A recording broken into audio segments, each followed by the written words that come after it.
How you doing, Lena? What up, Dean? Oh, la la la la la la la. Okay, let me see. All right, okay, that's in. All right.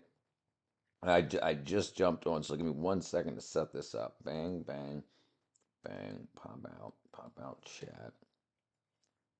All right. Okay, cop back. Back. 1 second. How's everybody doing? What up? What up? What up? What up, Dean? What up, Rahendra, brother? Good to see you again, my friend. What up, Lena? My name's Lena. Lean on me if I'm not strong. All right, almost have it. Hold on. Show chat, chat overlay, edit. Okay, okay. Chat overlay, show chat. Bang, bang, bang. Hey, there we go. All right, what's going on? Rahendra, thank you, my friend. Thank you, brother.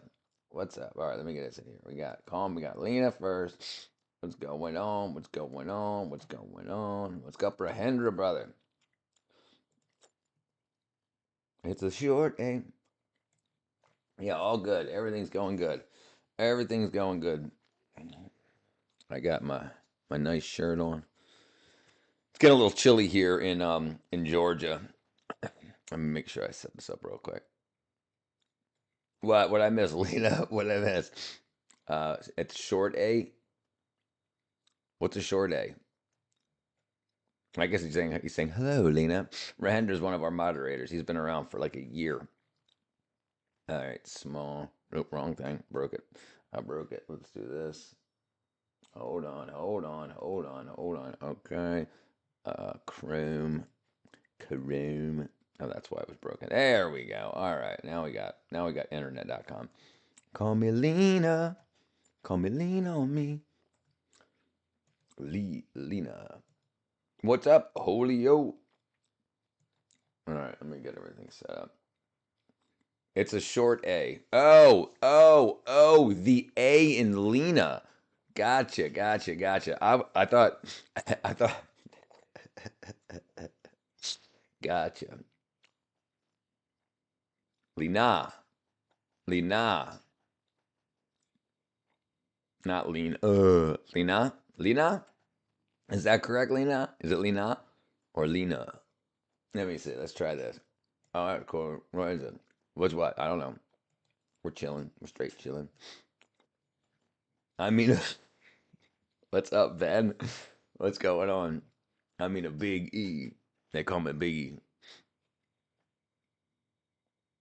The thing we're doing right now is like the stream. Oh, I just started. It's only been going on for 3 minutes. 2:27 in the morning in India. Yeah, it's 3:50, 3:57 in the morning here in Georgia. I love the internet. I love that we can talk to people from all around the world. It's freaking awesome. I love it. I love the internet. Okay, where was I at? Let's see.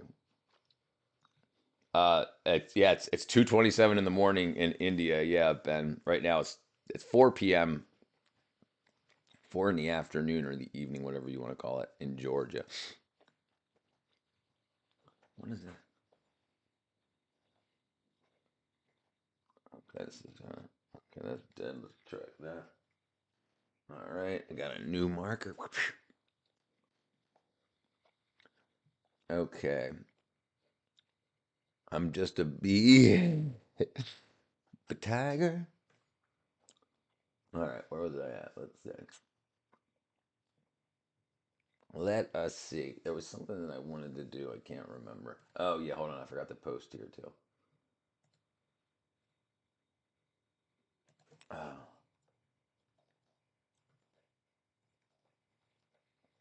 all right. Let's see. Let's go here. YouTube. We live. We are live at YouTube. YouTube live stream. Enter. Publish. Enter. Okay, there we go. All right. I'm a tiger. All right. Okay. Now we got everything running here. All right, we got Julie, we got Dean, we got Tigers, biggest Graz. Okay, all right. Okay, where'd I go? Where was I at? I wanted to see something. I forgot what I wanted to see. I guess it doesn't matter. Yes, it doesn't matter. I'm going to oh, growl. So I'm going to what up, Pack? I'm just chilling in my bed. Yeah, I'm going to start doing some merchandise designs, t-shirts, ball caps. I mean, I don't think they'll invade Greenland.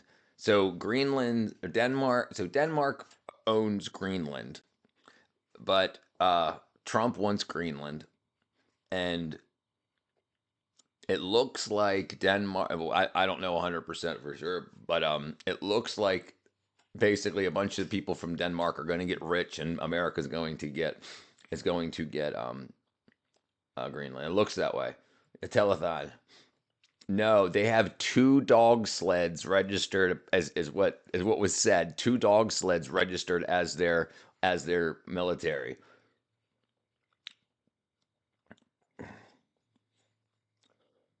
Let's see. So yeah, so I mean, it wouldn't be an invasion. He's basically like, I mean, because the thing is, you would have to get if he was to invade Greenland, Denmark's army. I mean, let's look. Let's look. Let's look. Let's see. Let's see what it looks like. I haven't seen Wild Wild yet today. She was on last night. Even if the USA invades Greenland, then Greenland is cooked because we have like 40 times stronger. Right, 40, probably like 4,000 times stronger. He just got in the office to bank for himself. Well, he's not going to own Greenland. The United States will own Greenland, but whatever. All right, Lena. Somebody take my spot. Yeah, so he's not going to own Greenland. But everybody does, though, right? Ben, here's the problem. The problem is everybody that gets into office, they spent tens, hundreds of millions of dollars to get elected. And when they get elected, they want to figure out a way business wise to make that money back. The problem is when people don't use business, they use fraud and stuff to get that money back. So, I mean, he's got name recognition. Everybody knows who Trump is. He can, you know, what's up, Henry? Let's pray that North Korea doesn't launch nuclear stuff at us. Yes, let's pray that let's pray that doesn't happen. Absolutely. All right, let's see. I've now forgot what I wanted to look at. Let me see. Where was I? Um, no, yeah. NATO. If America does something that NATO doesn't like, NATO's just going to fall apart. Look, because if America doesn't fund NATO, NATO doesn't have any money. NATO would fall apart if America stopped funding NATO. So if America stops funding NATO, what's NATO going to do? They're going to be like, why everyone confrontation? Why everywhere confrontation happens in China and Taiwan, India, Russia, Ukraine, and other country? So regardless what anybody thinks, every country wants to make every ruler of every country wants their country to be bigger. They want to take over more land. It's always been that way and it always will be. So we either spend time stopping other people from getting land, like so Greenland's been in control of themselves, or Denmark's been in control of Greenland for a bunch of years, but now China is on Greenland, Russia's on Greenland, Iran, I believe, is on Greenland. So and they're very close to America. So if they wanted to, they could launch missiles from Greenland to America, and that's in what Trump is saying is that's no good. It's too close to America to have our enemies, or if they're not enemies, people that want. Listen, you know how famous a Russian president or a Chinese dictator would be if they took over America? They would be like gods to these people. So they need to stop that from happening. We elected a professional wrestler. Hold on. We elected a professional wrestler in reality TV star to be our president. I love his country. Hey, brother, Dax, Rax. Listen. This is why I love it. India will never do that.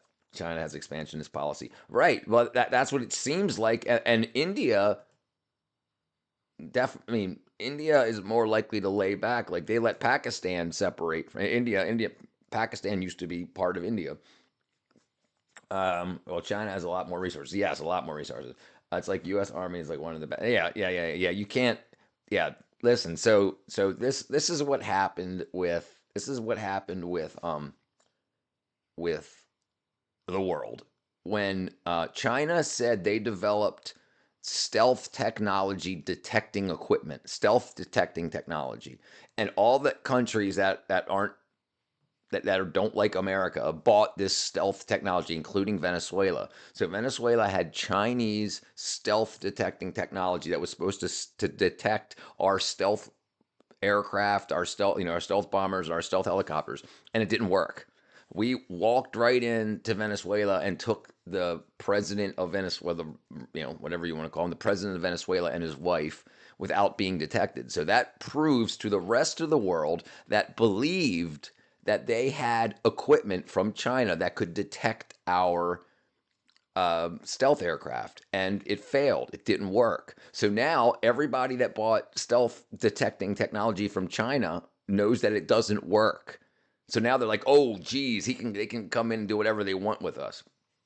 Now the world has a polar, and we are dependent on each other. So love each other. Do not hate around. No, no, no, no, no. Yeah, yeah, absolutely. Listen, the big problem is when you have people that want power that say they are a particular religion, but they're not because they don't follow that religion. They go against what the religion says. They're just saying that so they can have power.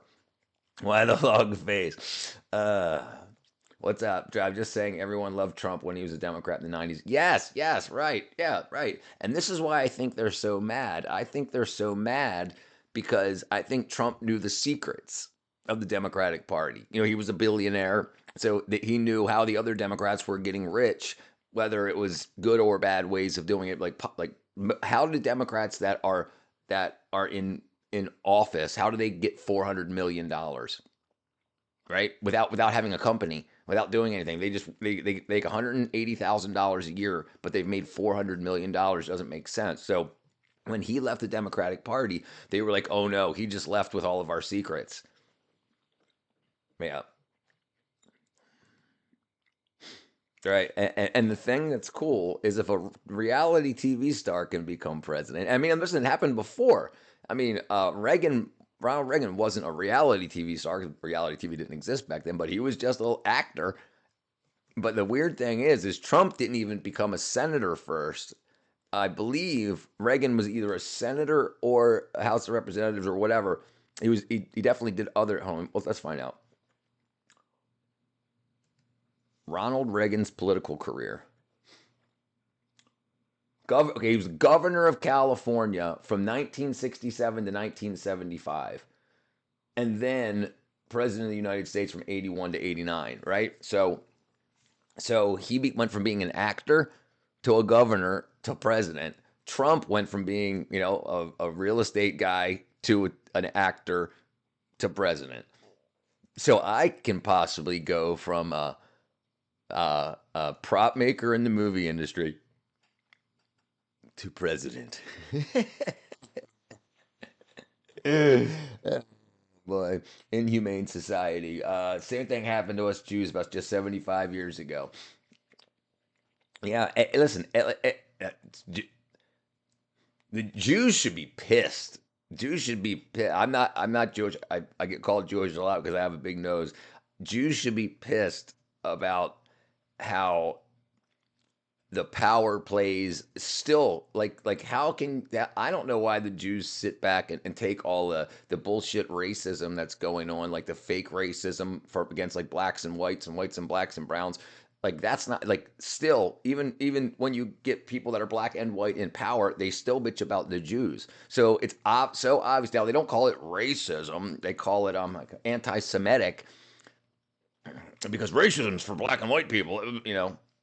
Rich is getting richer and poor getting poorer. The tariff, tax burden leaders should take their ego aside and work free trade.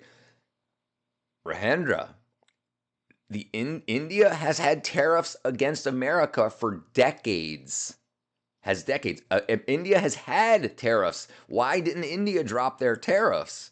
They didn't level them out until Trump said, "No, now we're going to do the same thing to you that you've been doing to us." But the propaganda in India won't tell you guys that they had tariffs against us all this time. Germany, 1930s again. I'm so embarrassed to be Jewish. Stolen intelligence as their consciousness. They're shellfish. What about Ligma? Ligma. Hold on. Ligma. Heck, Ligma. heck, Ligma. heck. Crack. I personally don't vote it up. Oh, wait till there's somebody worth voting for that you feel that's worth voting for. Okay, so hold on. What did I want to show here? I wanted to show something. Um, okay.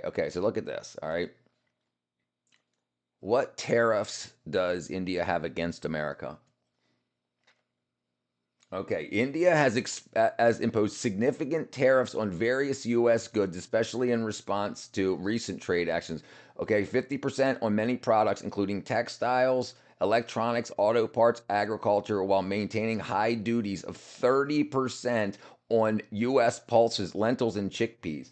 All right, so those are the retaliatory tariffs.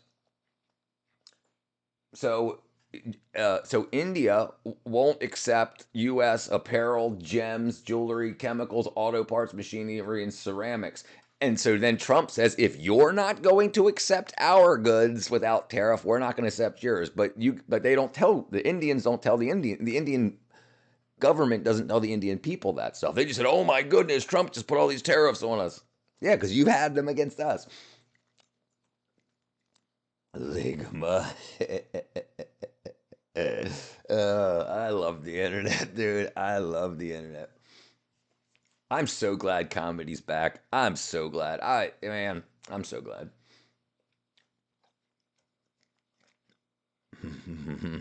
But bro, the police, the system is definitely corrupt. Yeah, dude. Yeah, absolutely. Americans, very best, have absolutely never helped or fixed a goddamn thing at all.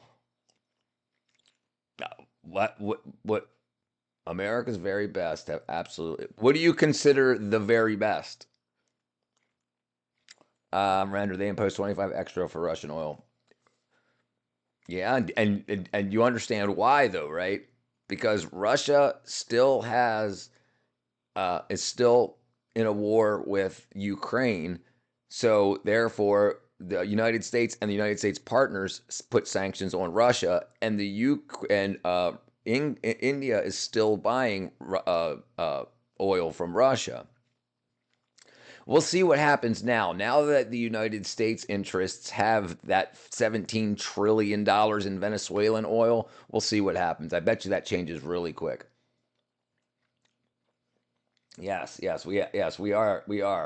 very lucky to be here. All right, yes, thank you, God. Right, listen, if you when you see all the evil that's been happening, even these people that don't believe in God, don't believe we're created, they think we're some star fart, and then you see how evil people can be towards each other. Medical and recreational marijuana will keep the price up, so we never build anything. Right. Here's the problem. When they legalized that, they've raised the prices of it. So people still go and buy it from their same people they've been buying it from for 30 years. And that means they're getting more sales. So yes, it's available for medical and recreational use in a lot of states, but it gets taxed and the price goes up. So somebody's like, I usually buy $20 worth, and now it costs $70. So I'm going to go to my guy down the street that I've always gone to for my $20 worth.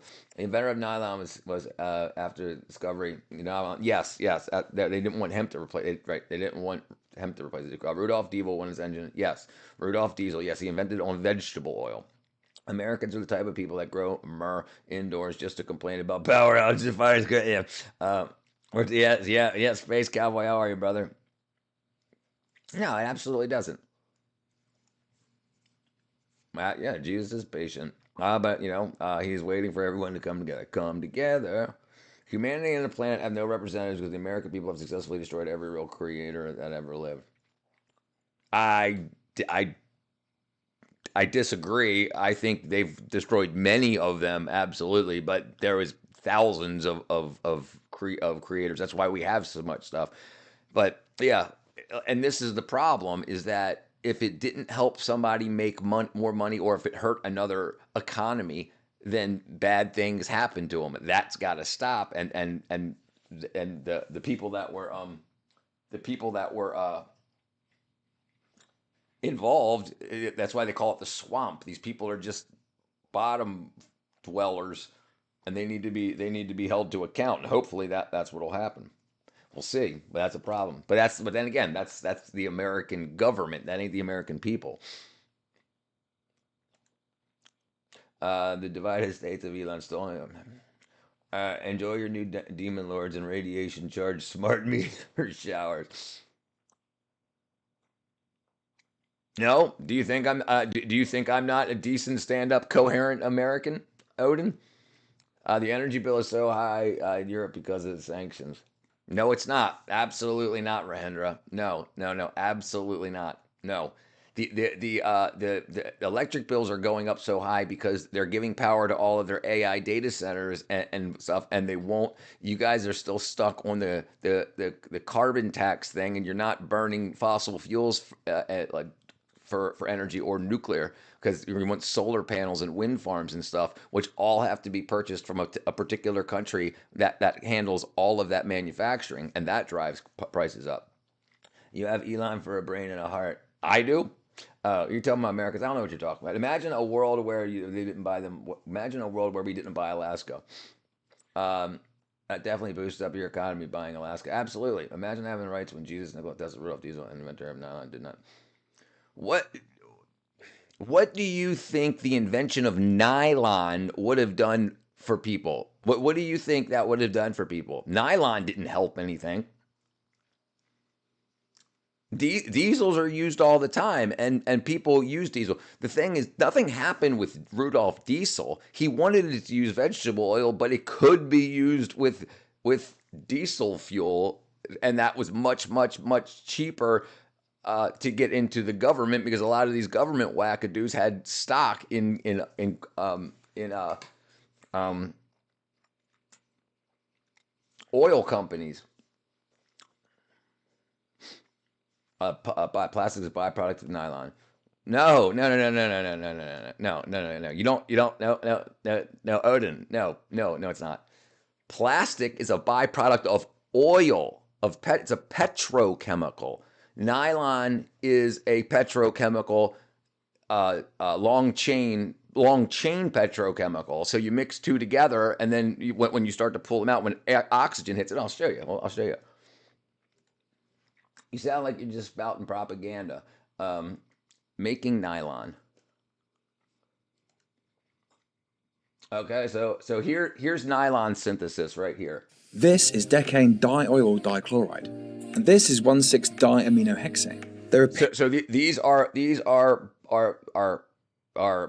petrochemicals. They mix them together and they make what's called a polymerization reaction, which is or polymers are chained together. appears to be something forming So you in mix between the these two liquids liquids. together. Upon closer inspection, spider-like Now they just go in and grab a little bit of fiber that's made, and as they pull it out, it keeps getting created as it hits oxygen. threads of material can be pulled from that boundary between the that's two nylon. liquids. The material And then you has can wind it tensile around, strength, yeah. and begin to spin it onto a glass rod, And that creating this liquid keeps long making, thread, as it hits which unfortunately oxygen, is it just about to creates snap. more and more and more and more and more and more and more. Let's try again with a bigger clump of material. What we're forming here is a condensation polymer known as nylon 610. Condensation polymers are polymers formed via the joining of two different types of monomer together with the loss of a small molecule when those monomers join together, usually water, or in this case, hydrogen chloride molecule. Hydrogen chloride. The resulting long chain molecule is known as a polymer, in this case, my nylon strand, which unfortunately is broken again. But Yeah. So that's made from petrochemicals. The all plastic is nylon. That's all from the petrochemical industry. It's all from oil. Uh, Clarified butter is good. Yeah, yeah. Ghee. Crazy thing is, no, it didn't. What are you talking about? Plastic did not come from nylon.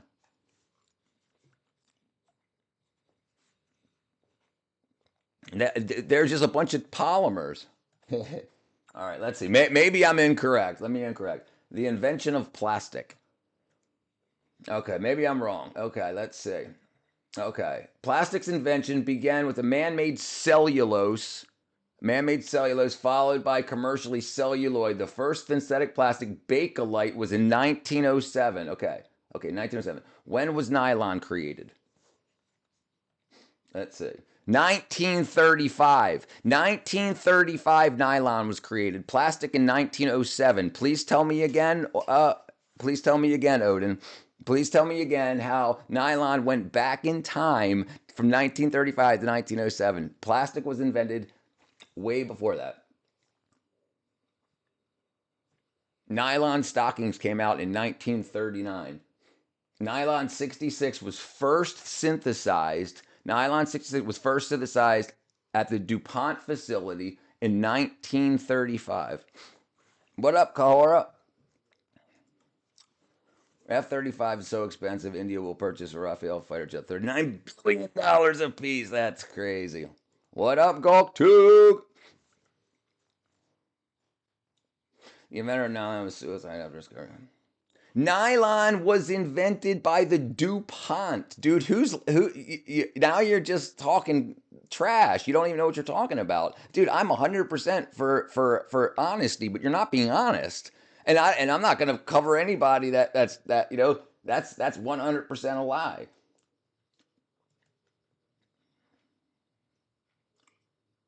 What happened to the inventor of nylon?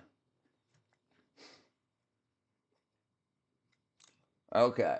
Wallace Carruthers, who invented nylon, were working for DuPont, 86'd himself before a commercial success.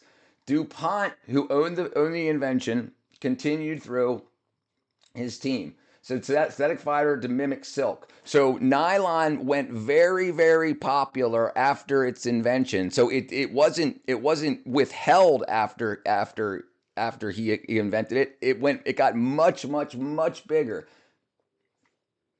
I think you're mixing two truths. And absolutely, 100%. It didn't replace hemp. Okay. Well, you tell me where. You can say all you want. How about you tell me what happened? Okay, let's see. When did nylon replace hemp? Okay, nylon replaced hemp during World War II, 1939 to 1945. Nylon was patented in 1938 as an alternative in 1939 and began to replace hemp as well as silk and cotton in heavy duty necessities. I literally right, yeah. Yes, listen, some people don't want it.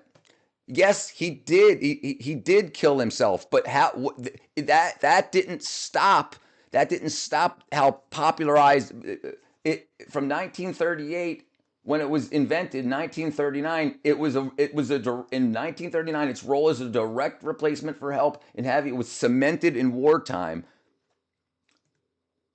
Yeah, so it absolutely replaced hemp. They didn't continue to use it. Yeah, he's got to go. Somebody get rid of him. Yeah, he's talking nonsense. He's talking just to talk. It doesn't matter.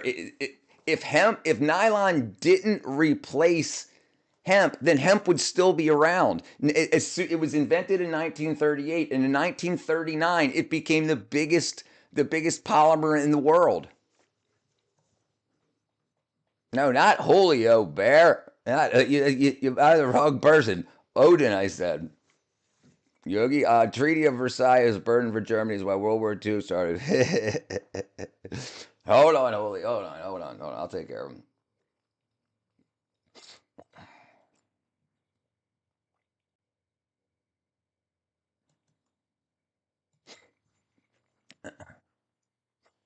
The heathen clowns that left religion to their.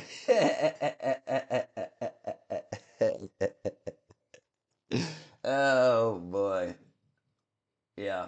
Well, good luck. Good luck spreading propaganda, my friend. Good luck spreading propaganda. All right, let me see.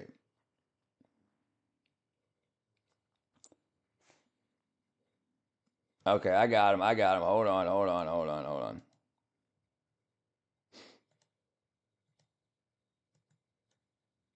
All right. Okay, I took care of it. I got it. Hemp is all right. Yeah. The problem with propaganda is people people that people that don't know how to learn think that they hear one thing and they think they've been given secret information, and now they are the holders of the secret information, and they know the secrets of the world. But the problem is it's so easily squashed. It's very easily. It was like we can find out, and the problem is they use truth to push a lie. Just because the dude killed himself, the hemp still got nylon still got very, very, very popular in a few years after it was made. It didn't stop. Nylon's everywhere. World War II, we couldn't keep up production. Hemp took too long to make into ropes and fibers, so we had a war to fight. We needed parachutes and stuff. So therefore, we needed a fiber that could be made very quick, and that's why nylon overtook hemp. Not he didn't kill himself because, oh, you guys won't let me take over. No. That didn't matter at all. They took over. If he was suicided, it was so that DuPont knew that it was going to be the biggest thing ever, and they wanted all the money.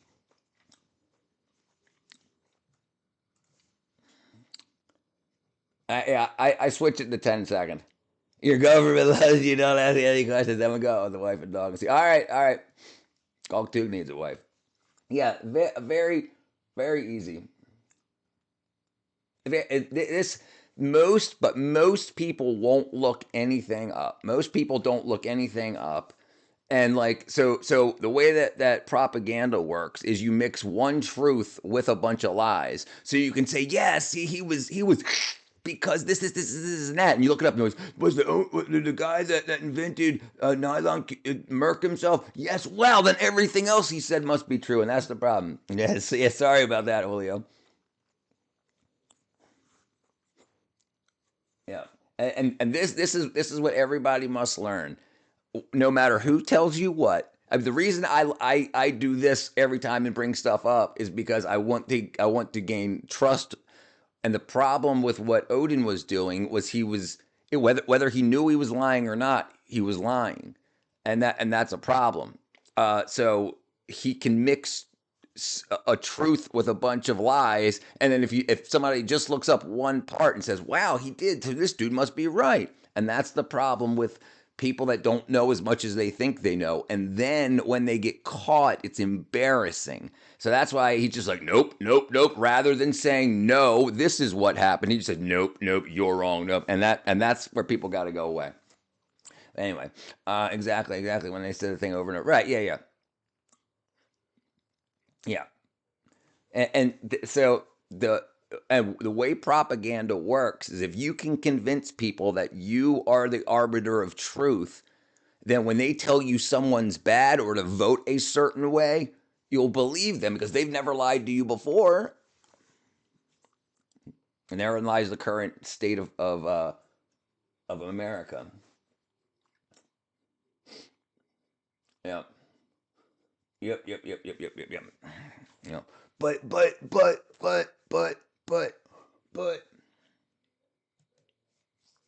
yeah, nice and easy. And this is what I'm here for.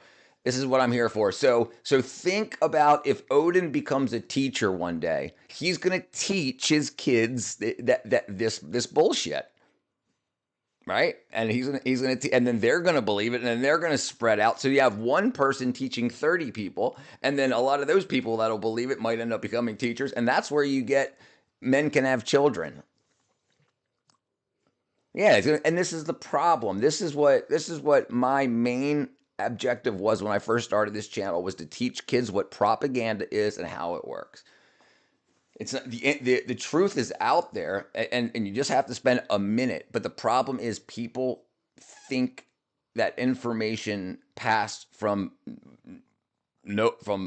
people that they haven't gained trust with yet is true. What up, Cole Mealy?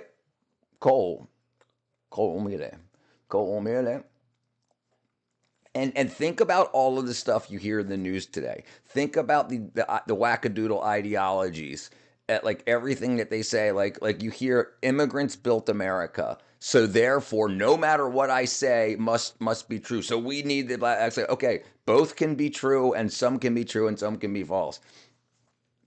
What up, Cole? Let's talk about the banks causing worldwide financial crisis. Get away with it easily.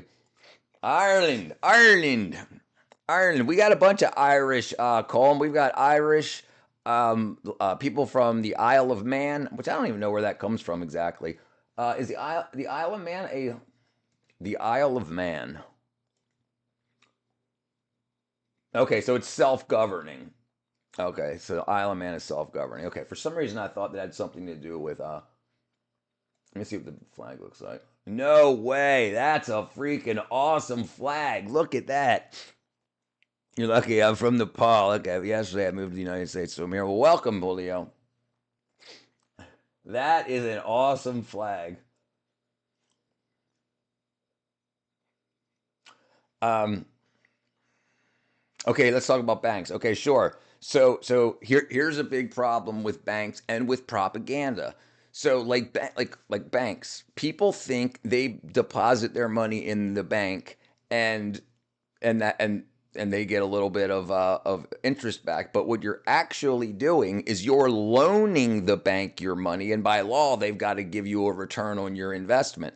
So that's why they can take your money and do things with it because you basically you invested in that bank. You gave that bank your money. Now, like as a business, now they take that investment and they do other things with that money, give people loans, yada yada yada, and they have to give you a return on your investment. But it's like 0.7% in many times. He's got three legs. Yeah, their accent and the way they dress is kind of cool, actually. Uh, yeah, it's the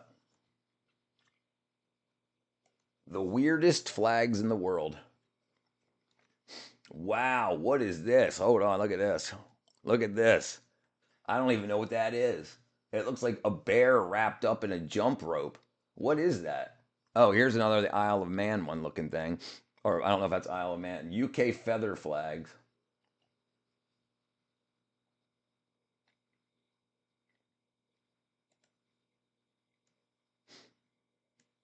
What up, Totes? Wow. Who's that?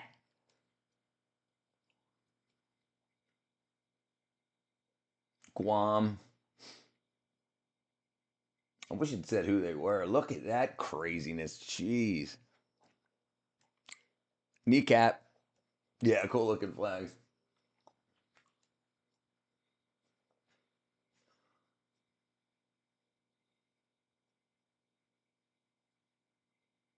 Oh, I don't know if that's Isle of Man also. It doesn't say, unfortunately. That's crazy. That looks Russian, kind of, but maybe that's an area in Russia. Get the Brits out. Not a fan of the communist look. No, no, I agree. I agree. Sunyer, Spain, two eyes. Wow, that looks like a freaking government that's watching everything you're doing.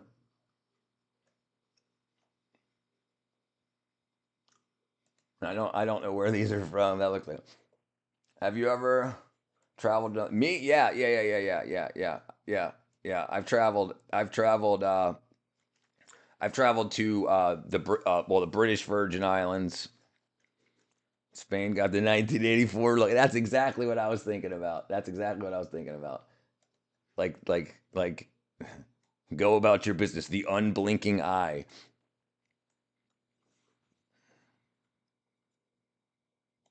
Nice. So yeah, this Isle of Man again.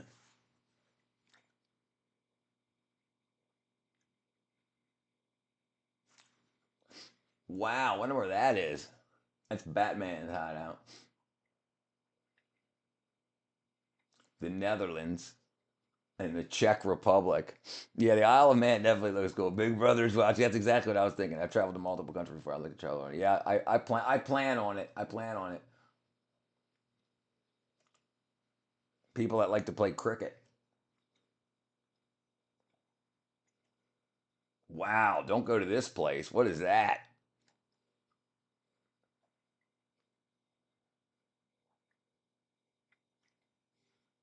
Oh yeah, everything I've seen about the Czech Republic looked beautiful. Also, this looks uh, very British. That's kind of weird. Look at this, trapped in a spider web. I wonder where that is. This big old moose.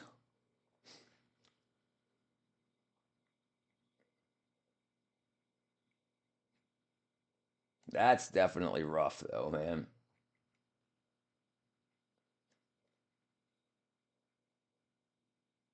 That looks like, who's got a lot of sheep like that? Who is that? Anybody know? Laughing squid. That looks good, dude. This looks like a hallucinogenic freaking wackadoodle way it is.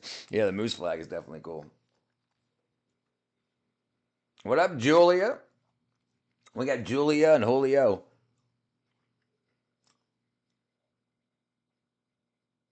This is crazy looking.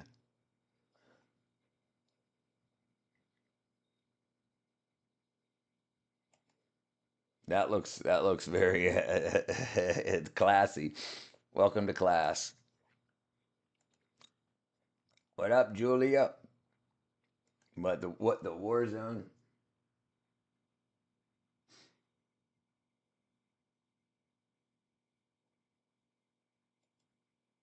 There you go.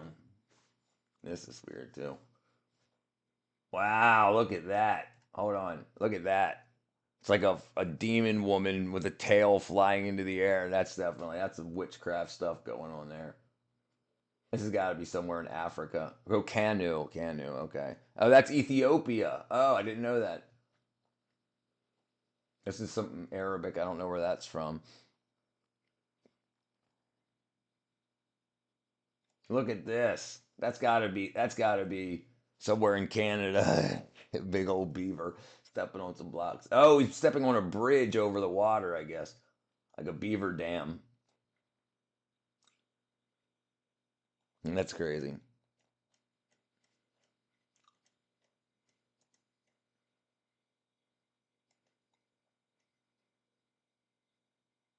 That's crazy to have military weapons like that on your flag. Dr. Congo. No, they're pretty damn creative. Look at this. Look at that. This. I'd like to live somewhere like that. Yeah, right. That's what I was thinking. Look at this. The crazy. That's pretty cool. That's a seafaring nation.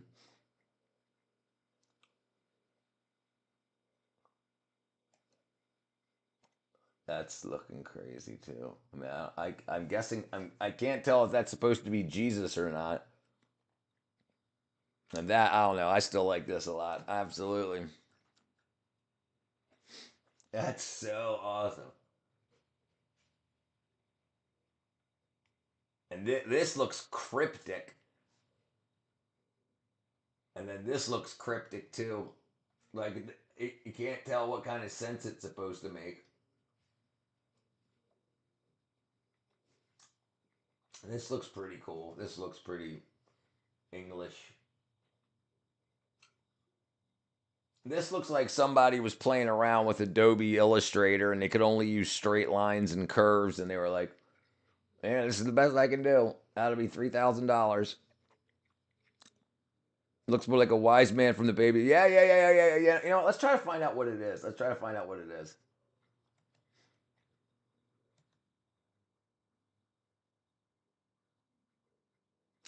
Oh, display the flags of Penza Oblast, Federation of Russia. It's yeah. The central emblem is the holy Mandalion image of Edessa icon depicting the face of Jesus Christ. The design was used from 2002 to 2022 when it was replaced by a new design. The green symbolizes nature and fertility. The yellow represents fields of wisdom. Wow, that's crazy. I've never heard of that. Never seen that before. Symbolism is a very weird thing. Yeah, Siori, Ori. Siori. I got you. I got you. Yeah, that's cool. Look at this. Zamorano, like it's shredded on purpose. Zamora, Spain.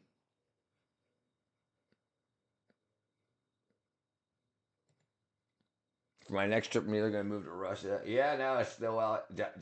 Joshua. This is interesting too. Lesser known flags. Let's see. All right, Colin, brother.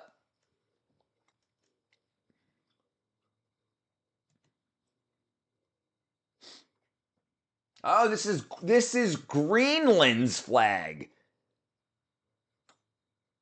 This is the flag of Greenland, locally known as the Alfuras, the Orphalosorput. Orphalosorput. Jeez, I can't freaking read. Wow, no. Hey, you know what that's going to look like soon? Hold on. Flag of the United States. There you go. That's what it's going to look like soon. Sorry.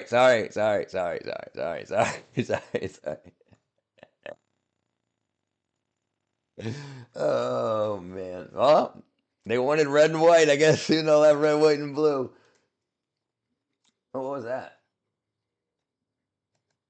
All right, let's see what this is. That's freaking cool. Let's see. That looks Russian, also. I would say. Sinhala, Sri Lanka. Sri Lankan flag. Wow, that's cool. You know that flag? I kind of forgot the name. Yeah, it's Sri Lanka. Dude, listen. When I went to school, when I was in school 40 years ago, like we had to learn flags. Like we had to learn the flags of each state and like a lot of countries and whatnot. Like we were tested on stuff like this. And like I don't think like I see kids these days that are like interviewed, like say 7 states, and they're like Baltimore, Atlanta, those aren't states.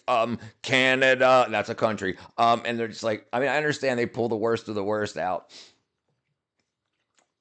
But yeah, I'm gonna see what this is. Oh my god, I'm actually I'm looking at. There you go. I want to see what that is. That looks so. It's crazy. The flag has a flag. Their flag has a flag on it. That's kind of meta. I know most of my flags because I study history. Oh, that's good. That look. You should definitely study history. Listen, even if you're not religious yet, if you like to study history, read the freaking Bible. No one's proved it wrong yet. There's a bunch of stuff people are like, that can't be true, but they don't have any evidence against it yet. So as far as for history, yeah, some things like dragons flying and stuff like that might be literary style. Oh, this is Wales. The Cardiff, the capital city of Wales, 1906. It features a red dragon, the symbol of Wales, standing on a green mound. The dragon holds a flagpole with a banner of the 3 white chevrons on a red field, representing the arms of Leston of of GW GWR Gvergant.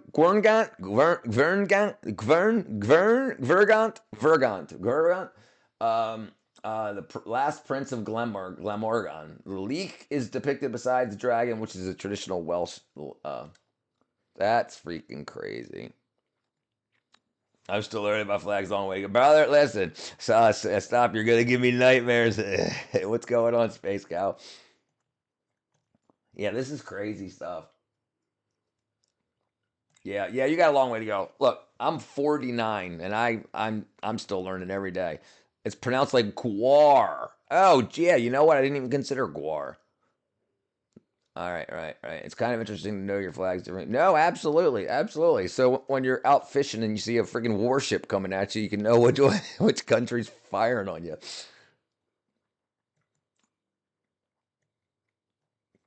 Let's see. Let's see.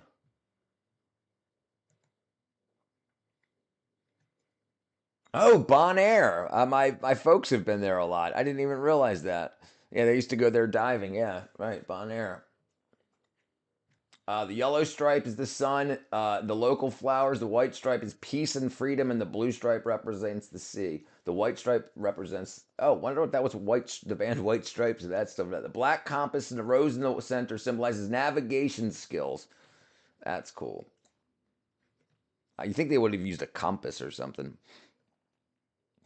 And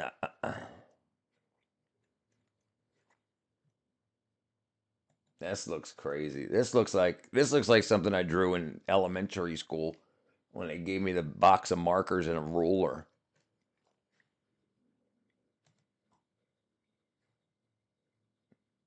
Central African Republic. It was a 1958. The design horse rides blue, white, green, and yellow, intersected by a red band. The yellow five-pointed star located in the corner. The two colors combine the French tricolor and the Pan-African colors to symbolize unity between Europeans and Africans. That's pretty cool. If a warship was actually coming at you, you'd be dead in seconds. Yeah, no, understood. But at least you'd know what country they're from before the armaments are activated against you. Yeah, yeah. This okay. I want to find out what this is. I want to see what this is. This is. Let me. I can probably find a better representation of that. Oh, that's another Russian. Okay, let's see. Let's see. Benin. Wow, depicts the historical flag with the Benin Empire. That's in Africa. The unidentified West African flag. The flag was brought to Britain by Admiral Kennedy following the expedition in 1897. Red background with two blue figures, one depicting decapitated, the other with a sword. That's freaking crazy, dude. That is crazy. Karl Marx Labubu. Karl Marx Labubu. The first flag ever? Okay. All right, let's see. First known flag. Oh, wow. Look at that. Hold on. Let me get it. Okay, look at that.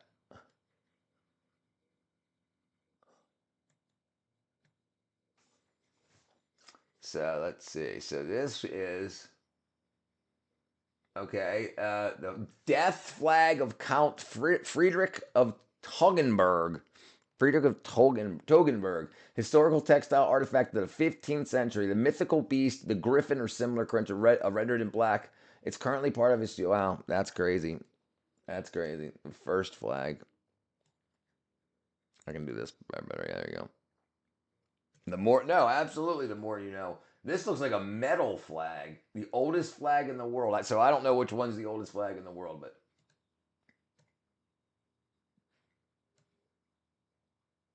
I guess these are the same thing, just different angles, different colors, or different, different exposures. Okay, this is the Shahada. Okay, standard. So that's Islamic. No, it can't be Shaddad, not Shahada. Shaddad, right? So the Islam didn't exist until the 640s. Identify the oldest metal flag dating back to 2400 BCE. Bronze Age cemetery. Shahad Shaddad of the Kerman province of Iran. It's constructed of copper alloy, squared metal plate on a metal axle. The plate features engraved designs depicting a man and a woman and a ritual scene. With an eagle with an open wing sitting atop the axle. The artifact is currently housed in Iran. Wow, that's pretty freaking cool. I can't see the man and woman in it really. Yeah, that's crazy. Absolutely crazy.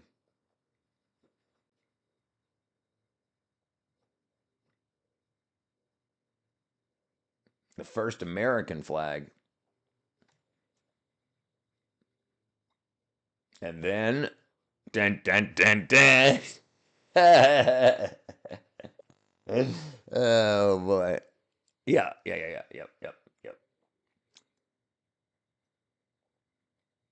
Yeah, we had to after we booted out the British, we went from this to dun dun dun dun. Yes, sir, Justin. Jesus loves you, my friend. Read your books. Read your books. This is kind of boring looking. Yes, I want to hear something funny, Space Cowboy.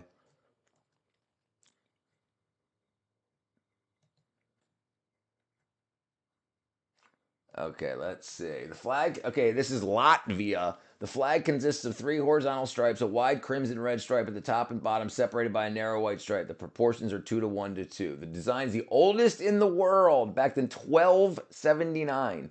The crimson color is the blood shed for freedom. The white symbolizes peace and unity. Yeah, symbolism is a cool thing. And a lot of countries use it. Wow, look at this. Look at that old one.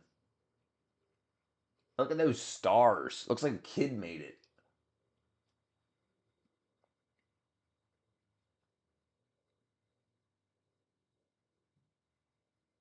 Oh, what's this? The Bedford flag. Oh, here it is. The Bedford flag. The Bedford flag.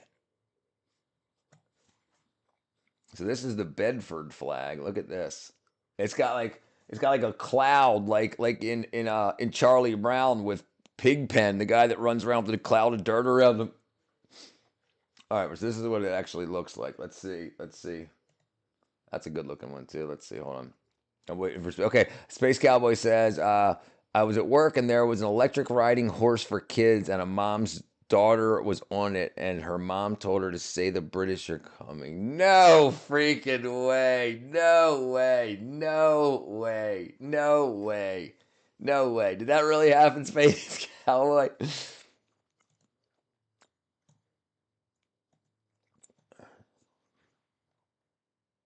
Yeah, that's kind of awesome. That's crazy. All right. Okay. The Bedford flag, oldest known United States flag. It was carried by the Bedford Minutemen of the Battle of Concord, April 19th, 1775, during the American Revolution.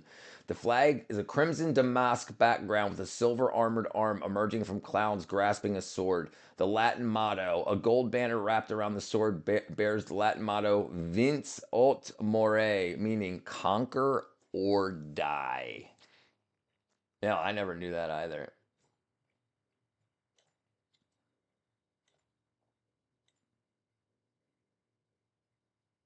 Yeah, I've never and this is like why when they teach us American history nowadays they're just like white people are slave holders and black people were slaves and white supremacy blah, blah, blah. Come on, this cannot be an actual flag. Look at that, that's like somebody that failed design class. They just copied and pasted a freaking Sunshine State stamp, wrote New Mexico on there, and was like, hey, that can't be it. The first flag of New Mexico. Yeah, they don't teach anything correctly. This is the problem. You get people like what's his name? I forgot his name, Orion or whatever his name was. Orion. And like these people become teachers and they just lie because he thinks he's teaching people. He thinks he's telling us the secret truth of the world. Looks like you're my new teacher. Hey, well, welcome to class, Julio. Welcome to class. Here, here. Let me do this real quick. Let me see if I can do this real quick. All right. I don't know if you're gonna be able to see it real well, but let's see if I can do this for you. Hold on. I remember you wanted to see your name on the wall, so we'll go here. Where's walkabout? Let's see if this works. It's okay. All right. Let's see. You're right there above Richard Meyer, right? Right there, Julio. Right there. Sorry about that. Okay, all right. Yeah. All right. Yeah, all right. You got it. All right, Brookie. Yeah, Brookie, your name is on the wall. What up, Naruto? All right, let me get back here. There we go. Yeah, your name's already on the wall, Brookie.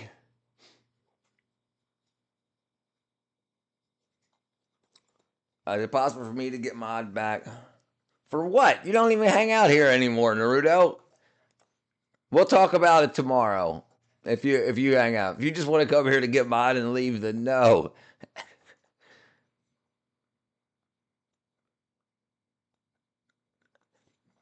Yes, I could, Brookie.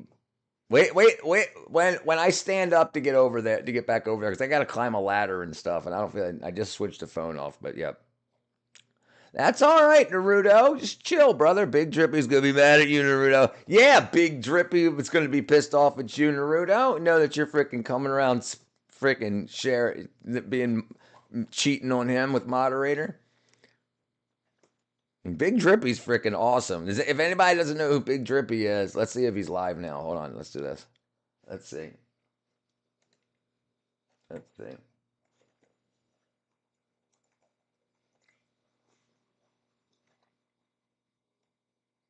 Big Drippy. No, this ain't him, is it? Is it Big Drippy 03? That's not him because I subscribed to it. No, here he is. Here he is. Here he is. Here he is. I got it. It's too wise. Yeah, this is Big Drippy.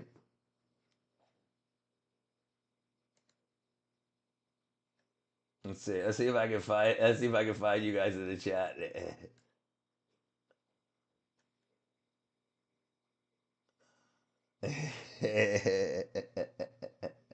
Oh no. Okay. All right. All right. No. All right. All right. All right. All right. All right. But he's awesome. He's definitely awesome. I definitely subscribed. All right. Let's see.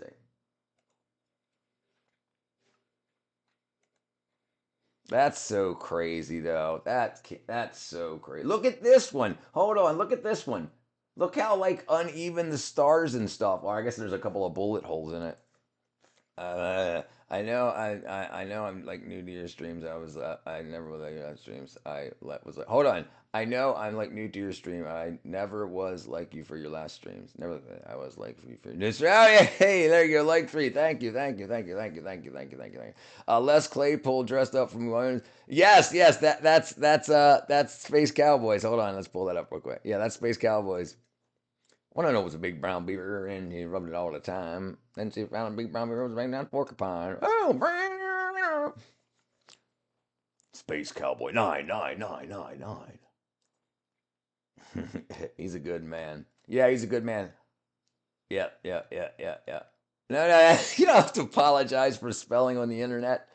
We'll definitely make fun of you for it all the time, though. I always get made. I mean, I can't read, so we try. Oh, wow. Look at this. It's got 12 stars on it.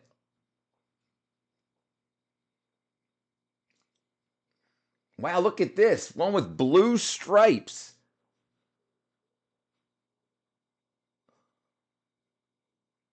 Revolutionary War flags. Dang. Bang, bang. Bang, bang, bang on the door, baby. Knock a little louder, sugar. Bang, bang, bang on the door, baby. Bang, bang on the door. You're what? Tin Roof. Rest. Love Shack, baby, Love Shack. You see, little teachers, that is probably what you said. Hey, that's what we do. Say what? Tin Roof. Rest. Love Shack, baby. What is this?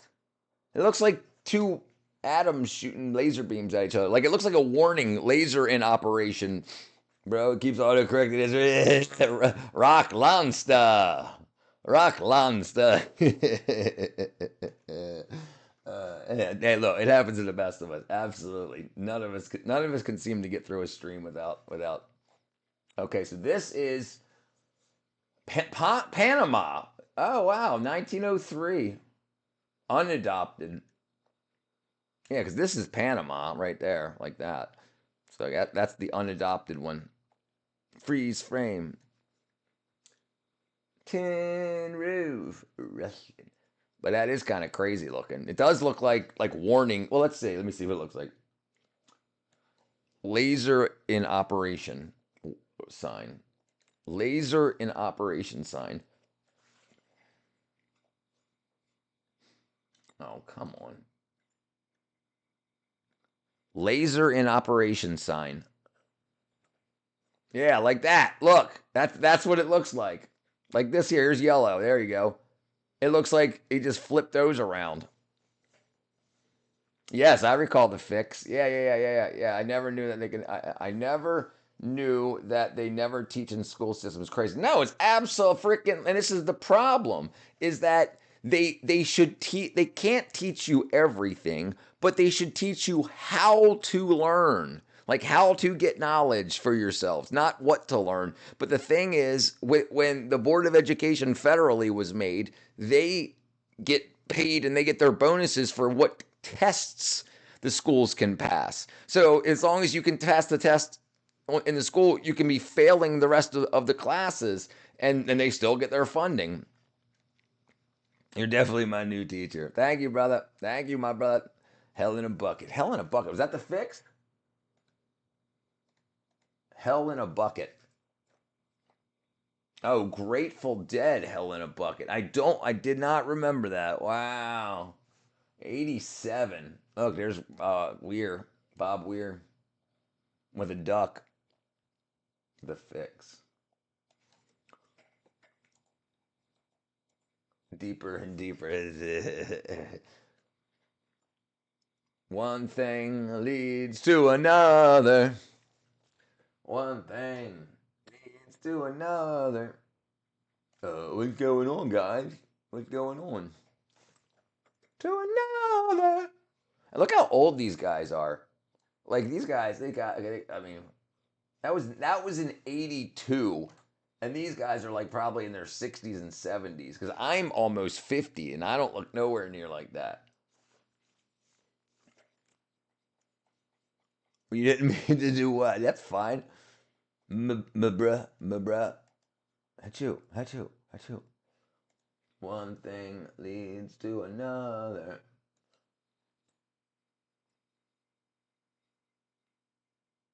He left the band in '91 and returned in 2012.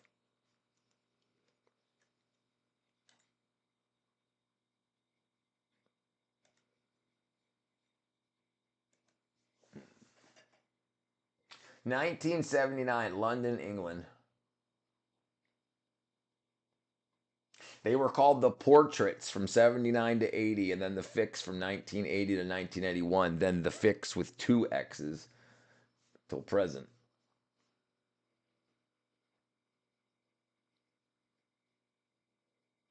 Interesting. Oh, MB, my bad. The one thing I hate definitely all the bad stuff they're teaching now rots kids' brains. Right? Yeah, and I want to be the anti-brain rot. I understand you got to tell some fart jokes every once in a while, but there's no need that you can't hang out. And the thing is, I believe in having recess while we're having class. So it's like we can learn stuff and if you crack a joke, it's not like shut up, dude. We're in the middle of talking about flags. Yeah, and that's the way it should be. You shouldn't have to just sit there and learn math for an hour when you don't care about the math. Especially Elon Musk is apparently doing space tax in the future. Probably space tax.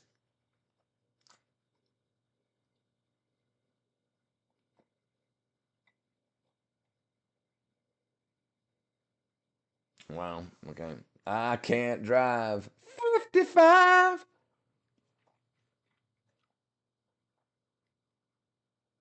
I can't drive 55.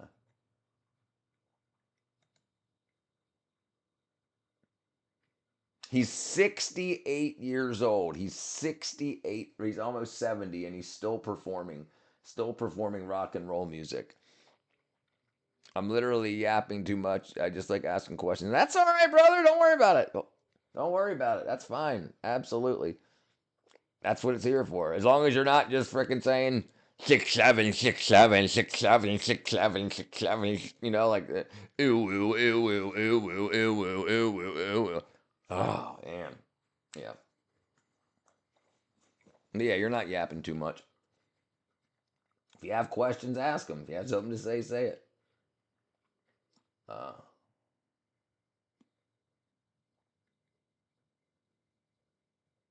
oh wow, they put out a lot of stuff too. They put out an album like every 2 to 3 years, every one year. Oh, then 7 years from 2013 to 2020. Lockdown, right. Got a little change. Got a little change in my pocket. Going jing a ling a ling. Call me on the telephone, won't you? Give me a ring. I'm just still I get no wedding ring. I'm my honey, my baby. Don't put my love upon no shelf. Just said, don't hand me no lines and keep your hands to yourself.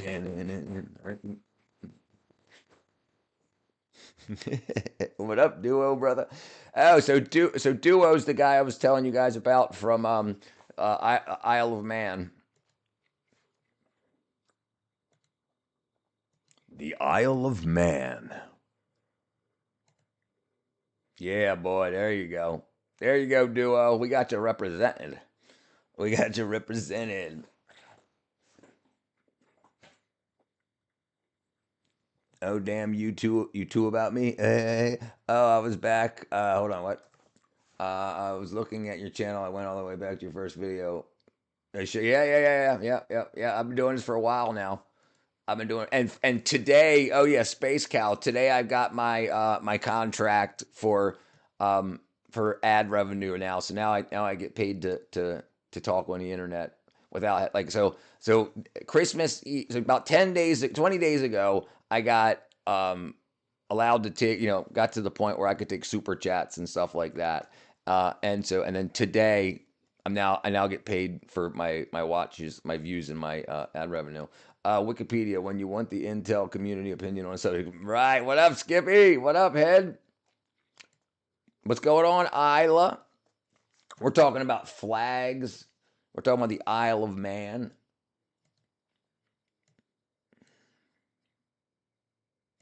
Wow, look at that. Awesome. Yeah, really, really good. Really good. Look at that old church looking building. This looks like my house in Minecraft. What were you saying about? One of the guys or one of the folks that came in here was from Ireland, and so we started looking up flags, and we saw the three-legged flag thing, and I said Isle of Man, and I was like, hey, brother Duo is from Isle of Man. Look at this big water wheel. It looks like a water wheel. At least I'm guessing it is. Oh, and it's got the freaking three legs on it. Look at that. Hold on. Let me zoom in. Look at that. That's freaking cool. It looks like a throwing star. Why did you take Kat to the airport? What did she lives in Maryland? She had to go back home she had to work. Why don't we build a church in my so I was absolutely thinking about that, Chain brother. I absolutely want to build like a cathedral, like a big ass church, like not just a freaking shoebox. I want to build it. I want to build a big church. Absolutely. Oh, you've been to that church? This one right here? Well, I guess Isle of Man ain't that big. Oh, hold on.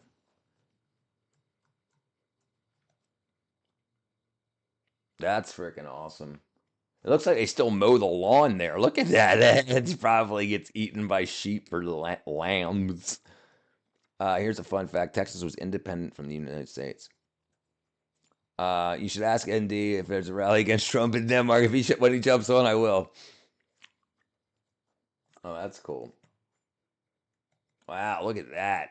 That looks like a freaking. I was about to say it looks like a photograph. It is a photograph. uh, yeah, that looks freaking cool.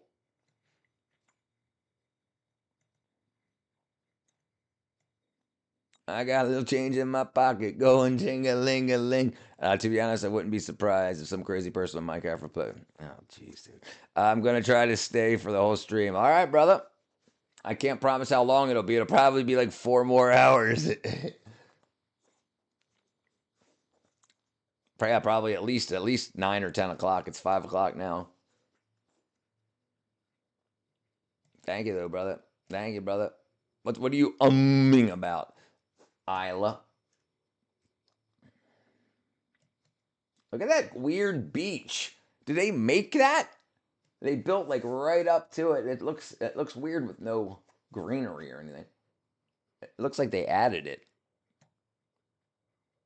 That'd be like 2 a.m. for you. You don't have to stay up though. We're on there every day. Isle of Man British passport.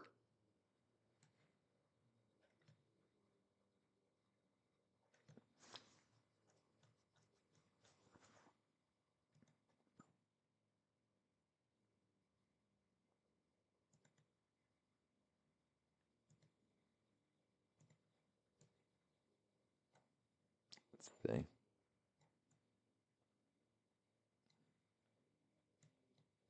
See this island? Right in between Great Britain and Ireland. So what if I told you it's neither part of the UK or Ireland, and not even officially a country? So what is it really? This is Isle of Man, a place with no army, but a flag that looks like this. That's And all. here's where it gets even weirder. The Isle of Man is what's called a crown dependency. It makes its own laws, has its own parliament, and even speaks its own endangered language. But when it comes to defense or diplomacy, that's still handled by the UK. Now, here's something interesting. It also has zero corporate tax, which means online gambling empires, shipping firms, and crypto companies love it here. Oh, and once a year, this quiet island turns into a real-life racetrack. It hosts the Isle of Man TT. It's tiny, quiet, quirky, and somehow one of the richest islands on Earth. That's crazy. That's crazy.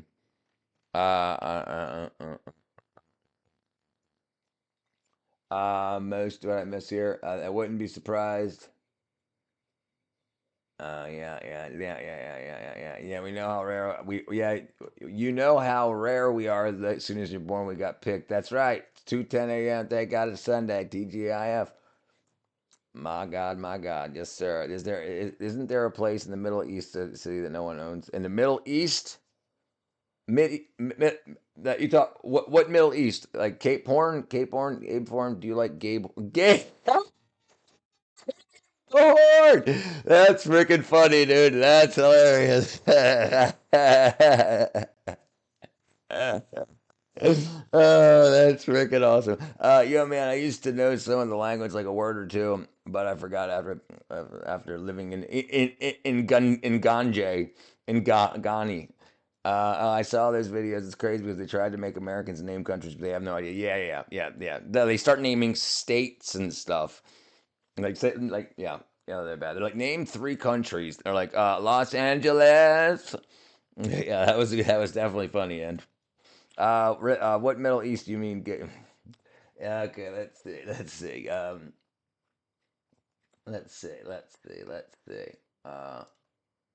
was funny. That guy. So I got all these names on my wall, right? Let me show you real quick, studio. And so there's a guy who said Gabriel Itches. So he said, just write my short name, Gabe Itches. So there's another one for your arsenal. Gabe. I love the internet. It's crazy how the system is messed up. Americans don't even know how to. Yeah, I'm telling you. And these people vote. This is the problem. Oh, it's only 18 seconds. All right, let's do this. I'll go here. Okay.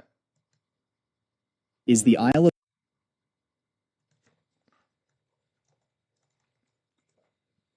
Okay, let's see. Holy crap. Wow,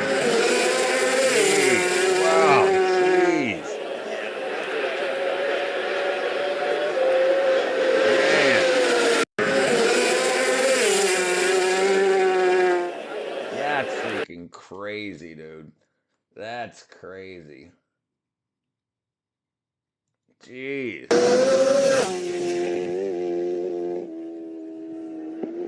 What up, Chain?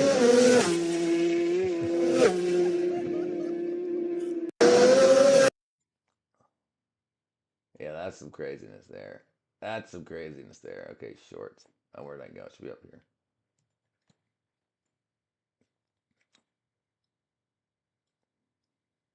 Yeah, it seems like most of the videos are from the Isle of Man TT.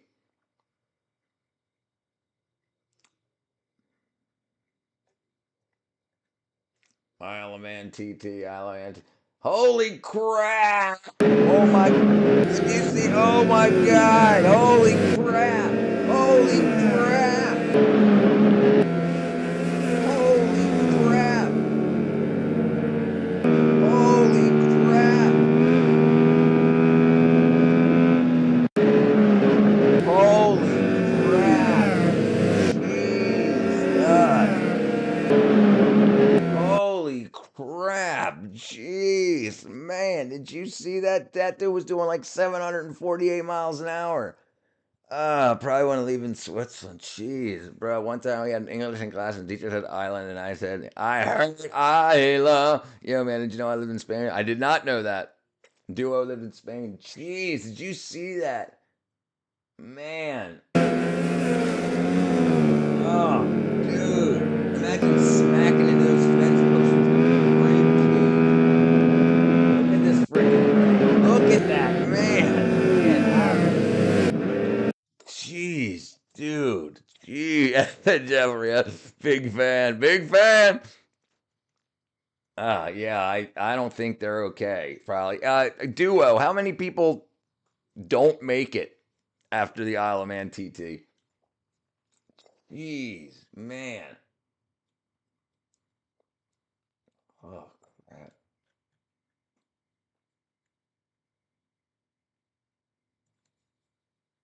Oh, your uncle did racing. Hold on. All right, I don't worry about all this stuff.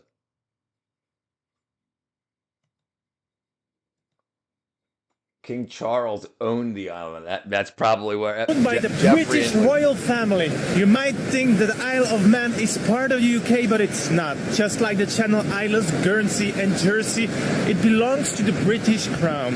And King Charles, he holds the title of Lord of Man. For us Belgians, that reminds us a lot of Congo, which used to be the personal possession of King Leopold II. The island is roughly 50 times smaller than Belgium and has almost 85,000 citizens, with 25,000 of them living in the capital, Douglas. The locals are called the Manx, which means islander in the local language. And their currency is the Manx pound, but luckily they also use British pounds. Now let's go to explore. Gee, that's freaking crazy. That's freaking crazy. Bye-bye. And all that time, the TT race has only been like 219 deaths. Only 219 deaths. Dude, that's a lot. That's a lot of people. Jeez.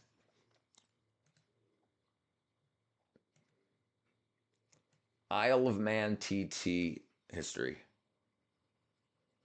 1907. Okay, yeah. That's a lot. 268 to 281. Yeah, the 100th race is in 2019. It says there was a 20-mile-an-hour speed limit okay, that was in 1904 to 1910. The Isle of Man seeking tourism made it allowed, starting with car trials in 1904, 1907, the first trophy race. Winning speeds at 38 miles an hour.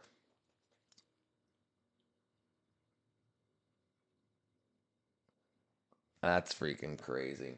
That's freaking crazy.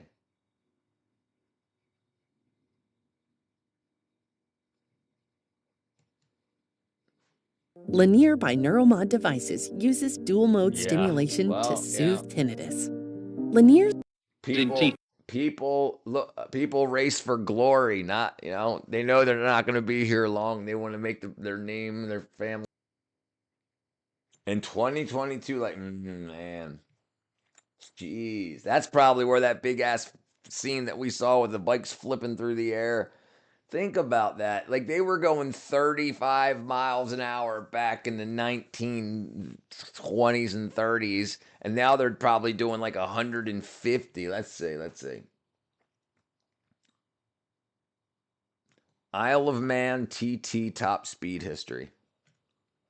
You think it's reasonable? 136 mile an hour average speed. So most of the time they're doing it around 136 miles an hour. The super stocks hit over 200 miles an hour in sections. In 1907, the winner's average was 38 miles an hour. So they went from 38 to about 138. That's so freaking crazy. That was in 2023. There's no deaths in 2024. Good. Hopefully they don't die. They're like 400 miles an hour. Yeah. There ain't no 400 miles an hour while making turns. You're done. You're done.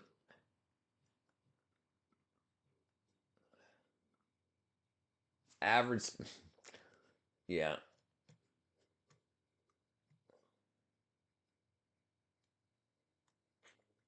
Oh, IOMTT is Isle of Man TT. I was trying to read it and understand it. Let's see. Oops.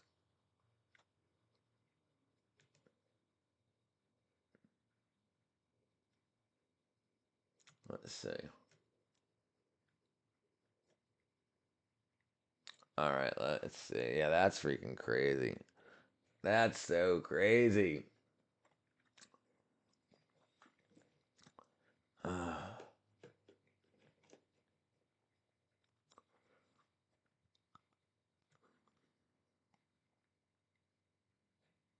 I wonder, man. Okay, hold on. Let's see. Let's see if I can find top speed motorcycle records. Jeez, 376.363 miles an hour using twin Suzuki Hayabusa engines for immense power. It had two motors in it. It's 605 kilometers per hour. That's freaking fast. They did almost, but that was straight. They were just going in a straight line.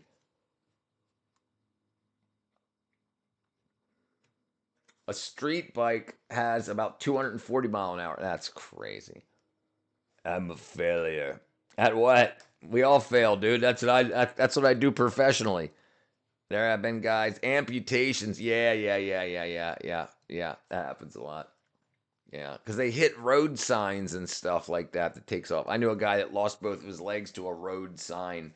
He fell off his motorcycle going around a corner, and as he was sliding, a road street sign, the metal post of the street sign, it wasn't a round post. It was like bent sheet metal, and it took off both of his legs. Ah! I can tell you a worse story than that too. We won't talk about it.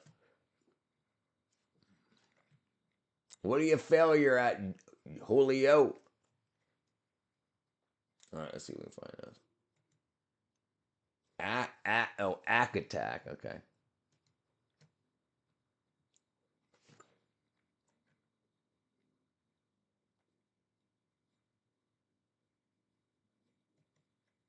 In 2010, Ack Attack became the fastest motorcycle ever. Two turbocharged Suzuki Hayabusa engines over a 900 horsepower, a streamlined bullet on two wheels. Rider Rocky Robinson piloted it to a record-breaking 376.363 miles per hour on the Bonneville Salt Flats, a feat that still stands today. He was laying down driving the motorcycle, laying down. That's In crazy. 2010, Ack Attack became the fastest motorcycle ever. Two turbocharged Suzuki Hayabusa engines over a 900 horsepower, a streamlined bullet on two wheels. Rider Rocky Robinson piloted it to a record-breaking 376.363 miles per hour on the Bonneville.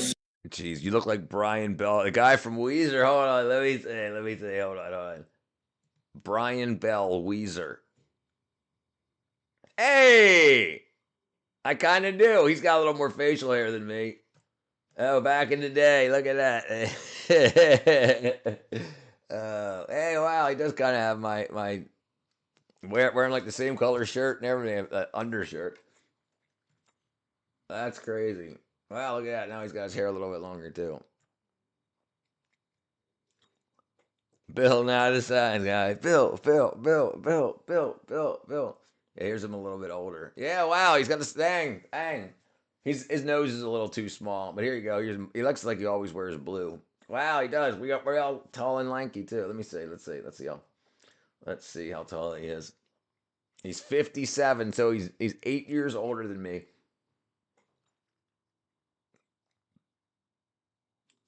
No, 9 years older than me. Hold on. Can I do math?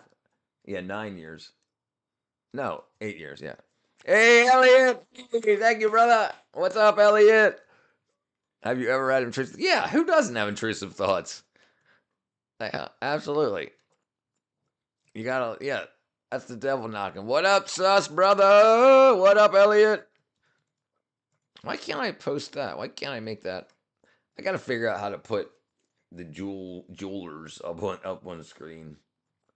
Thank you, Elliot, brother. Thank you, brother. Yeah, we'll do this. See if we can do this. Come on. I can't even. Hold on. People say their intrusive thoughts out loud crazy. Right, yeah, absolutely. Alright, let's see where I'm at. Let's see.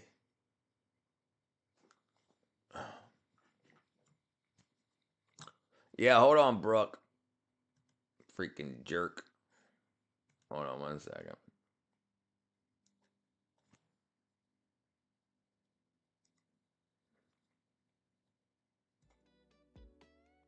Alright, let's see. Out.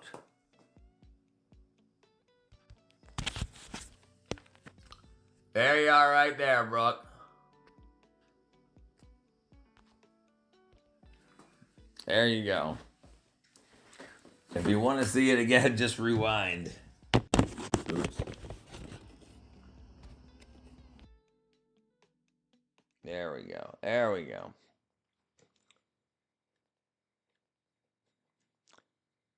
Have a little patience, yeah. We can watch the episode. Yes. We can have chat history, yeah. Yeah, absolutely. I do that a lot. Let's see. All right. Top speed.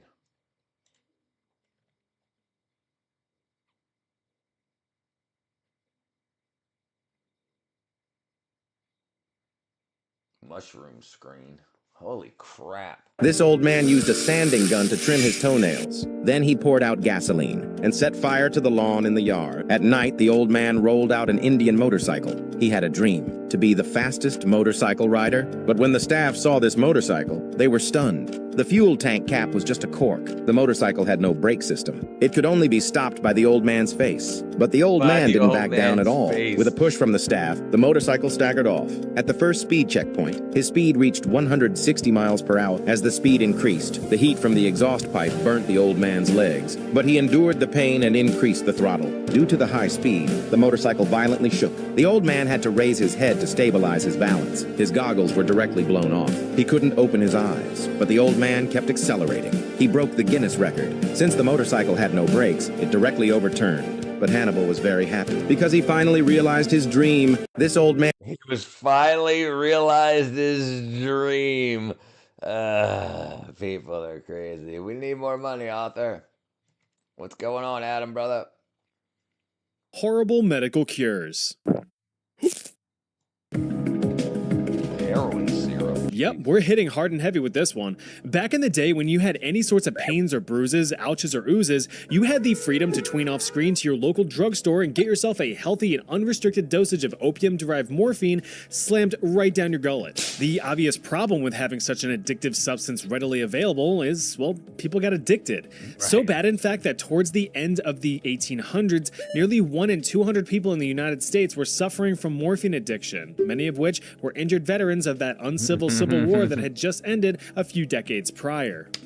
The market was in demand for something less addictive while still packing a punch at minimizing pain, and that's where a certain German pharmaceutical company came into play. Bayer, or more commonly pronounced Bayer or Bayer, decided to take a stab in the lab to produce something fab. Now, to his credit, English chemist Charles Romley Alder Wright did the heavy lifting for this research back in 1874, but Bayer would be the one to bring it across the finish line as a medical product. Using morphine itself, German chemist and Bayer employee Felix Hoffmann worked his chemical magic, acetylating the morphine compound into diacetylmorphine. Remember acetylation. That'll be important in a bit. So what does all of that mumbo-jumbo jargon mean? Well, I'll tell you. You see these two acetyl groups right here? They allow for better lipid solubility, meaning that this stuff is able to be absorbed into your bloodstream more quickly. So real quick, so Bayer took morphine and acetylated it and made heroin. They did the same thing with aspirin. So aspirin was naturally occurring, basically. I mean, it already existed, and so they acetylated it, and then marketed it. So Bayer, they call it buffered aspirin. They just did the same thing. So they did the same thing in the 1800s with morphine. They acetylated it and they called it something different. So they took aspirin, salicylic acid, and they acetylated it and made it aspirin, buffered aspirin. But it's the same. It's this. They're still doing the same thing that they did back with this. Than regular morphine, up, Richard? allowing it to take effect that much faster. I know Early this is not part experiments of the topic, boasted crazy thing, phenomenal Tom, results, taking with down patients trees, praising its putting intense more effects. oxygen, more Thus, oxygen. Felix dubbed his creation Heroish. Okay, so Julio, the whole thing has been found out to be a scam. We've got plenty of oxygen. We got plenty. The thing was a scam. So a bunch of companies and a bunch of rich people got together and worked with China, because China is the only place that could make solar panels and wind turbines. So they made up this big thing saying that we had problems with climate change, and the only way we could save it is if people bought these products. We have plenty of oxygen. We have everything's fine. We got plenty of trees. We got plenty of plants. All that's fine. That's propaganda stuff that makes companies money, because they make people believe that we need these things to save the planet, but we really don't. It's just advertisements and marketing to make a lot of money. German for heroic or strong. Acid But in There 1898, you Bayer go. would sell the wonder drug under a slightly What up, different Derek? name, heroin. The product was advertised as a Yes, you were safer, right, George. non-addictive alternative to morphine. I want to show you some most of our oxygens come from algae. That's correct also. And Xi Jinping. So if you guys really get interested in that, look up the Weather Modification Act of 1973. So the companies of the world in America were modifying the weather so much that the government stepped in 1973 to say stop. So they can make clouds, they can make those clouds rain, which means they can drop a lot of rain and say, these floods, are coming from climate change. You all caused it. Vote for me, and then we'll save climate change by getting electric cars. It's all crap. I just swiped a live stream protesting women need civil rights. No, they don't. With the Boston Medical and Surgical Journal explicitly stating the quote, absence but of we danger got of plenty. acquiring the And we habit. actually don't need a lot of oxygen to breathe. Like hold on. The gaseous makeup of the atmosphere. Okay? So 78% of air is nitrogen. So we breathe more nitrogen than we do oxygen. So 78% nitrogen, 2%, 21% oxygen, and then some mixed gases. But yeah, sorry, you guys can't see that. There you go. So that's what we breathe in. And they just say, oh, you're affecting our oxygen. No, everything's fine. Habits.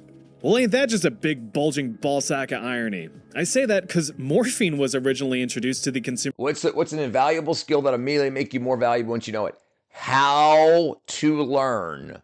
Learn how to learn, not what to learn. My diction is pretty good. Not addiction, just all addiction. Market under the same premise.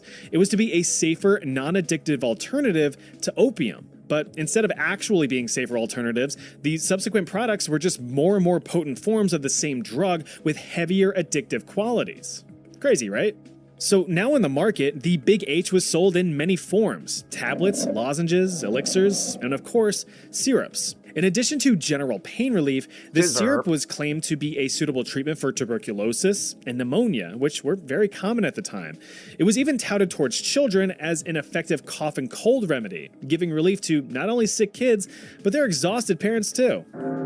What does what mean, Shane? What did I miss? I'm gonna download Discord. Yeah, brother, we'll make it happen. He's not coughing anymore, is he? Nope.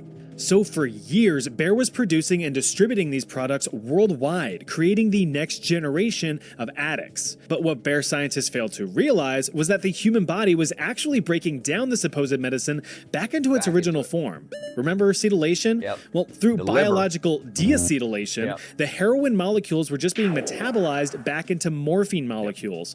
So in truth, patients were just getting more powerful, faster acting morphine That's correct. disguised as medicine. As for the innocent consumers, knew their this. quality The of learning life was thing, how to- drastically altered.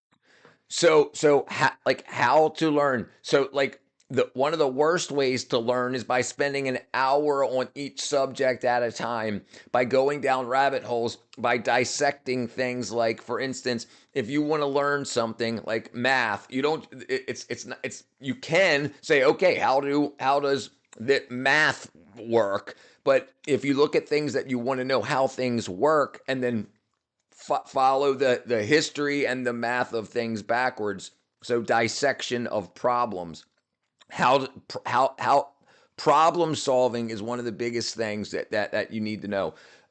Like, if someone says there's not enough water on Earth, okay, what is water? Water's H2O. How does it happen? How do we get it? And you follow that subject, not just math. 3 + 3 is 6. 9 + 2 is 12. 14 + 17 is 0.75.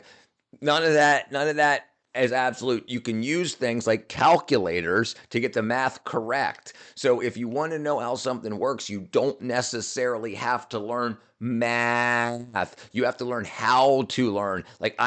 So if you know, I can go to the internet to find out how to do this particular math problem that will solve what I'm trying to do. You don't need to sit there and learn algebra for a year to paddle a boat. You need to learn algebra when you need algebra. So learning when you need things is very, very helpful, because when you want to know something, you absorb it better. So you start problem solving, and then you say, this will lead me to my problem. So it's much better to learn algebra or learn math as you need it, rather than before you even need it. Because when you know how something leads to the resolution of a problem, it sticks. It works better. It makes sense to you, because when they tell you to learn this equation because it gives you an answer, but what can I do with that answer? So learning what can be done with the answer and then working backwards is the best way to learn.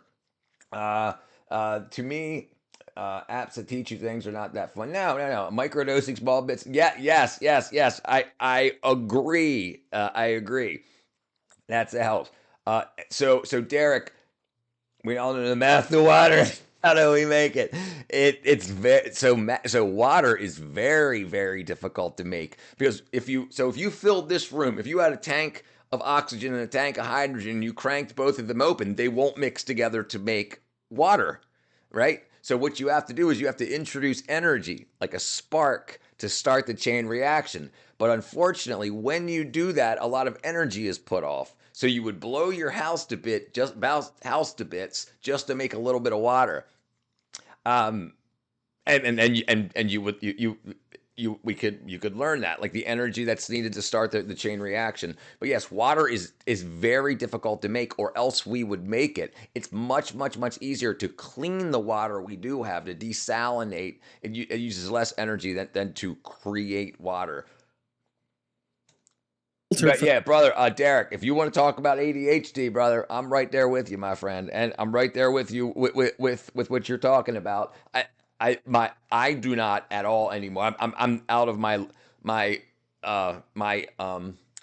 institutional learning era, and so I'm not worried about it. I learned how to learn with the ADHD. The problem with ADHD in school, the problem isn't ADHD, it's the school system wanting a boy with ADHD to sit there and learn bullcrap for an hour at a time, and when you can get up and run around and do whatever and learn as you want to learn. And with ADHD, you can focus on things you're interested in and then learn the things that help on what you're interested in, rather than saying blah, blah. Like you know the teacher in Peanuts, what's that called? Peanuts.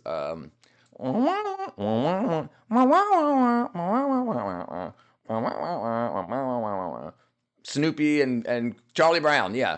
So that's basically what happens. You get so bored, you need to move around. When life at conception, there's a bright flash of light. Yes, sir. Yes, at conception, when the sperm and the egg meet and the DNA starts to connect, there's a flash of light. Thank you, Julio. Yes, absolutely. You're very correct. You're very correct, Derek. Supposed cure. What? While short-term effects seem promising, mainly that addictive euphoric feeling, the long-term effects were horrifying.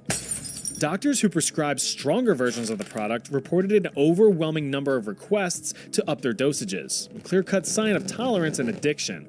Even if the initial affliction had passed, consumers still demanded their doses. Those unable to be prescribed any additional amounts experienced terrible withdrawal symptoms. These included restlessness, bone and muscle pain, insomnia, nausea, and chills. In the extreme cases, heavy use of the stuff often resulted in complete respiratory failure, which of course means full system shutdown. Right. Due to severe backlash, Bayer put a cap on all heroin production in 1913. Coincidentally, right before a little thing called the Harrison Narcotics Act was passed into law the following year. This effectively removed any and all diacetylmorphine-based remedies from the shelves, restricting them to only being available via prescription from a licensed medical doctor. It remained prescribable for a bit, but was ultimately banned in 1924. It took until 1970 to be officially recognized as a Schedule I drug under the Controlled Substances Act, determined to have no acceptable medical use, regardless of the initial claims, upon release.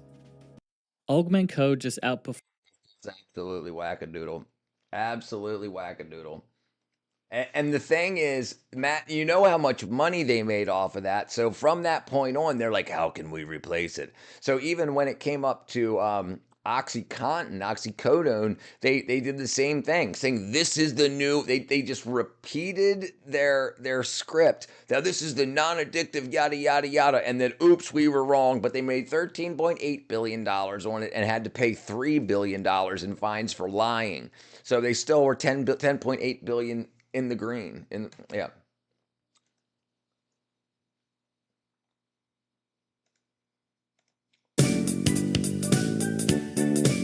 Mental illness has always been a problem throughout human history, with our knowledge around the subject still evolving to this day. Although research on the topic dates all the way back to ancient times, it wasn't until the mid to late 1800s when things really started to rev up. But like any field of research, the preliminary phase is where all of the majority of the errors are made. So drilling holes in people's skulls to let out evil spirits was called trepanning. I'm guessing that's what they're going to talk about, but that's absolutely crazy. You gotta fail a lot to learn from mistakes. Yeah. Unfortunately, though, some mistakes aren't initially recognized as such. Take one Dr. Manfred Sackel. A simple accident on his part was misconstrued as a success, and many inadvertently paid the price for it. Trained as a psychiatrist at the University of Vienna in Austria, you know, the place that isn't Australia, Dr. Sackel skipped across the pond to the US in the late 1920s to tackle the psychological disorder of substance addiction. You know, like morphine addiction. Right. But instead of just prescribing a simple syrup, Dr. Sackel instead used insulin injections. The insulin was used as a metabolic sedative, basically calmed down the achy and shaky addicts, making them super seepy instead. Much more manageable, but not exactly cured. They'll just get shaky again later. Well, unfortunately, Dr. Sackel must have drunk a tall, ice-cold glass of dumb bitch juice one morning because he accidentally pumped too much insulin into a patient, forcing them to go lights out, induced into a hypoglycemic coma. Shoot! Don't go dying on me! He managed to bring the patient back to consciousness through a delicate jab of glucose, but what happened next was actually astonishing. The patient, normally all fidgety and whatnot, showed no visible withdrawal symptoms and even improved mental clarity. It appeared that simply turning the brain off and on again gave the patient a much-needed mental reset. Well, one success means it works, said no good doctor ever. With this supposed breakthrough, Dr. Sackel had written up his discovery and decided to go for gold. Now standardizing the process, he tested his new treatment, dubbed insulin shock therapy, on patients with schizophrenia, a severe mental disorder which, at the time, had no treatments whatsoever. Under insulin shock therapy, patients were put through rigorous coma induction and wake cycles. This occurred 5 to 6 times a week, with each coma lasting about an hour before regaining consciousness. This Cachapo, that's freaking funny, dude. El Cachapo. El Cachapo, that's funny. Process lasted for multiple weeks, with patients being subjected to as many as 60 comas over the course of a few months. Some worse cases even lasted more than a year. Going back to patients, when they actually had a light on. Right, and that's still happening today. think about the remedies that are put on everybody. They tell you to go get, even though they haven't been tested.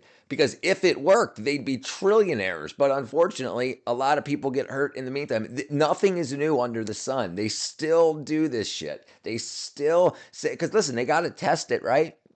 Well, they got to test it, and we might as well make $1 billion, trillion, upstairs quadrillion often experience off of it. excessive perspiration, salivation, and agitation, with many also experiencing violent convulsions. Despite these very obvious adverse effects, Dr. Sackle published his findings, claiming that up to 70% of patients had full remission, completely cured of their medical condition. This jump-started the craze for doctors to start jump-starting their schizophrenic patients.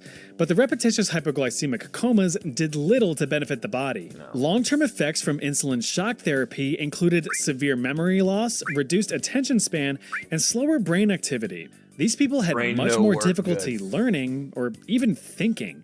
On the extreme end, of course, were the deaths. According to institutional clinical data from across the United States, mortality rates from the treatment reached as high as 5% in some facilities. Sure, that doesn't sound like much on paper, but when thousands and thousands of patients were having their brains forcibly rebooted, the numbers add up. Hundreds of unnecessary deaths thanks to shoddy research. Let's talk about COVID shots. We had no idea what those things were going to do to anybody, and they definitely caused more harm than good. And the problem is they are saying they're putting a mRNA in you that the body recognizes as COVID, as the spike protein. So if you died from it, they'd say, oh, well, it looks like you had COVID also. So how do we know? Because Pfizer didn't get all the bodies that from the mortuaries. A bunch of wackadoodle mortuary attendants, coroners got them, and they test you, burn the bodies, get rid of them, bury them, and say, "Yep, positive for COVID. Looks like COVID killed them." It's absolutely crazy. It's not like it shouldn't work that way. I think the government should be involved in life and in death. I think when people die, that should be investigated, not by some dude. And I know that coroners but there needs to be mortuaries and stuff like that should be non-paid. If you die in America, the government should take care of your body. Right now, I think it's still the same thing as it was in the 70s. You get $258 death benefit, and that was supposed to be enough to cover your funeral and whatnot. Funeral expenses and everything should come out. We pay so much in taxes for medical care. We're required to have medical care. We're required to have insurance. But if you die, you still got to go into debt to bury somebody. Insulin shock therapy continued to be practiced up until the 1950s, where it eventually fell out of favor when antipsychotic medications entered the market. Amazon. These medications were cheaper and safer for the patient. By the 1960s, the therapy was completely abandoned. As for Dr. Manfred Sackle, his heart abandoned him in 1957 when he died of heart failure at the age of 57. I like how Listen, it's called Connect Team, and it's insane. I don't do Yeah, it's absolutely insane. You're insane. It works? Oh, like he Calomel. This delicious-looking rock is called calomel, and it's responsible for thousands and thousands of deaths throughout human history. Although a simple compound, calomel, also known as mercurous chloride, was widely used as a treatment for centuries, with Arabian alchemists first documenting. So people that had syphilis and when their dinglings felt funny, they would put mercury solutions down the pee hole. Its use back in the medieval times to treat syphilis. There you go. But Swiss physician and double chin enthusiast Paracelsus pushed the research further in the 1500s. He noted the compound's astounding ability to rid the human body of black bile. Made you vomit and shit yourself. You see, for millennia, the prevailing medical theory was that of the Hippocratic Four Humors. I know I've discussed this before, but as a refresher, the theory suggested that the human body contains four main fluids: blood, phlegm, yellow bile, and black bile. If you're healthy, it means that all four of these fluids were in equilibrium. But even if one was just slightly off, it could cause you to get sick, so you had to bring things back into balance. You had to let out some blood, cough up a green glob, or learn how to drain your dragon, each a valid method for getting things back in order. Although Paracelsus could see a potential benefit with calomel's purgative properties, he actually advised against it, recommending it only as a last resort. This was because, from what he observed, the risks far outweighed the potential rewards. Even by the 16th century, people are so scared of death that they'll offer their body up They'll do wackadoodle stuff. And the thing that's crazy now is we've got access to the world's information. And if somebody says, "Hey, here is a something we think of doing to your body," we can look it up. But then you get hammered with propaganda that says, "Oh, you're not a researcher. You can't do research." Yes, you can. Yes, you absolutely can. It's freaking century, All the right, brother problematic Derek. nature of mercury as a treatment was already well known. Pure mercury had been used medicinally since the days of old, and the smarter science people had documented its less than desirable effects on the human body. Hair loss, tooth loss, fatigue, dementia, and death were all on the menu from heavy mercury usage, with death most likely being the worst one. But who needs warnings and research when you can make them dollar bills, y'all? Jump forward tens of decades into the 18th and 19th centuries, and American and English physicians were handing out calomel like caramels. Refined calomel is a tasteless, odorless white powder, which makes it a perfect oral medication. It remained marketed as a purgative and a potential cure for diseases or conditions such as syphilis, gout, bronchitis, cholera, constipation, or even ingrown toenails. But wouldn't you know it, calomel as a medical treatment wasn't the best idea. The violent bodily expulsions led patients to suffer severe dehydration. Not only that, but some patients were prescribed bloodletting sessions alongside their mercurial cure. So in an attempt to balance their humors, some patients way overcorrected to the point of dangerously low levels of bodily fluids. This resulted in the little shriveled up raisins to suffer what is called hypovolemic shock, meaning that their bodies couldn't provide enough healthy blood to their organs, leading to rapid heart rate, extreme weakness, and complete organ failure.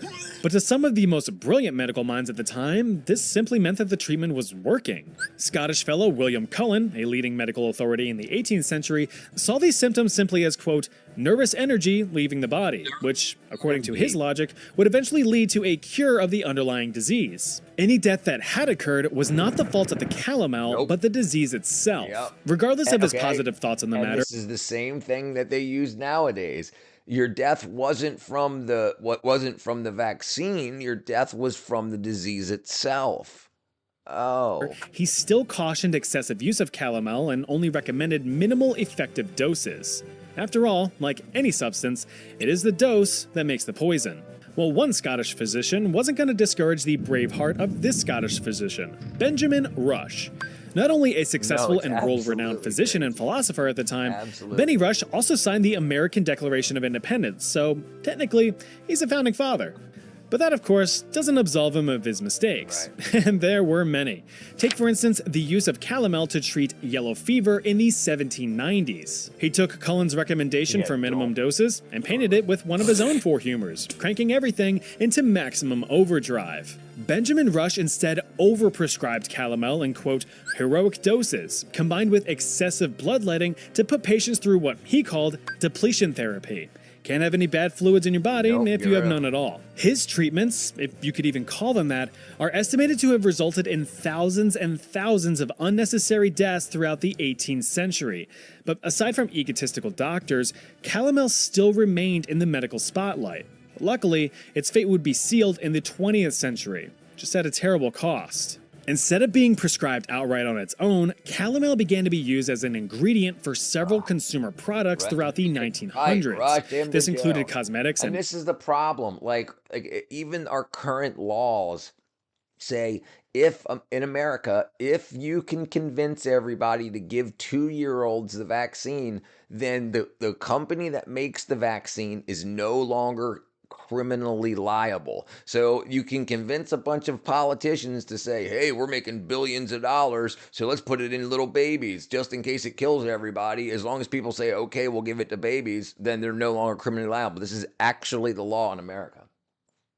Baby products. This is why when they came out with the vaccine for COVID, they wanted to give it to everybody, the elderly. But then when people started dying, they were like, oh, let's give it to babies too so we can not get in trouble for it and still make a bunch of money. They convinced the government to pay for it. And they're not a government company. For fussy babies growing their first set of chompers. The teething powder will be applied directly to the little future taxpayers' aching gums to soothe the pain and calm them down. But then mercury did its thing and produced a terrible side effect: acridemia.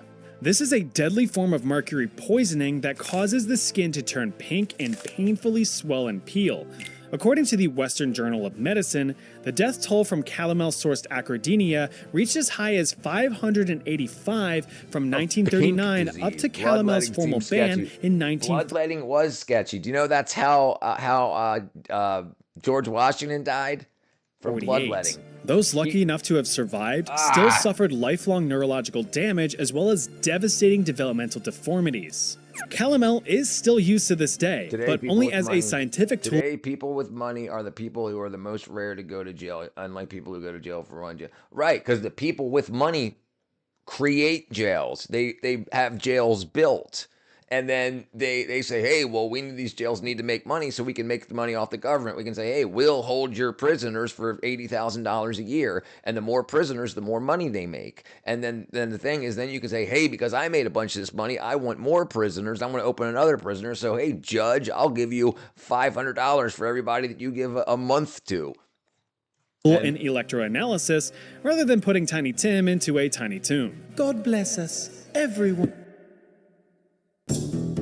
Mummy powder. Ever copy someone else's notes from class only to realize too late that you've made an error and subsequently taught yourself the wrong thing and now you look like a complete and utter dumbass? Do, brother. Well, that's what a bunch of European fellas did in the 12th century. Ancient Greek and Arabic texts pointed to a substance used as an effective cure-all for... Yeah, they don't look at the ground to see the sky. Yeah, that's exactly right. It's exactly right. Many ailments. The Arabic text referred to the substance as mumia. Derived from the Persian word mum, meaning wax, mumia is a naturally occurring black tar that is found around the Dead Sea in the Middle East. Also known as pitch or bitumen, the sable slop was often applied directly to wounds to stop excessive bleeding and promote healing thanks to its natural antiseptic properties. Powdered bitumen could be diluted in wine or... And people still sell this stuff. People still sell this stuff as like asphalt, and it's sold as dang it. Let me see if I can find it real quick. Asphalt for health.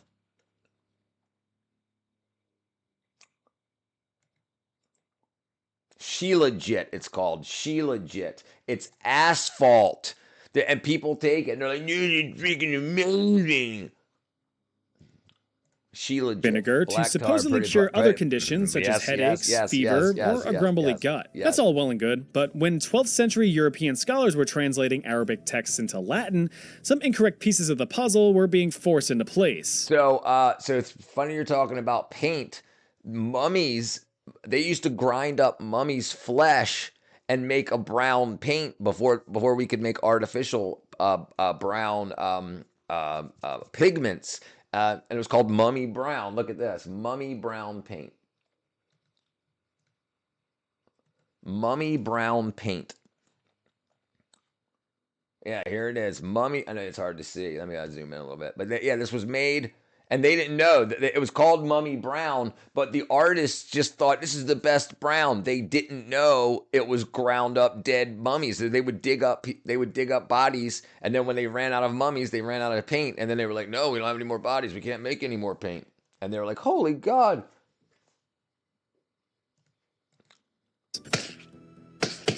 This was the case for the translation of mumia. The way the text described the substance wasn't exactly direct, with some context clues pointing towards embalmed bodies from ancient Egypt. Just as an aside, towards the end of the New Kingdom and into the late period of ancient Egyptian history, embalming of corpses did in fact use pitch in the process. But instead of the pitch, translators instead mistook mumia to be referring to a known black tar-like substance within the corpses and even the embalmed bodies themselves. Fun fact, this is why we call mummies, mummies. A simple mistranslation. Well, when translators saw human corpse and cure-all in the same medical text, that's where things kind of went off the rails. You see, the idea of consuming remains for health benefits was not new. As a matter of fact, medical cannibalism has been around since the days of old, with one example being the ancient Roman practice of consuming gladiator blood with the intention of curing epilepsy. Even Imperial China had Emperor Wu Tsung of the Tang Dynasty munching down on some human flesh to extend his life. So even though it sounds kind of ridiculous, theoretically they still do that today. You hear about like people drinking children's blood and what's it called? Not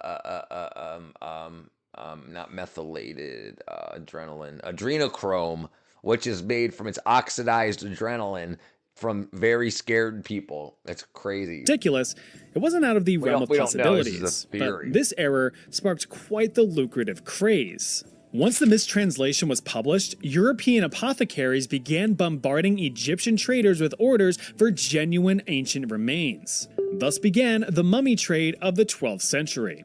Tombs were exhumed and graves were robbed to dig up cold hard bodies for cold hard cash. But for every market, a submarket grows. With such high demand and limited mummies to be extracted, fake corpses were being created using the recently deceased, being sold as authentic remains. But we'll circle back on that in a minute. For use What as up, a boy? medicine, Flex, the what mummies up, were Dino? busted up and broken down, ground into a fine powder. The powder itself could be popped onto your palate to treat anything from internal bleeding to full-blown depression. But if munching on the mummy wasn't your thing, the powder could be snorted into your schnoz. You gotta be Ironically kidding enough, me. this was used to treat nosebleeds. Of course, if powder wasn't the play, then it could be incorporated into various ointments and balms. Just slather that shit all over yourself to heal any open wounds. The problem, as you could imagine, was that it did jack shit. Right. French Renaissance surgeon Ambroise Paré found the practice to be barbaric and appalling, Right. noting that the treatment, quote, But what's weird is there are people that practice medicine that say, hey, we've got all these dead bodies. How can we make as much money from this as possible? If we can get people to rub dead body juice all over themselves and tell them it cures blah, blah, blah, and they believe it, we can make trillions of dollars. Dead bodies are free. could do much more harm than help, as it was nothing but, quote, flesh of dead, stinking, cadaverous bodies. Having seen patients ingest the powder firsthand, he directly observed their violent vomiting and immense stomach pains. And it was all true. Medical experts had noticed severe reactions to the powder. Now, circling back to the counterfeit corpses, this only added insult to injury. These corpses were often freshly deceased from disease, embalmed and made up to resemble a real dusty-busty corpse. So instead of snapping into an ancient Egyptian Slim Jim, people might have been munching on a malarial amalgamation of Monty the Mischievous Mooner. Thankfully though, scholars during the Renaissance decided to revisit the original Arabic text and realize the mistranslation, decrying mummy powder as a medicine and putting the final nail in the coffin for the terrible treatment. Allergy meds were draining my wallet. Let's see what this looks like.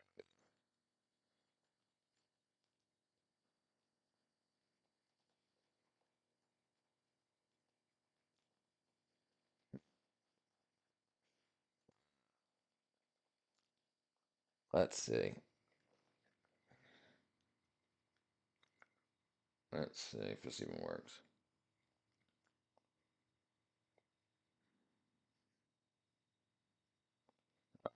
Bam.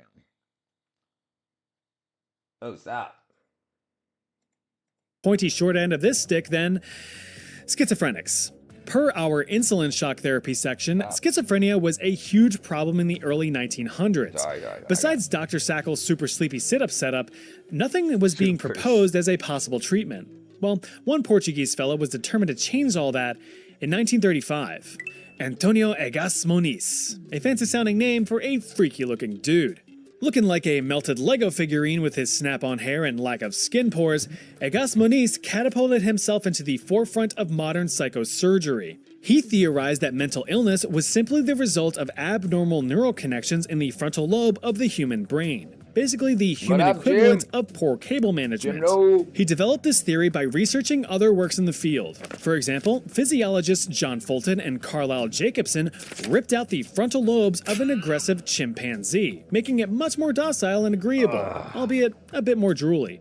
Neurologist Richard Brickner noted the complete personality shift of a man whose frontal lobe was surgically removed following the discovery of a tumor. Alongside other evidence, Moniz made his case and was granted permission to test his theory.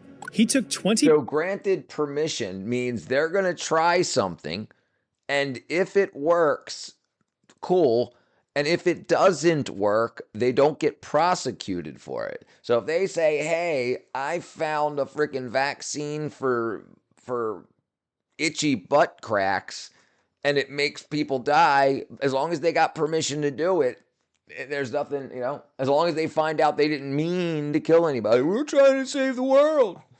Patients with disorders ranging from anxiety, depression, and of course, schizophrenia. Maybe even all three.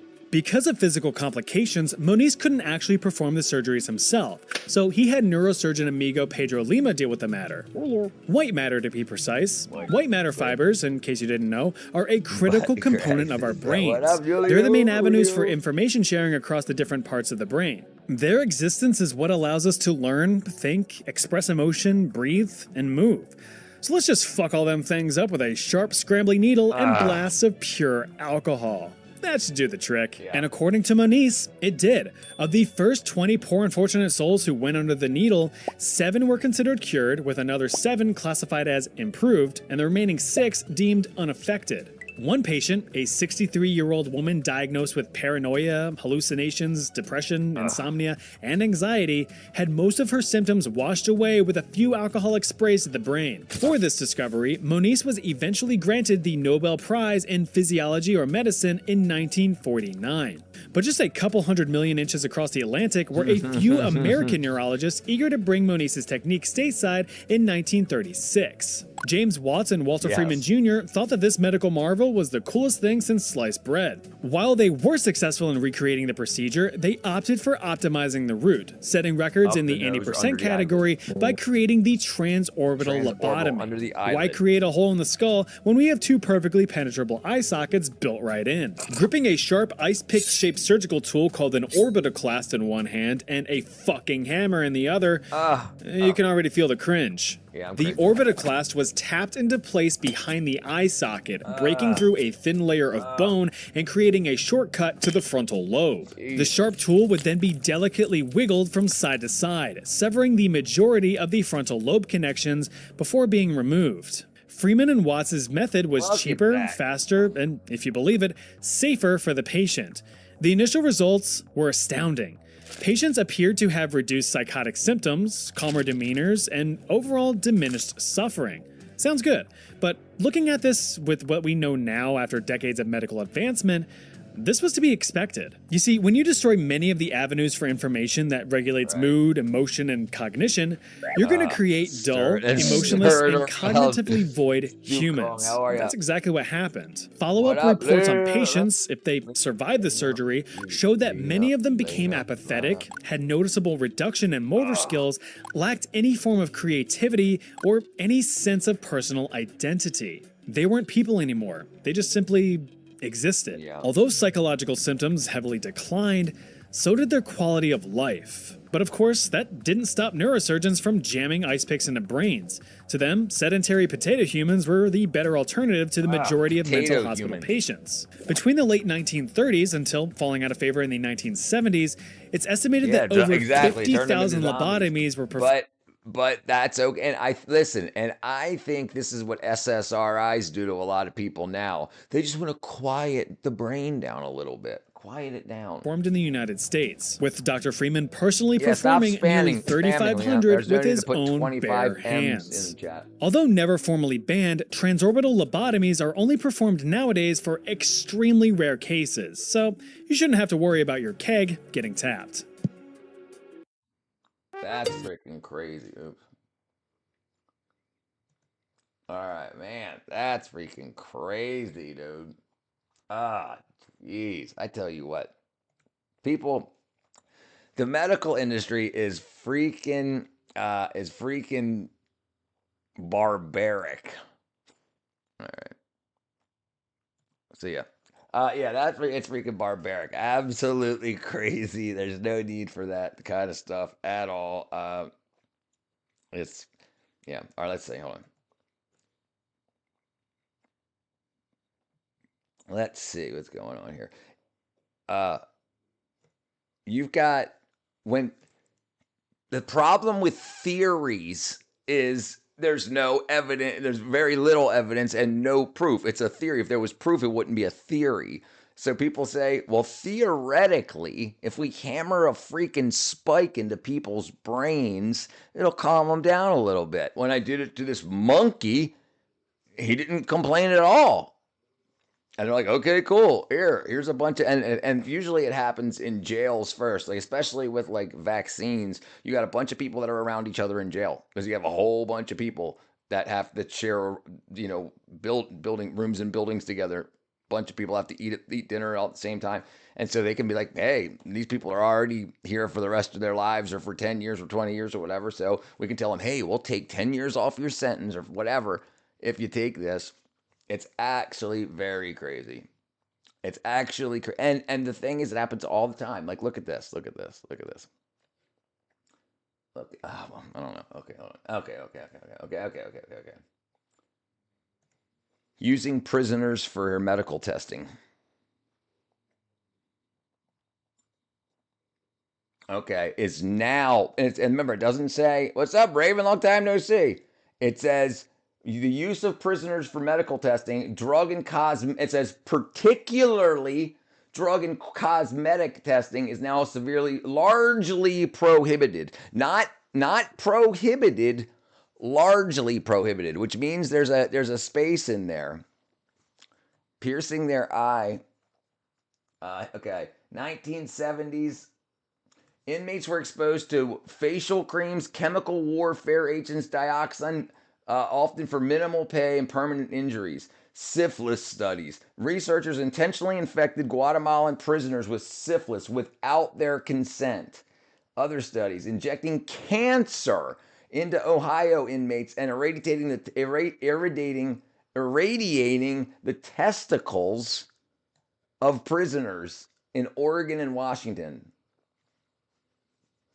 Yes, listen, these people are crazy. Listen, they get so rich. They get so, like, imagine making $80,000 a year and you see people that are making millions and you're like, if I can just, so let's see what they do to animals and stuff. Oh, if they irradiate the testicles of a rat, it doesn't do backflips anymore. So, hey, let's see if we can do that to people, because if it works, I'll be a trillionaire. To be fair, before laws were made against these, there a lot of we made them. Right. I can't disagree with that. Medical tests or new medicines obviously need testing. That's what was so weird about medicines that are released without testing or very little. Like, okay, yeah. Well, I was gonna look up some stuff, probably get me in trouble. But yes, and that's the big problem. So now it needs oversight. It needs strict oversight. So if you get some crazy people in government that are willing to try, like, they don't care, hey, I'll sign the paper, because they're going to make millions of dollars. Let's see. What was the guy's name that did the COVID one? What was his name? Dr. what? Fauci. Dr. Fauci's net worth. 11.5 million. How did he get 11.5 million being a public servant? How did he get $11.5 million? He made 7.6 million driven by the 2019 investment gains that he made during COVID-19 pandemic. So that pandemic made him most of his money. Yeah, we can be done with the topic, whatever you want to do. Whatever we want to do. Yeah, we can switch topics, whatever you want. I'm down. Yeah, especially in psychology. Okay, can I do my body science while I'm still alive? Yes, you absolutely can, Adam. In America, it's definitely, absolutely. Yeah, they're called medical trials. After we're done with this topic, I'd like to talk about what they're doing to kids in Africa for chocolate. What up, JMG? What are they doing to kids in Africa for chocolate? What are they doing in kids in Africa for chocolate? Hazardous labor on cocoa farms, cutting and carrying. Is that what you're talking about? Children ages 5 to 10, all using sharp tools, spraying pesticides. Jeez.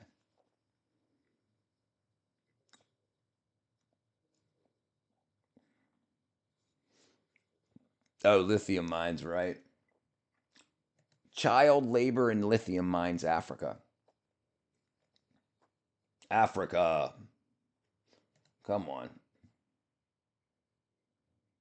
Yep, still happens. Yeah, it's definitely sad. It's definitely sad. Yeah, man. You know, it's so crazy. They bitch about all kinds of stuff that's going on in America. and what's happened in America and the slave trade and the transatlantic slave trade, but it's still going on in Africa. Look at this. Look at this. How many slaves are still in Africa?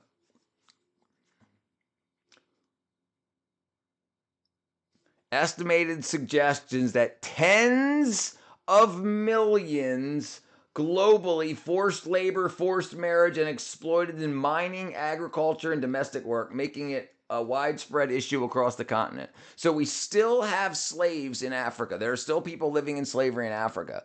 And they're like, give us millions of dollars. It's so freaking crazy. It's so crazy.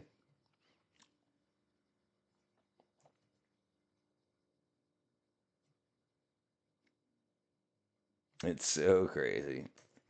Yeah, I was literally reading yesterday. I wanted to bring it up the topic. No, it's absolutely crazy. It's absolutely crazy. International. Estimate 40 million people are in some form of slavery. 40 million. 40 million people in some form of slavery, with significant numbers in Africa.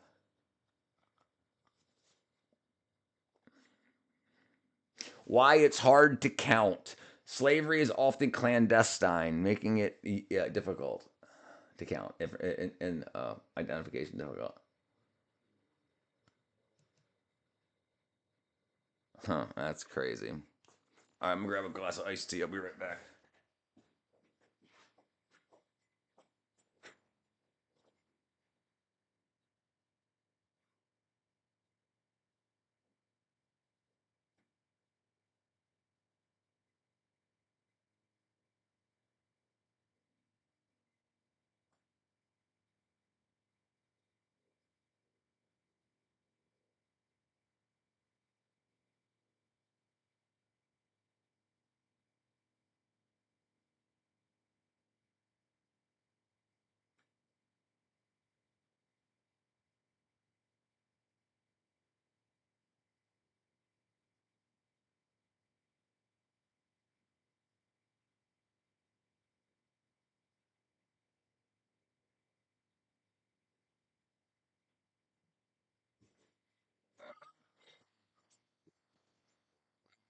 That's.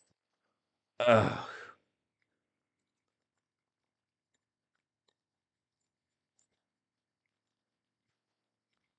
Okay, let's see. There we go. Let's see. Okay. There's more slaves today. Right, exactly. And they talk about it like it's over with JMG. They talk about it like it's over. And now that it's done, reparations need to be paid. The thing is, they know it's a money grab. If American government was to pay reparations to, if American government was to set up an organization to pay reparations to the family of former slaves, it would get stolen. They would do exactly what's happening now. Look at the money that's the billions of dollars just in California that's given to California for homelessness, and homelessness gets worse. They're missing like $24 billion. YouTube blocks so many of my messages. Am I really that bad? I don't know.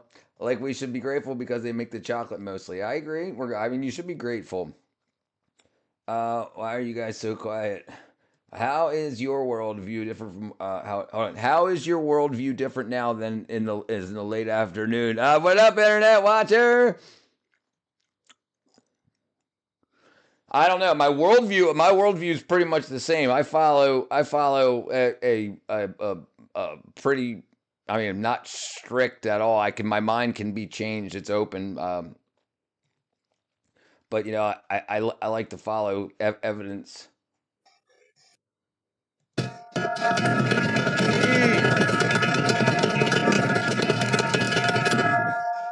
Jeez.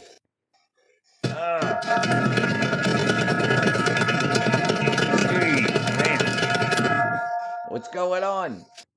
Jeez. Yeah, that looks like it freaking hurts. Don't punch freaking metal, guys. How you doing, brother? How you doing? The closest. Oh, jeez. That looks rough. Now hold on. Now that is a dad I'm scared of. Yes, yes, yes. If he could beat on a freaking steel cylinder like or a propane tank, I guess that's what that was. My hands don't have to be that strong to simply. Right? Yeah, yeah, yeah. Can you search up hockey One Piece and tell us what you take on it? Are you talking about the anime?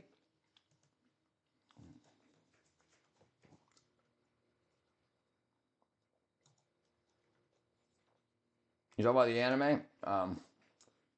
So I've never watched it. I've had hundreds of people tell me I should watch it,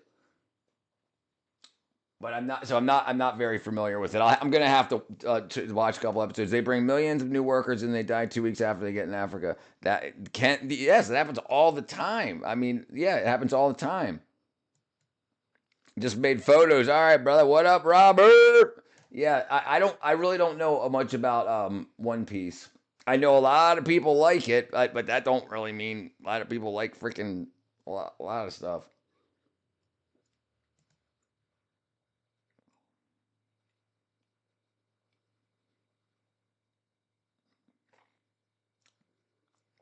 Shanks.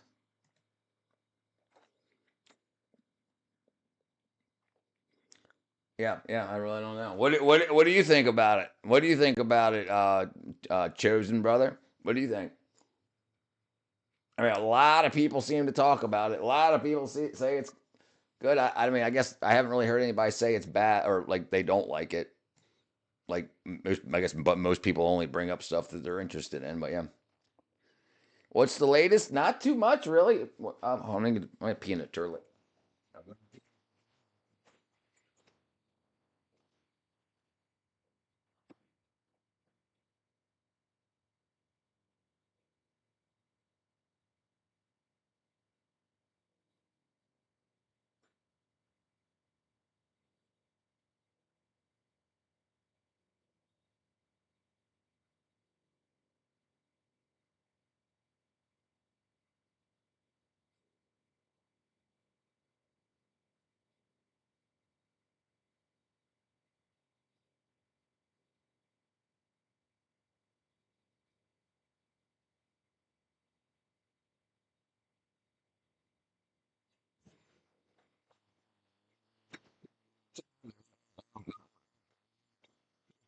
Yeah.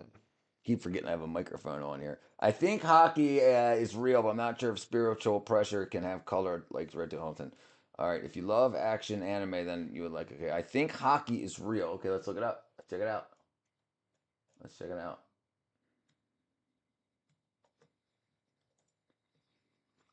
Watching One Piece is a full time job. I couldn't be bothered. Okay, hockey. Okay, let's see.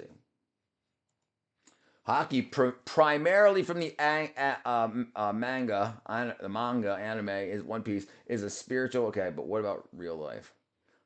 Okay, so there is. It's considered a sixth sense. It looks like the sixth sense lets users feel others' present strength and emotions, allowing for prediction of an.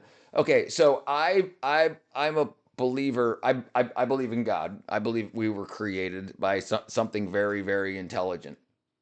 I believe that like you can tell when you walk into a bad situation and you don't hear anything, smell anything, and you get that like that weird feeling like, oh man, this ain't right. Like that I think that actually happens. When people are looking at you like and like or like looking at your back and you can feel that, you can tell that somebody's looking at me. Like that, I think all that exists. And I think that's what they're trying to use like they're trying to say. I don't believe in the invisible armor. Okay, I do believe it. So when I was younger, I studied martial arts. So like there are things you can do. Like the reason you see people with in martial arts go yeah yeah yeah when they punch is because you're strengthening all your muscles. You're flexing all your muscles, especially in your abdomen, so that when you get punched, if you get punched or hit, your muscles are tensed up and it doesn't hurt your organs as bad. I'm guessing that's what the armament is. It says invisible armor, hardening the body,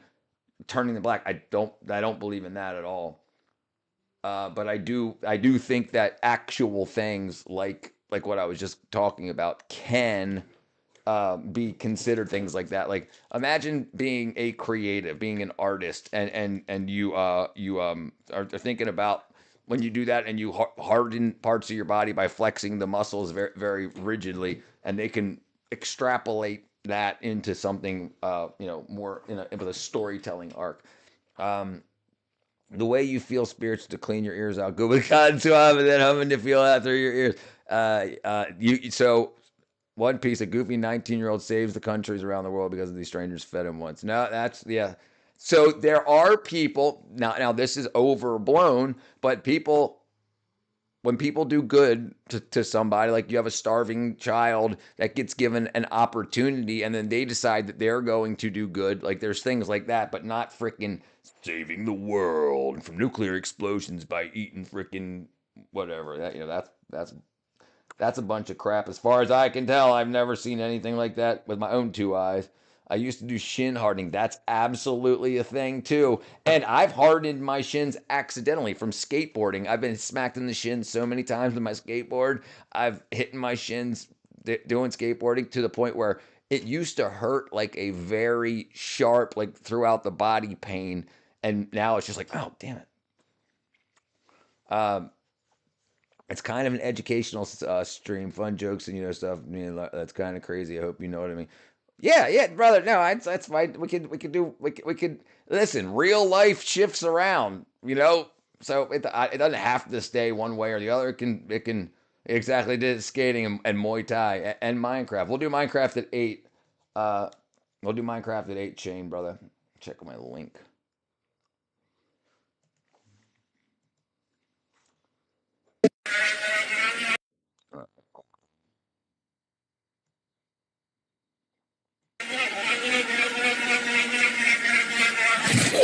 Yeah. Oh shit. That's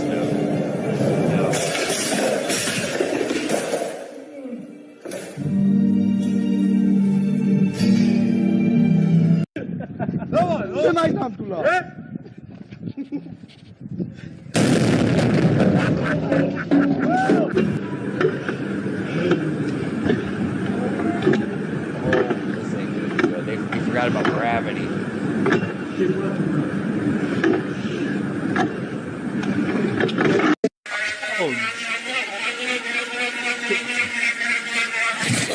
Yeah. He did that on purpose.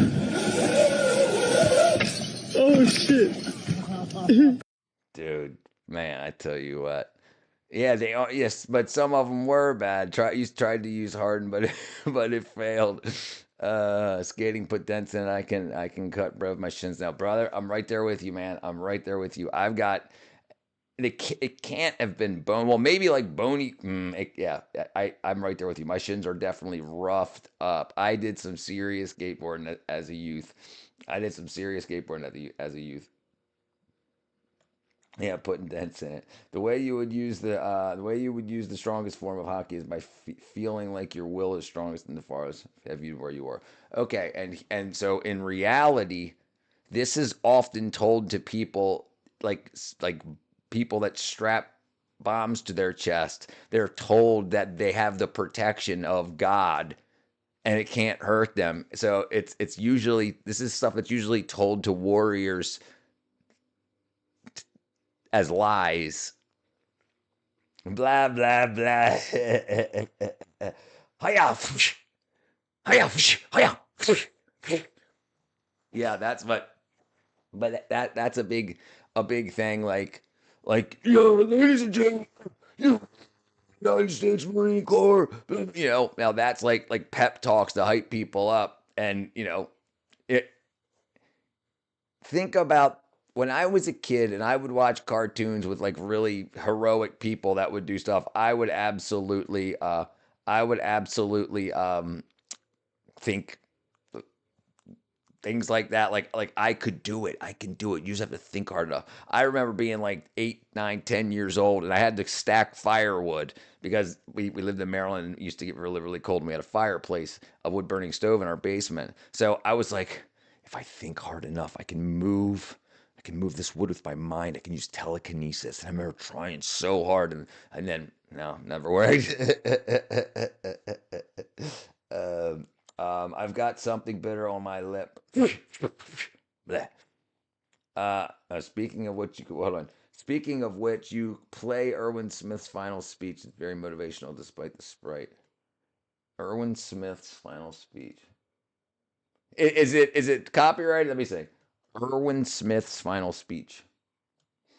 Yeah, I can't play it. I can't play it. Oh, that's it.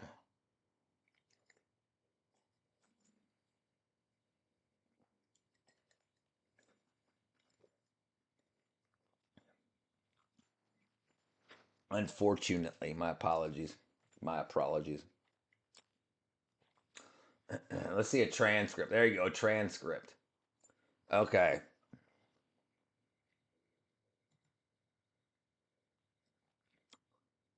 Okay. You are absolutely right. It's all meaningless. No matter how many dreams and hopes you have, no matter how happy your life may be, if you are crushed by a rock, it's all the same. We all die. Then is life meaningless? Is it meaningless to be born and hope for the best? Is it the same for our dead comrades? Were those soldiers meaningless? No, they were not.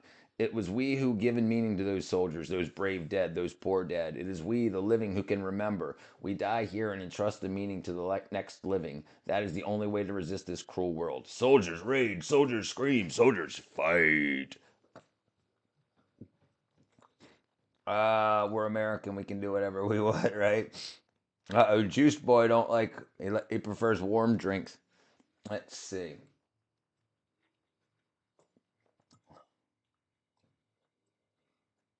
But art is an amazing thing. You can get through a lot of stuff with art. And I think that's why it's always been used in media, in propaganda, and like if you look at the old propaganda that Disney used to make, like that stuff was absolutely crazy.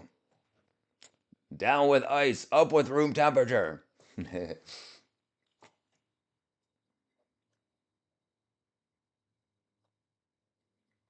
But propaganda, like the way that like Disney used to draw, like during World War II, the way they used to draw the Japanese, they used to draw them all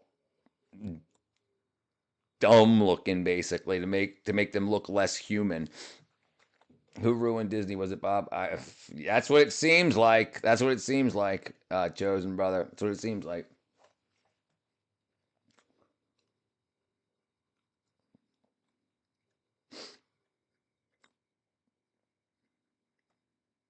It's so interesting also, like Japanese is written top to bottom, Arabic is right to left, English is left to right. It's so interesting how that works. A to the OT. Hell yeah. A to the OT. Shame. Let's see what AI has to say.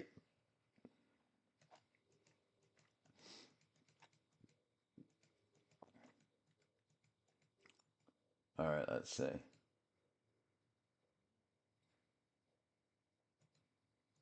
All right. Who ruined Disney?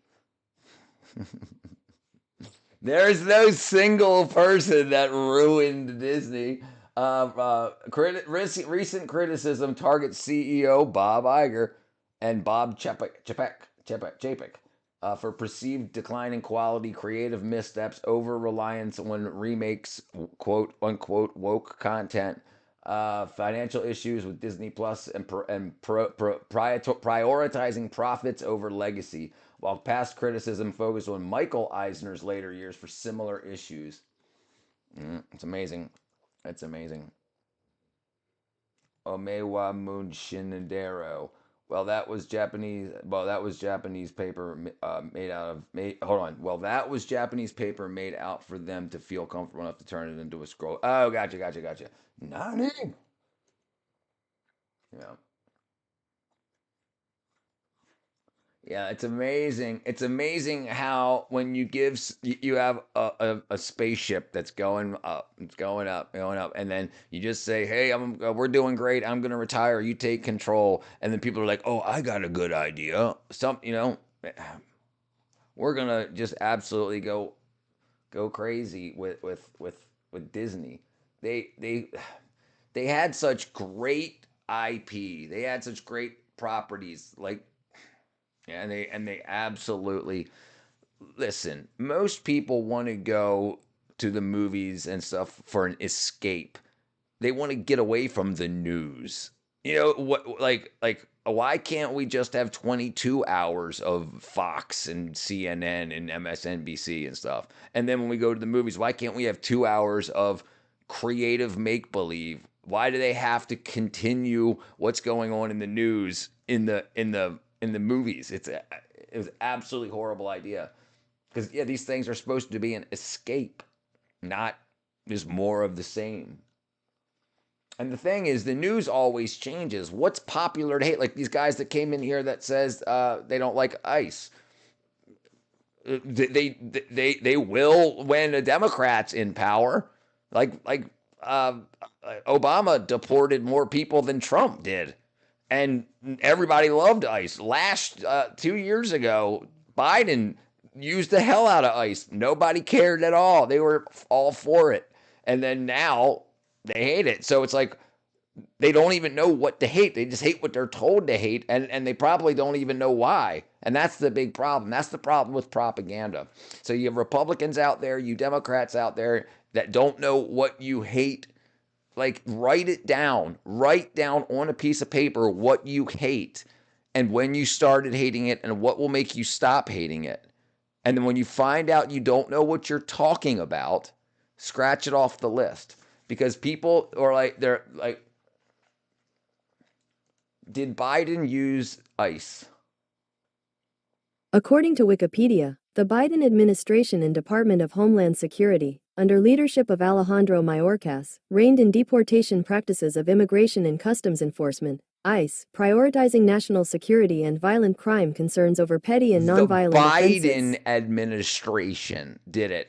And then you have all these people that voted for Trump or voted for Biden or voted for Kamala, and they hate ICE under one and not under the other. Biden is the one that started it. So you got all these Trump supporters out here saying, fuck ICE, and they don't even realize that it wasn't Biden or Biden supporters that say fuck ICE because of Trump, but it's Biden that made it happen. And Obama was and Clinton, both Democrats, made it happen. But these people have to choose sides. I don't choose sides at all. I make a list of what's important to me, my worldview, and then I vote Democrat or Republican who follows that list. If you follow one or the other, you're closed-minded.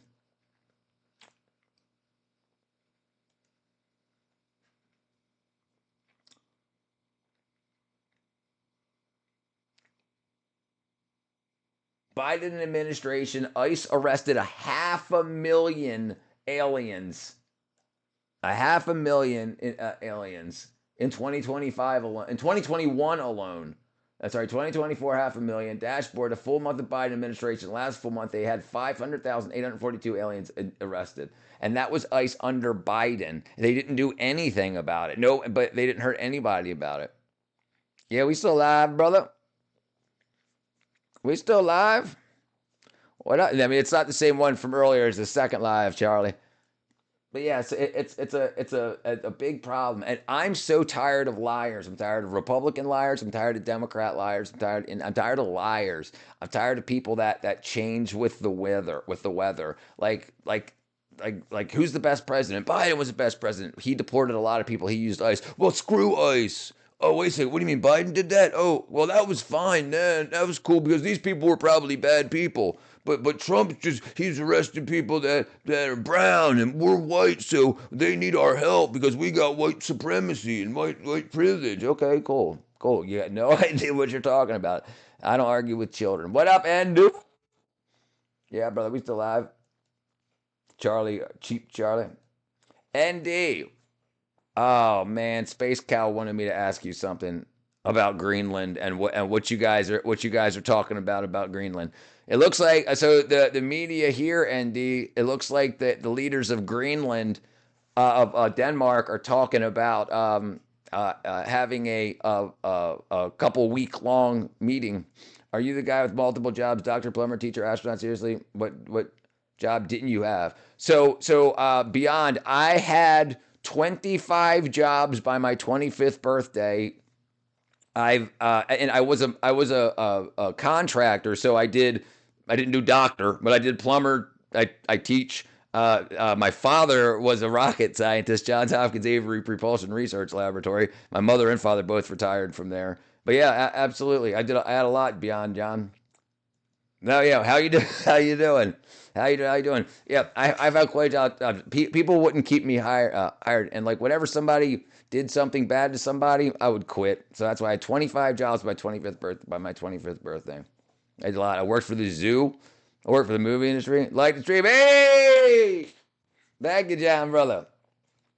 Thank you. And I back to what I was saying about the when people don't know what they want out of life, and they think, like, when people don't have someone to follow and they follow a group that constantly changes their mind, it's I think it confuses a lot of people, because they're like, who do we hate today? Who do we hate now? It's like, man, best thing you can do is find people that can do a lot of stuff. Find a group of friends, somebody that's really good at automotive work. Find somebody that's good at carpentry. And then just trade amongst yourselves, so you don't have to go to a corporation and give them all your money for random stuff. Yeah, what's going on, Leo?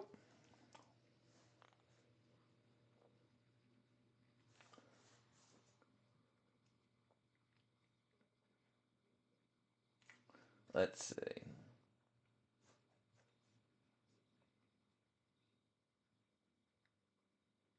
Okay, which leads me to major dashboard. Last time on stream was in the beginning of 2025, dude. So John. So since then, so today actually, I finally got my final monetization on YouTube. So now I actually get ad revenue and stuff. Christmas Day, I got the ability to get super chats and stuff. So it took me a year, but so just in the past month, a lot has happened. But yeah, I've been going like 6 hours a day, more than that sometimes. Like I'm at little almost 3 hours just this stream, and I did like a 2.5 hour stream earlier today. It's great. It's been a blessing. It's been a blessing. It's been a blessing. All right, what was I looking at before?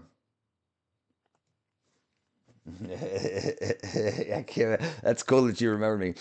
Birdhouse. Yes, I built I've got my chicken coop. I've built that's a big birdhouse.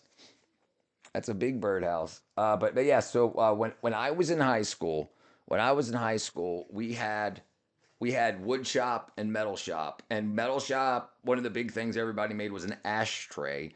And in wood shop, it was birdhouses, So yeah, but I did a lot of stuff like that.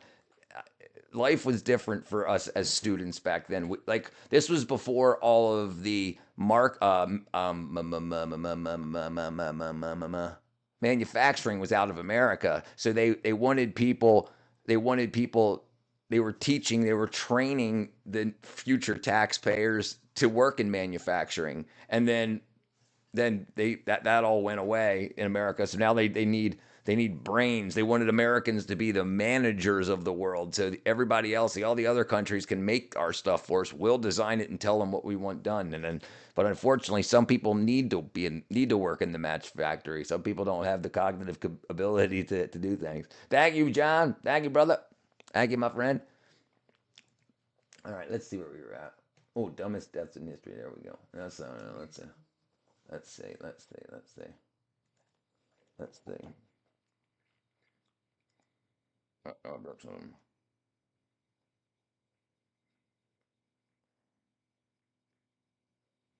All right, cool.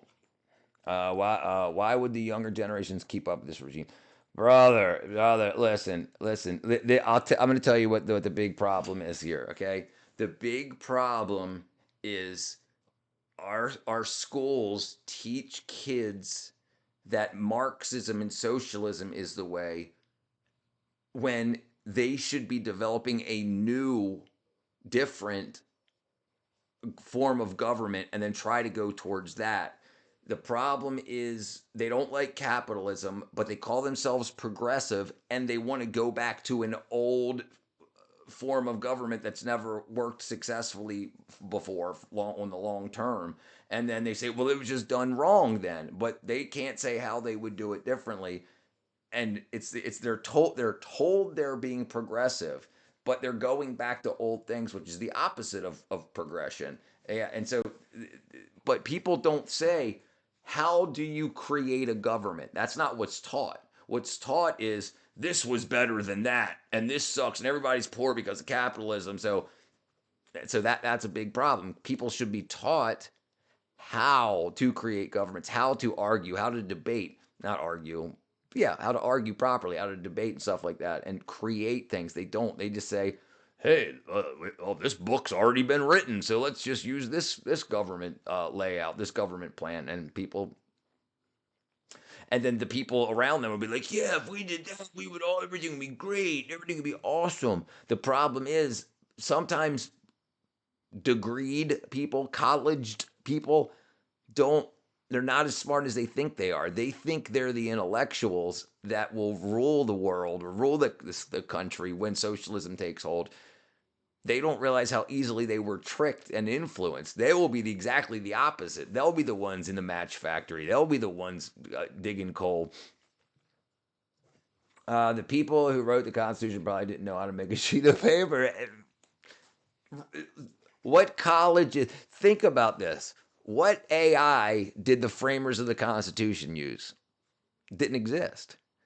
Right? So they went to libraries and stuff to get their knowledge. They wanted to learn. Yeah, they had schools. They learned how to freaking rub wood together to make fire. They learned basics. They learned.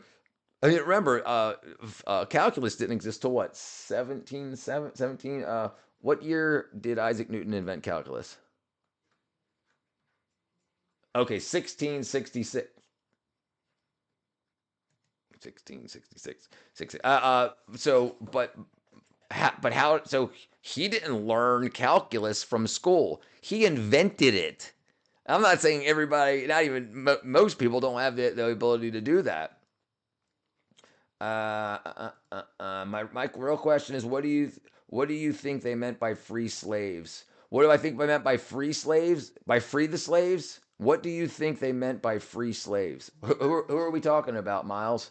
The real question is, what do you think they meant by free slaves? I don't know if I missed something here.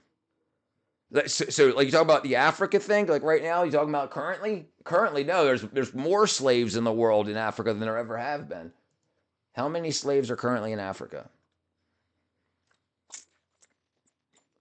So as of 2021, there's still 7 million people living in slavery in Africa, and around the world, it's over 10 million. So there's still slavery every day. There's still slavery going on, but but the way they teach it in America is the reason for slavery is America, and now that it's gone because we were strong, and that's all bullshit. It's still happening every day. It's still all over the world. It's lots of places in the world. There's still a bunch of approximately 7 million people in 2021 are still living in modern day slavery. And so I think the big problem is a lot of people think slavery means you're owned by someone else, but now it's, if the government gives you food, and slaves in America back in the day always had shelter and food because you didn't want your slaves to die. They were expensive. So that still happens now. So now you've got immigrants that come in, and they call the immigrants immigration workers, immigrated. I can't remember what the term they use, but the thing is, they get government housing and government food. I'm not saying it's bad or good. I'm saying it's still slavery. Yeah, they can do whatever they. No, they can't. They can't go back to their country because they'll be killed.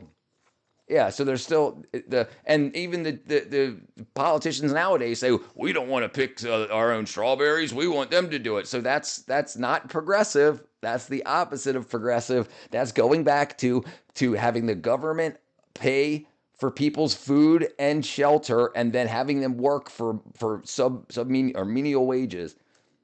Do you think islanders eat strange fruit? And hold on. Do you think islanders eat strange fruit, and that's how our skin colors are different? Dude, I remember a girl when I was in high school that did a report on melanation, like how people get different skin tones and whatnot. And the theory, and I don't know if anything's ever become it, but the theory was Africa's closer to the equator. The equator's close to the closest area to the sun. So it was a development in order to keep people from getting skin cancers and stuff from the sun. Now, whether there's any evidence for any of that, I don't know. Because you would think if that was true, then a couple of generations of darker skinned people living in cold climates, you think they would lighten up. So let's see. Reason for melanation. Okay, so it says it serves as nature's defense against UV radiation from the sun. It says it says genetic determines your baseline skin color, but hormones, inflammation, health conditions, diabetes can change in melanin. So if diabetes can change it, then you might be on to something for the long term. If you're eating a lot of very sugary fruits, I guess it's just as possible, but it would be over long periods. It wouldn't be over 20 years. It would be your parents ate a lot, your grandparents ate a lot of sweets or something. I mean, this is all shooting from the hip theory here. Addison's disease, certain cancers can alter skin pigmentation. But yeah, so the theory is if you live in a tropical environment, you're closer to the sun, and in order, like, white people would die. They would like the white people over a couple of generations being bombarded by sunlight without any protection would get more cancerous cells and then have cancers in their what do they call it in when you have above genetics epigenetically, and then you pass that on to your kids, and then the kids get more cancer more quickly, and then that passes on to their kids, and then you'd be sterile or you would die quickly. So they would just die off rather than being converted to having darker skin. Interesting. Okay, how it works, simplified. UV light hits skin cells. Melanocytes, melanin-producing cells are activated. They produce melanin pigment and structures called but here's the interesting thing too. Light people can get suntans. Why doesn't it stay that way? Like eventually, the sun, it fades, and that happens very quickly. So why would people with more melanin, why wouldn't theirs also fluctuate as quickly?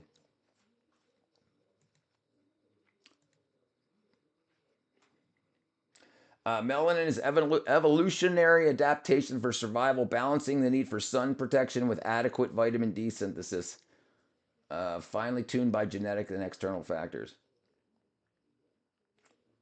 Is that where you're at, Chosen?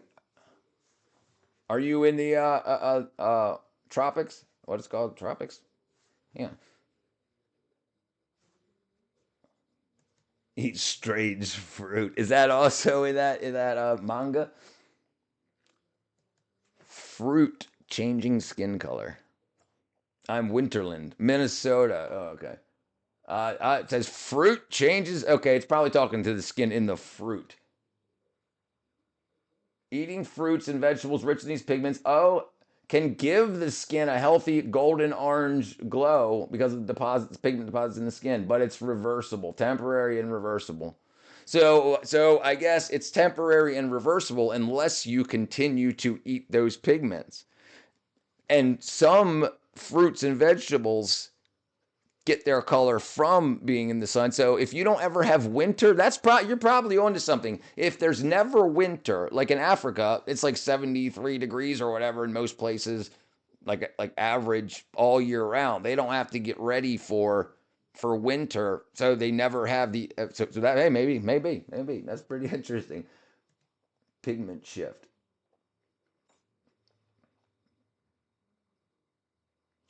It says 2 extra portions of fruits can cause notable changes in 6 weeks.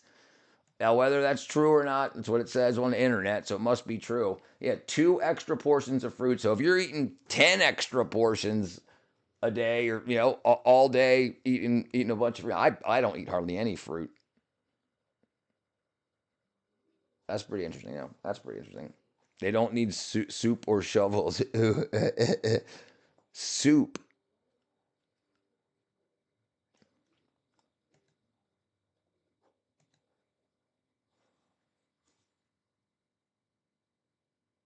Completely stupid historic trends. Stupid deadly trends in history. God bless you, brother. Just scrolled around, ate a mushroom gummy, and then come a long way the past few years. Hey, how you doing, Christopher, brother? How are you doing, my friend? Do you get a benefit from them, Chris? I've never talked to anybody that's eats mushroom gummies. Oh, they've come a long way in the past few years. Yeah. What do you recommend? Oh yeah, they have. Okay, yeah. All right. Oh, let's see. Good after the experience, more so than doing. Let's see. Mushroom gummies. Are these over the counter mushroom gummies? Like these things here? Cheech and Chong space gummies, things like that? Miles is right there with you. What up, Liam? What up, Liam? I used to know a Rankin, Jay Rankin. Chris, you should go stare in the mirror and tell yourself nothing is real. Is this what you're talking about, Chris? I'm very interested in it. Yeah, Virginia smoke shops. Okay.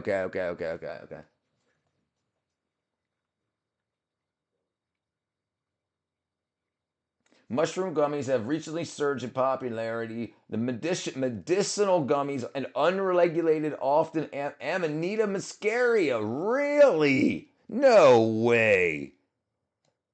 Wow, that's freaking amazing. I don't know. Internet Watcher, are you still in the chat? He's from the Netherlands, and if you look at his channel, he goes foraging. He finds them growing all over. Let's go to his channel.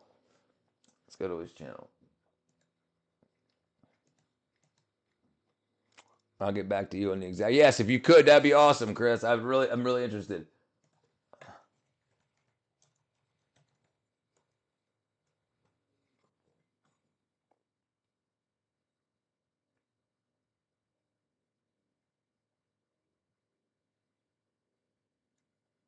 All right, hold on, subscriptions.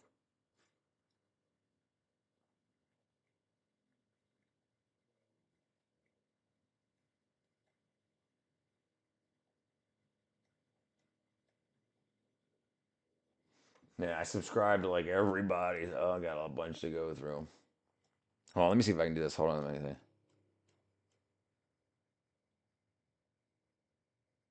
He was in the chat earlier. Let me see if I can find him.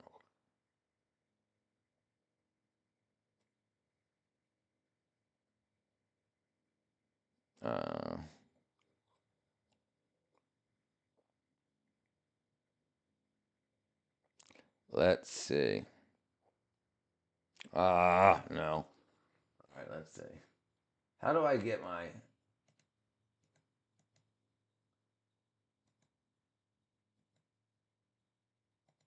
Oh, dang it. Hold on. Give me a second. Back down to here. Hold on. You don't recommend them. What up, Emma? I ate a forest mushroom before. I'll let it sit in vinegar first. What happens is you feel like you're a Toon Force like Bugs Bunny. What's going on here? Oops, wrong thing. A, B, C, D. Okay, there we go. A, B, C, D, F, G, H, I. Internet Watcher. Here we go. Okay, all right. Let's see if I can find one.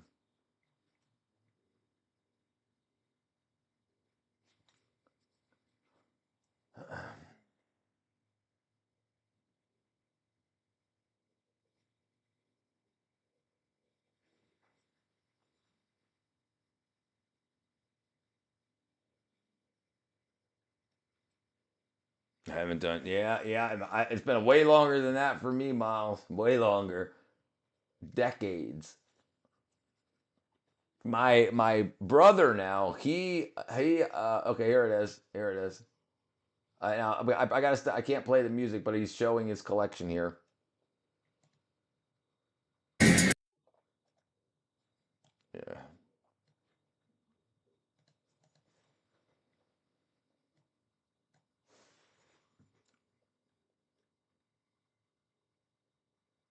So yeah, so he finds them foraging all around where he is. He's usually got a lot of good. I don't know if he's got a lot of photos in this one or not.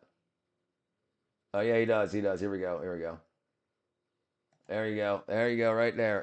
Amanita muscaria. Right there.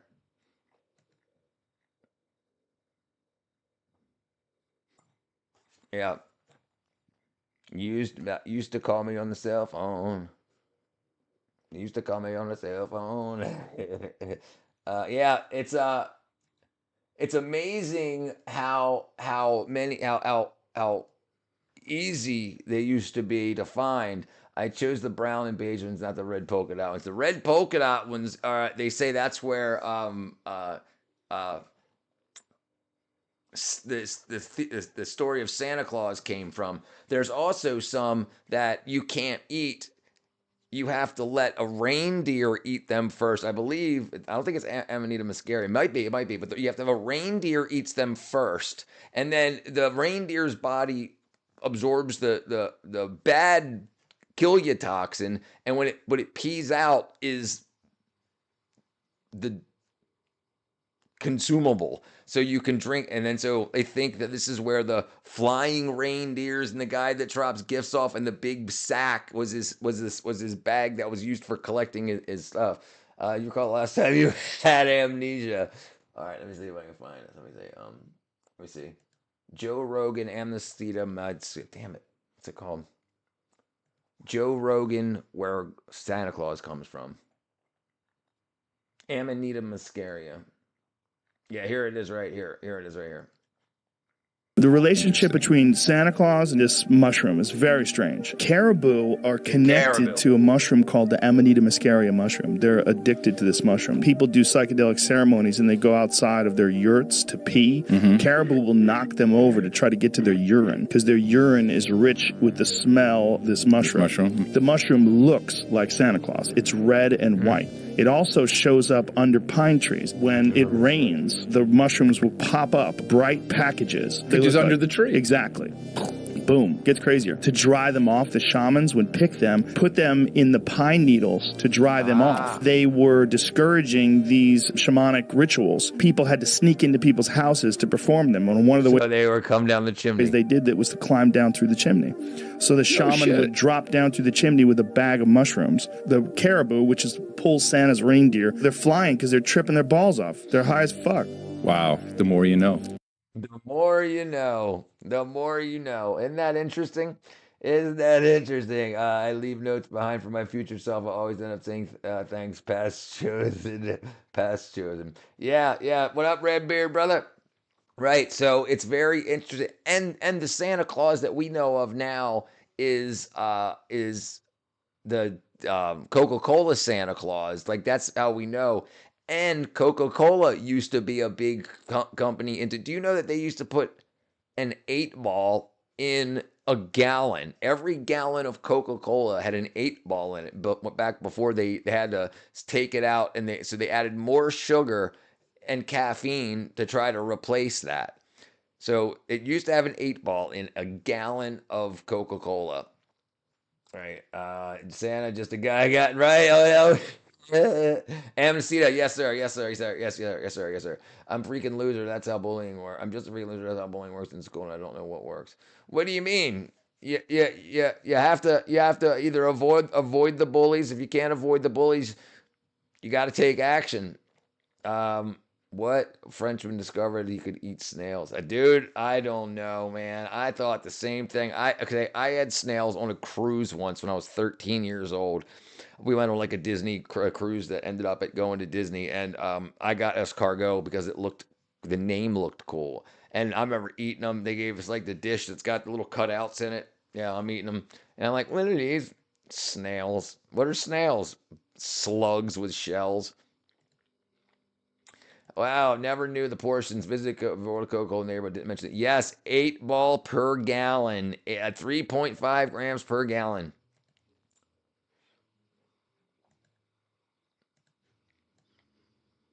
Welcome to 110th grade, where you learn more than you would learn in high school. My friends were debating about. So me and my friend. Freaking idiot. Yeah, that's messed up. Like, let me see.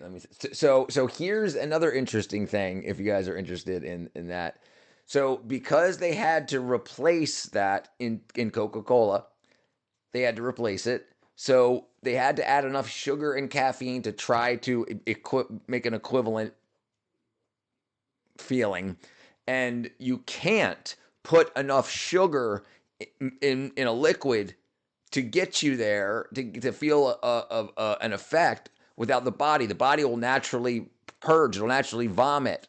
So, but if you mix an acid, phosphoric acid, with the soda syrup, it will suppress the urge to vomit. So the amount of, if you try to take a glass of water, 12 ounces of water, and put whatever it is, 15 teaspoons of sugar in it, and you try to drink that, you will puke.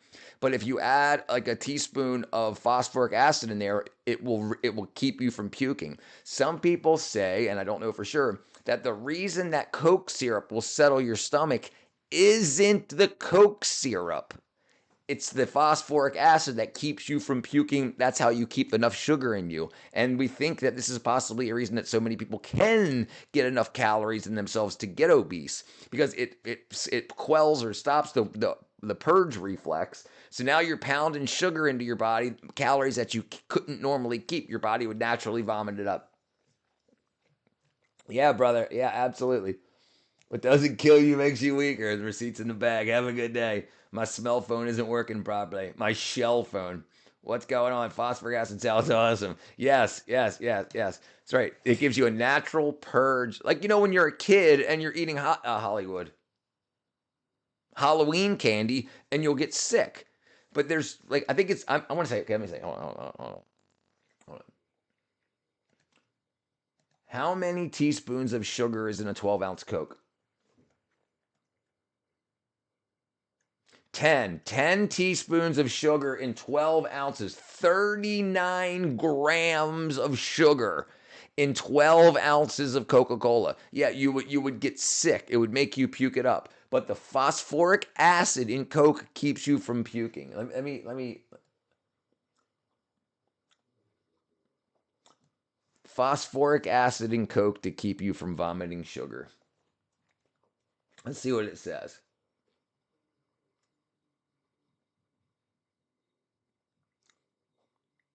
Okay, so so the AI says it's a myth. The sugar content, while high, is not enough to induce immediate vomiting in most people. So in enough people, it will make you puke. The tangy, it says it's for flavor balancing, but they didn't add it until after they removed the powder. Yeah. Coke and buy it. Yeah, I don't drink that shit. It fills your mouth up with saliva, your stomach acid, doesn't burn your throat. Yeah, dude, it's crazy. It doesn't burn your throat when you're about to throw up. I love Coca-Cola. Some people do. I like the taste of it. I don't drink it no more. Haven't had Coke or McDonald's in 10 years. That's good, brother. That's good. That's good. I don't mess with that stuff anymore. Pop in general, I'm an addict, straight up with you, total addict. Brother, I used to drink a 12-pack of Coca-Cola cans every day. Red P alert. Have you ever caught a whiff of paint thinner? Dude, I used to be a painter. Yeah, I had to clean out my paint sprayer every day after my jobs. Yeah, I used to smell a lot of paint thinner. I drink water, dude. Yeah, we're all gonna die in the end, or I'm not going for longevity. I'm going for the life well lived. And to be completely honest, McDonald's and Coca-Cola make you happier, dude. I understand. A lawyer wrote that. I got a 6-pack. I'll be fine. Oh, you're talking about musculature. Yes, it's corrosive. Yeah.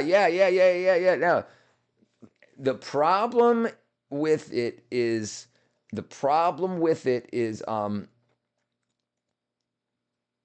yeah, it can clean up blood. It can clean up car batteries, like lead acid batteries in cars. Like when you have corrosion, it can clean that up. Agua, more agua.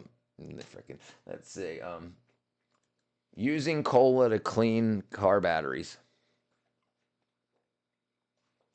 Yes. Phosphoric acid helps to dissolve the white powdery buildup. But it'll attract ants. Yeah, it's absolutely crazy. I don't think it's 90% water, brother. I don't think so. Let's see. I might be wrong. What percentage of Coca-Cola is water? Oh, yeah, you're right. My bad. Yeah, my apologies. Yeah.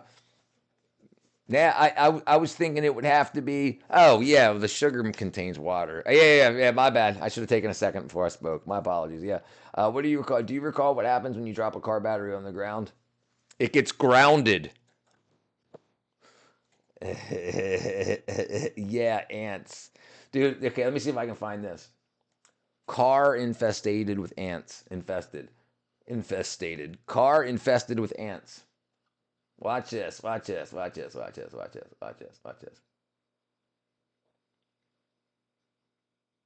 Here you go. Look at this. How does this happen? I gotta turn the music off. Look at this. So what spilled in there to put all those freaking ants? Look at that. Yeah, just vacuum them up. And those are all ant eggs. So most likely he parked over top of a fire ant nest or red ant nest long enough for them to find warmth in the car. And then they just started carrying their eggs there and everything. That was all freaking crazy. Look, they had to remove everything. And then whatever sweet was in there, whatever. All the pheromones have to be... What up, Eli? What up? Welcome back, brother. All right, Chris. God bless you, brother. They make billions off of... Yes. Do you recall the last time you had ants in your pants? I think I told you about this, Space Cow. Bicarb is like diatomaceous earth in a way. It's good for insects. Diatomaceous earth, it can dry out insects. Oh, good to get rid of them, right? Who and how was the... It's a natural urge. It's a instinct. Better than roaches. What was the question? Ants in my pants. So I think I told you about this, Space Cow. When I first moved down to Georgia for a few months, I didn't have a job. So my neighbor gave me a job mowing lawns for Peachtree City. And I was driving around on a zero turn mower, and you had a weed whacker in a holster, and you would go. You had to go behind the guardrails, and I didn't know anything about fire ants. I was from Maryland, so I'm walking around behind there, weed eating, and then all of a sudden, my legs are all getting bit up. So I jump over, I pull my pants down, and I start squeegeeing, like using my hands like this around my thighs and everything to squeegee all the ants off of it. And here I am with my freaking underpants on the side of the road dancing. People are honking at me, like, because they know what's going on. But yeah, because I was walking forward while I was weed eating, so it would hit the fire ant nest, so they would all start pouring out, and then a few moments later, I'm walking through that. It sucked so bad. I had about 6-7 billion little pustules, little blisters all over me. Because where they bite you turns into like a whitehead. Let me show you.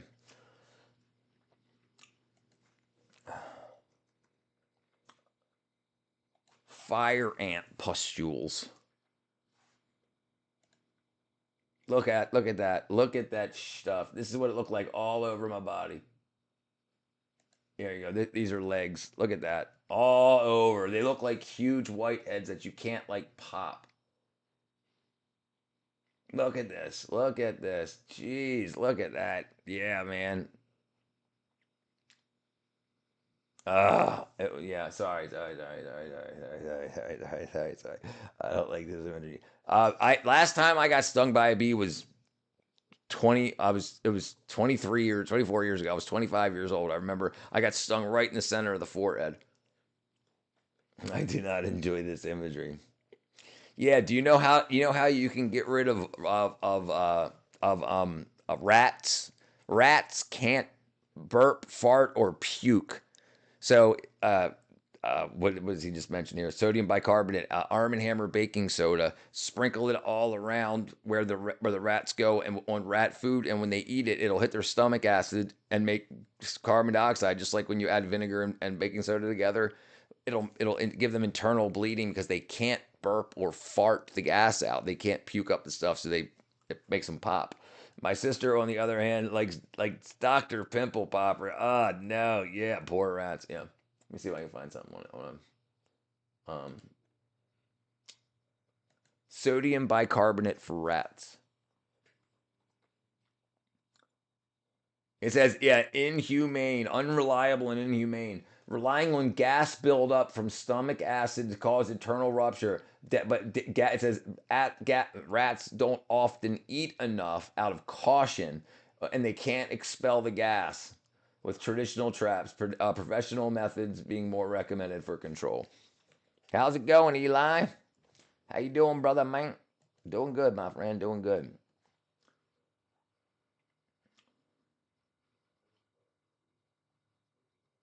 Oh yeah, it doesn't kill rats instantly is the problem. So they can run around a lot. Yeah, it doesn't kill them right away. They get it. Oh God. Yeah, that's some wackadoodle stuff there. Hey, there's your pulse sitting, dude. So social trends are a thing. Whether it's collecting the latest useless collectible or partaking in the how many dehydrated baby carrots can you shove into your butthole challenge, there's no avenue that humanity won't venture in order to fulfill our lives with something to ooh and ah at. And it's been that way since the dawn of man. Take, for instance, flagpole sitting. It's exactly as boring as it sounds, but for the dopamine-deprived people of yore, this was the bee's knees. The practice of posteriors perpetually planted on pillars and poles was prevalent as far back as the 5th century. Back then, a bunch of Christian dudes called stylites would make it their mission to live atop tall pillars, with the term stylites deriving from the Greek stylos, quite literally meaning pillar or column. Now, this wasn't for social entertainment, but rather for the Let's see. I've definitely heard about it before. Feeding pigeon to rice. Feeding pigeons to rice. Feeding rice to pigeons. Yes, you can feed rice to pigeons. It says the myth that swells and kills them is false. Their digestive systems can handle it fine, but it's not highly nutritious. I know you can't read it very well. It's not highly nutritious, so it should only be a treat. I've definitely heard that and popcorn. So it just makes them fat. So they can't fly away from cats. Salvation of their soul. Perhaps history's most well-known stylite was Simeon the Stylite. He believed that by living all uncomfy and uncozy atop his tall little pillar palace in Syria, with minimal sustenance and constant exposure to the elements, he would essentially cast away his mortal self. All that remains would be his immortal soul, ready for a first-class ticket to the heavens beyond. Because what is that? They're pigeons down. There's pigeons down on Market Square. She's standing in her underwear. Good one, Space Cow. It's Pepto-Bismol and bread for the pigeon. Yeah, they like it fine. Not Pepto-Bismol. What's it called? Not Pepto. What's it called? Not X-Lax. What is the thing? I know what you're talking about. Not Pepto. It's Alka-Seltzer, Miles. Alka-Seltzer. My car sounded like an upset tummy, so I poured some Pepto into the fuel. Runs like a dream. Right. Yeah, is that what you were talking about, Miles? I think you were talking about yeah. Alka-Seltzer. Yeah, that I definitely heard about. Because I guess God loves watching his creations mercilessly punish themselves for good boy points. According to some historical sources, Simeon remained perched on his pillar for as long as 42 years until his death. A real commitment to the bit. Fast forward tens of billions of seconds into the future, and the practice of pole sitting made a comeback in the 1920s and 30s in the United States. Only this attention. Oh, dang it. But in true American fashion, the British were about to be fame and attention paved the way for others to take up the trend, from amateur backyard enthusiasts like Little Lenny here to full-time professional pole sitters like your mom. But of course, nothing lasts forever. The fad began dying out when several people started to die off thanks to that great big depression that happened in the 1930s. It's hard to laugh at someone struggling and starving on a pole 200 feet in the air when you're struggling and starving at ground level. By its very nature, the stunt of pole sitting was extremely dangerous. You had to balance yourself properly through sleep deprivation, harsh weather, and lack of nutrition. One slip or overcorrection was enough to convert all of your potential energy into kinetic energy as you gave onlookers a direct demonstration of gravitational acceleration. Robert's feeling better. What's up, Robert? That's funny. There was at least one verifiable death directly related to the act. Granted, this was decades later in the 1970s. The unlucky fellow who took the fall was 72-year-old professional polar Richard Blandy.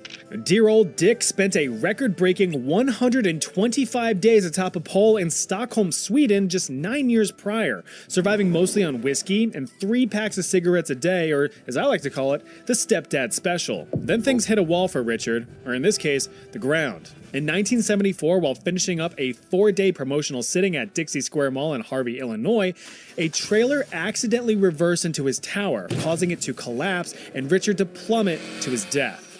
Remember, the higher the heights you reach, the longer the fall from the top. Switch to TurboTax. File free in the app by... Despite the fancy-sounding name, you're probably familiar with this one. Venetian ceruse was a specific type of cosmetic concoction used throughout the 16th century in Europe. The main purpose of this product was to lighten the complexion of many a fine fella or fellette. It also served to cover up blemishes and give a refined, flawless look. So this is interesting here. So it still happens today. They put stuff in face powders that make women break out. So then they have to use face powders to cover up their breakouts. This was, I'm sure they're going into lead. Since most of my guys are drawn as white as a cheese and mayonnaise sandwich, we need to travel back in time. Believe it or not, the desire to appear pale as paste actually stretches as far back as 2000 BC with the ancient Egyptians. Well, the rich ones anyway. Right. You see, getting all tanned and toned under the hot sun all day was a sign that you were a filthy, hard-working poor. Not wanting to look like they partook in any labor, Egyptian nobles slapped lead-based powder all over their faces to get that DoorDash enthusiast look. You know, the look of royalty. The desire for a paler complexion traveled across the Mediterranean into ancient Greek territory where, again, upper-class folks took it upon themselves to whiten their skin and cover up any skin imperfections. The trend continued on to influence ancient Rome and even ancient China, all of which stuck to the lead-based recipe. Jump into the futuristic years of the 16th century, and the beauty standard still remained, and that's about the time that Venetian ceruse entered the fray. Perhaps one of the most notable historical figures that dabbled in the dust was Queen Elizabeth I of England. The exact cause of her death is debated, but historians speculate her kicking of the royal bucket to have been a severe blood infection brought on by heavy use of her lead-based Venetian ceruse makeup. She not only used the powder to minimize any melanistic manifestations, but to cover up severe scarring from her smallpox. It also was just the fashion at the time. If you take a look at a lot of Renaissance paintings from the era, you're going to see a lot of disturbingly white faces. It was the epitome of beauty. I mean, nowadays some people obsess over looking like dumbass balloon animals, so it's not all that outlandish. The most well-documented death directly from Venetian ceruse use was debatably beautiful babe Countess Maria Coventry. Her heavy use of the stuff caused her own skin to crack and peel, forming painful open sores that she just covered up with more makeup. She bit the dust in 1760 at the age of just 27. So what exactly was it made of and why was it so toxic? Well, first of all, it's lead. Lead's not good for you, especially not being plastered onto your skin for hours or days on end. But lead isn't even white, I hear you scream into your screen. But white lead is. This is white lead. See how white it is? Pretty freaking white. This is hydroceracite, a lead salt compound also called lead carbonate hydroxide. It's naturally occurring, usually found alongside the pure lead deposits, so some Venetian fellas in Venice decided to mine the stuff, mash it up, and mix it with water and vinegar to create a paste. It was found to have incredible drying properties, so it was actually first used in the 16th century as a medical product, being applied to icky, sticky, oozing open sores and wounds to suck up the juices. But then I guess someone got a little experimental and realized it could be a great cosmetic as well. Would you frig me? I'd frig me. The problem, though, with long-term lead exposure is that it sort of leaches through the skin and into your blood, causing lead poisoning, and any condition with the word poisoning in it naturally doesn't have pretty side effects. According to the World Health Organization, severe lead poisoning can cause a wide variety of symptoms, none of them pleasant. You have your basic nausea and vomiting, sure. It's amazing that people wanted to be beautiful so bad on things, and then like now you have surgeons that are like, hey, I can help you with that. But you also have crippling headaches, memory loss, the big sad, and even high blood pressure in the short term. As for the long term, we're talking reproductive issues and even permanent brain and nervous system damage. The neurological effects often led to increased aggression, hyperactivity, and the lowering of one's IQ. So in scientific conclusion, heavy lead makeup was creating a bunch of irritated, angry, infertile morons. Just like those dang insert political party here. Am I right? Right. Humans have been nodding their noggins and tapping their toes ever since first discovering a beat. And the act of rocking out usually lasts for several songs, which is normal, but how would you feel about dancing for days on end? Well, it happened. Dance marathons were all the rage back in the 1920s in the United States, but Americans actually have the British to thank for that. In February of 1923, professional dance couple Ollie and Edgar took it upon themselves to cut a British rug for 7 hours straight. This was something that, historically speaking, had never really been done before, and it caught some national attention. But in true American fashion, the British were about to be one-upped. Alma Cummings, a New York dance instructor who became fascinated with the idea of testing human limits while revolutionizing human expression, set a blistering 27-hour dance record just 12 days after the Brits tried to be good at something. I mean, look at that. She put holes in her soles, for God's sake. Something was happening within the United States in the 1920s. If you recall, the flagpole sitting craze was also hitting its stride at this point in time. Americans became obsessed with record-breaking feats of human physical endurance. So publicity stunts became the norm as normal humans tried pulling off superhuman endeavors. I'm gonna lift this car. So after Alma busted her move, the idea of endurance dancing began to take off. Within the next few weeks, her record had been broken 9 times across the country, so everyone was getting into the swing of things. It became a public spectacle, with promoters hosting dancing marathons as a form of entertainment. Pay a 25-cent fee, and you could just watch people shimmy shimmy shimmy to the break of dawn. Several dawns, actually. You see, it didn't take long for the craze to drop a ranked mode. Competitive dancing marathons saw couples boogieing for days on end to get a chance at solid cash prizes. Those prizes became even more valuable once the world entered the Great Depression in the 1930s. In a collapsed economy, these marathons were seen not only as a form of entertainment for the now destitute masses, but a means of survival. That's because participants were properly fed and sheltered in exchange for their performance, all while still having that chance as an amateur dancer. At another order, TikTok ads allowed us to quit our day jobs, get a warehouse, and even hire employees. We've had a 1,200% increase. Homer had reportedly been throwing it back for 87 hours straight, suffering from malnutrition and extreme sleep deprivation. He stumbled to a chair to take a break and fell over dead. News of these deaths caused immediate nationwide banning of dance marathons when they realized that, albeit voluntary human torture, isn't all that humane. But when promoters were raking in tens of thousands of dollars per event, stacks of cold hard cash outweighed the stacks of cold hard bodies.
pretty cool.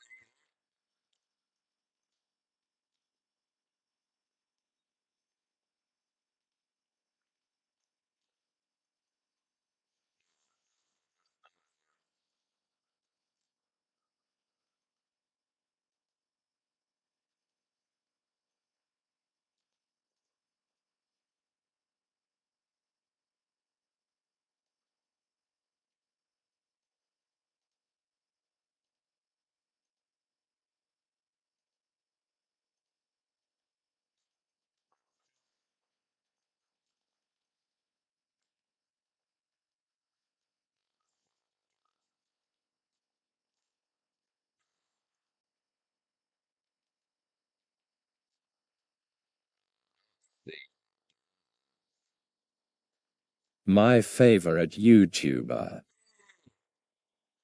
To make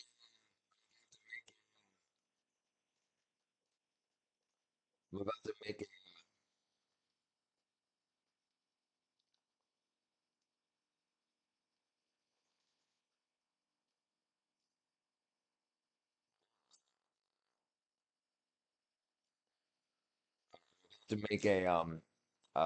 a t-shirt design.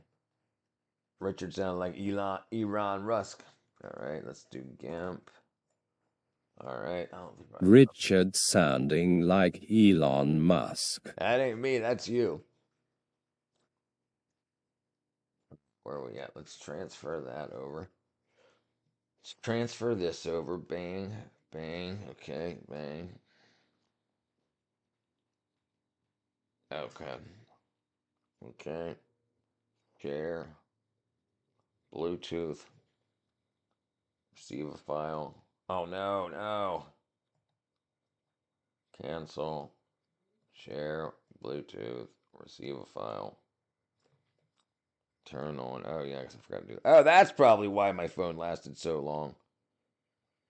I didn't have my Bluetooth. I'm not using voice to chat lol. No, I Why got voice does to it chat sound British? Are you gaming? No, it's you. I have voice to chat turned on so I can do some work, and if somebody chats, I can hear them, so I can close off. Give them some attention that's needed. Okay, let's see, where am I? So let's create a new image. Let's open an image. Oh, I'm sorry. Oh, IMS. Downloads documents. 30th. Where is it? Today is the 17th. Pictures. No, where's it at? Documents.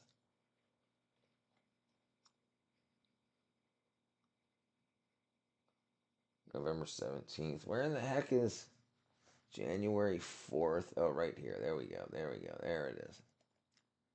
All right. Open. Keep. Original rotate. There we go. All right. There we go. So I'm making you'll see what I'm making. Let's see. Let's do this.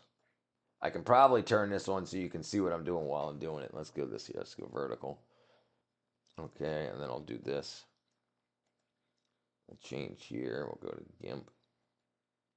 I'm loving it actually lol. What you up to tonight? I'm gonna make some merchandise. I'm gonna make a T-shirt. So I'm gonna replace the marker in my hand with a cross, a crucifix, and then I'm gonna put it on the. I'm gonna cut. You'll see. I'm gonna cut it out so that it can be on your back. On the back of a shirt, and then I'm gonna put "I got your back."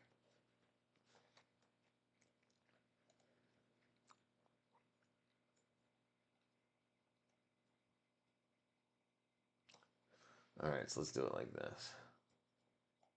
Oops. Oops. Oops.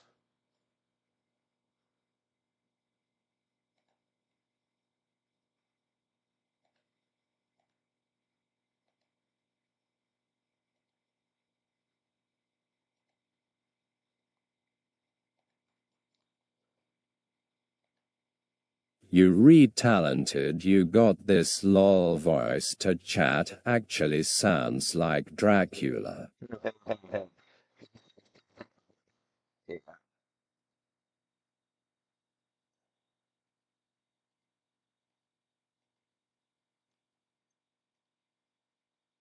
I could probably use AI to do this in a second, but I want. Hold on one second. One second. Hold on. One second.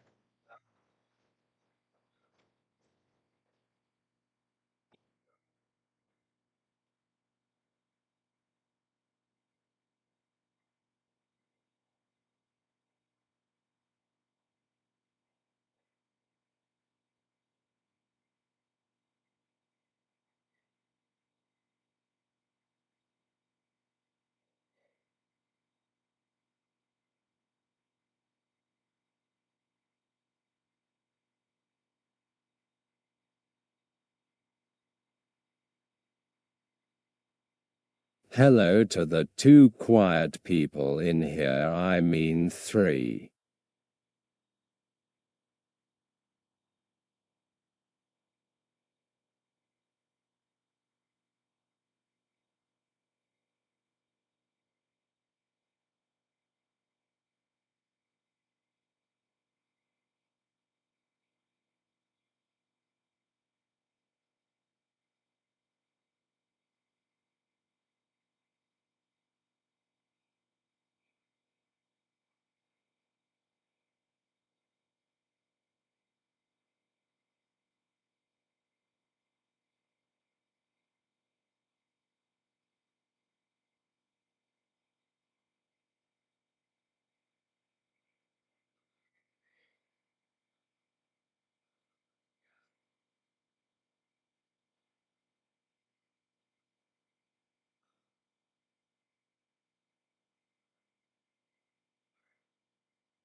Sorry. Okay, let me see where I'm at here. Sorry about. All right, where am I? Back. Make sure. As Count Dracula, don't forget to like and subscribe. Exactly. Right.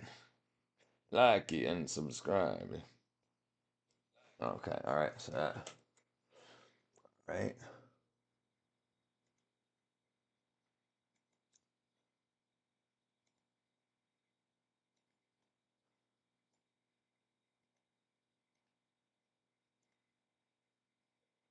Woo cool TTS. What's up, chomp?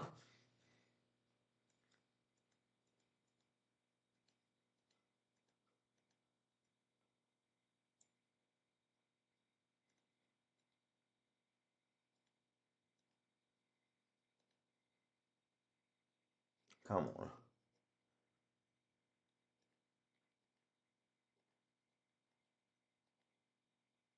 How's your night, chomp, or morning?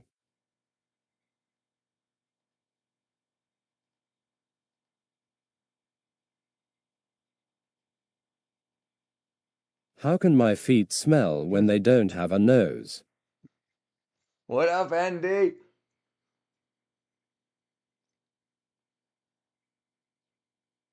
How can my smeet cheese, Richard?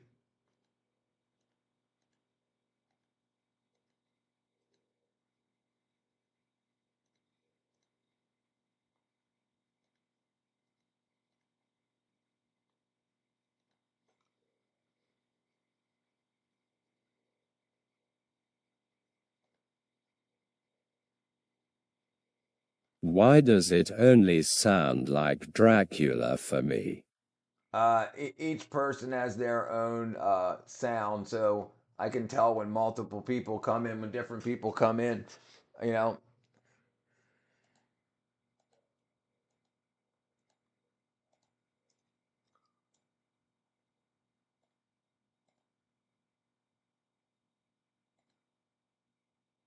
Come on, Richard.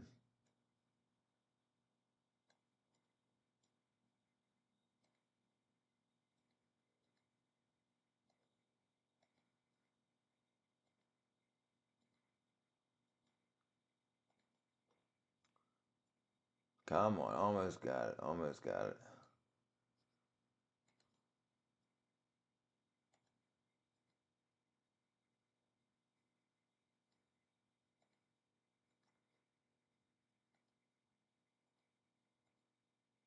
There we go. I sound like him trying to sell you Geico lol. I ain't buying.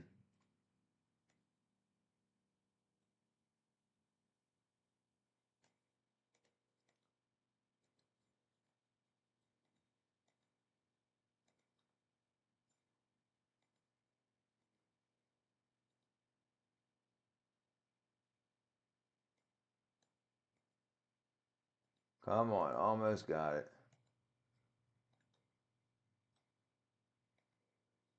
Ah, oh, dang it. Ah. Oh. Oh, man. Okay, let me see if I can do this.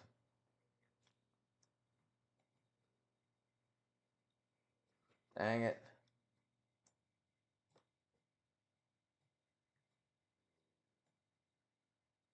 All right, you know what I can do? I can do this. I can do this. I can go here.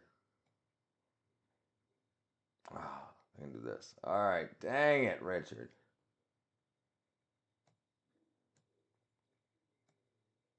All right, so this can go down here. This can go down here. If wondering, you two quiet, beautiful people, Chomp and NDH's making merchandise. You're trying to crop something out using the lasso tool. Yeah. I used to do that a lot. Yeah, that's exactly what I'm doing. That's exactly what I'm doing. But I was doing just fine, and then I made a mistake. I kept following my I kept following my finger the wrong way, my hand the wrong way.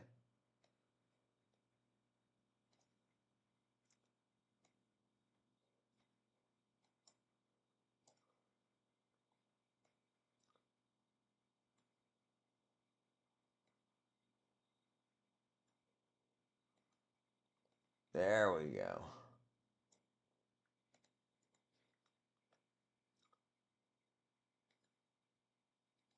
There we go.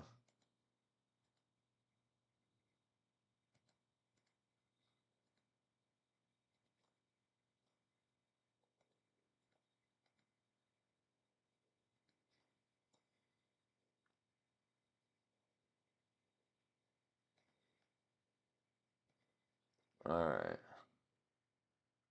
All right, so now I got just that. Okay.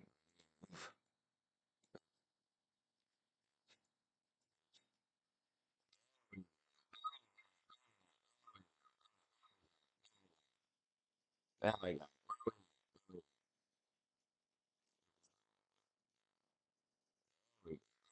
Yeah. So now what I'm gonna do, I'm going to Note to self, if I become big in music on YouTube, hire Richard for this, because I am definitely not bright enough.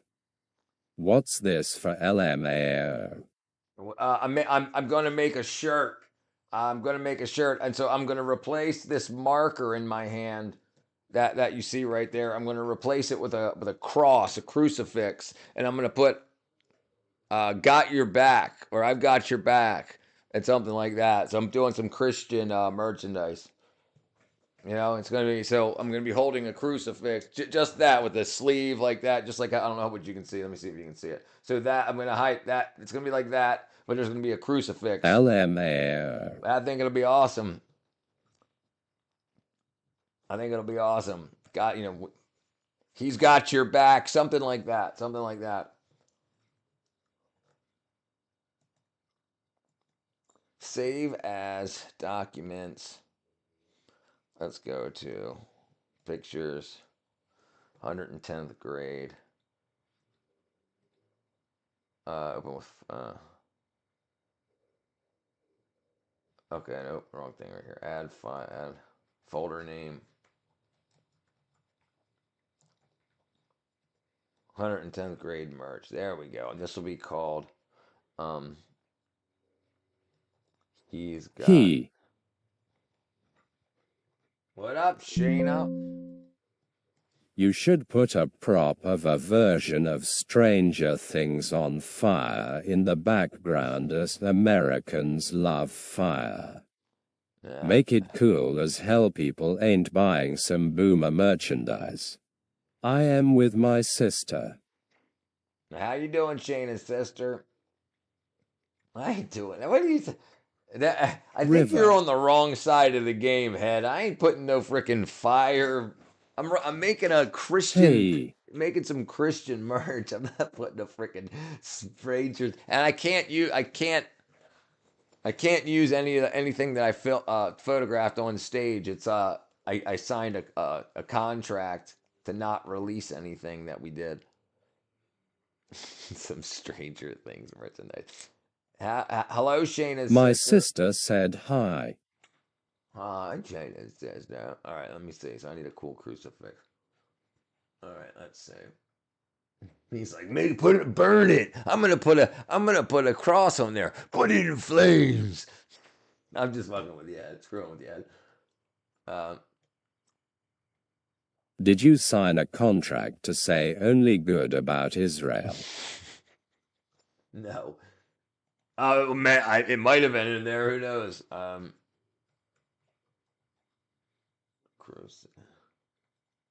You can call it Rain of Love with flame teardrops, lol. Rain of Love. Okay, where was I? Images.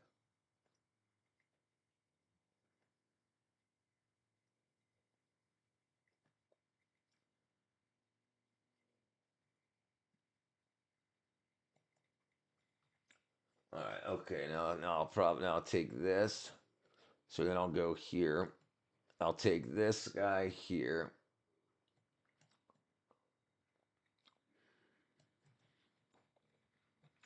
All right. And then I'll take, so let's do this.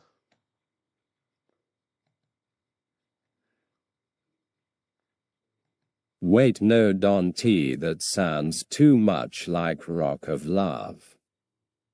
I'm not gonna do it. I'm not. Don't worry. I'm not gonna do that.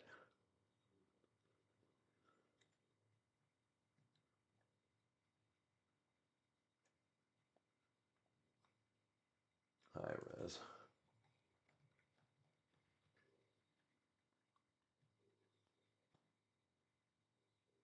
That's Adobe stock. I can't use that. Oh, that's pretty cool.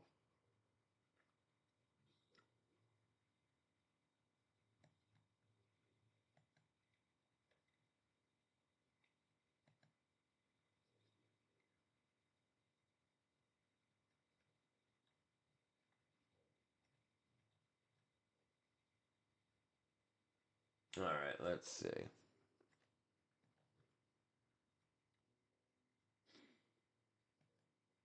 Oh, come on. What about the Knights Templar cross? That's completely wrong. That's not long on the that's a plus. Knights Templar cross. See how that's equally up and down, left and right? So I want to use a crucifix, not the cross. But I want to find something. I don't know, dude. What are you doing, dude? People will never know, lol. You sound deceptive. You're crazy, dude. People will never know. They're gonna watch the video and be like, oh, and people that'll buy it'll know. I knew what it was right away. Make a yellow to white background radiant gradient, then convert the gradient into a cloud, trust me. All right, I'll give that a try. All right, file new. All right, so okay. So you're saying that one yellow and red cross looked cool. Make a yellow to white background. Yellow to white. Gradients. Where am I at? Gradients. Gradient. Yellow to white. gradient, yellow to white.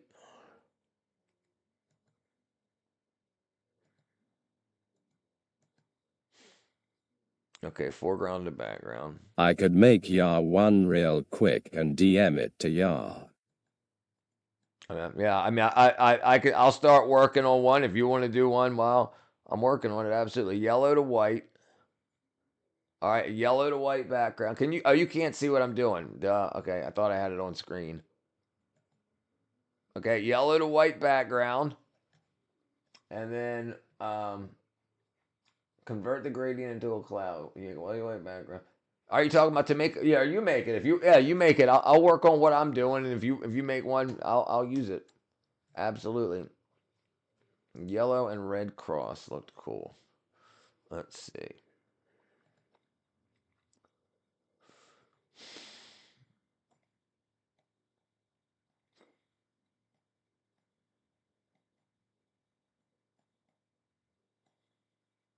Chomp is hired. Yeah, I think so too.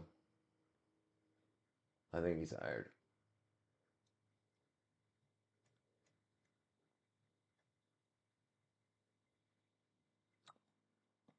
I used to do graphic design there as you a go, side brother. gig, so yeah. Yeah, let's do it. Make it happen. Make it happen.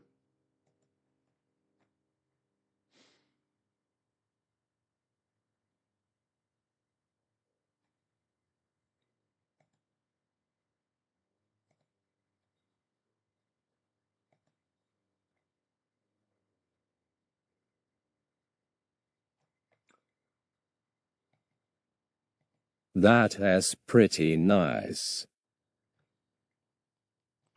I think that looks really good too. Okay, let me see if I can do this. That's a JPEG, so we'll take this. All right, go over here.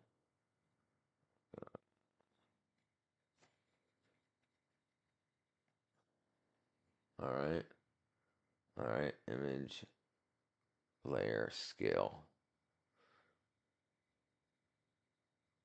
WHHAT are the dimensions of this image of yours anyway.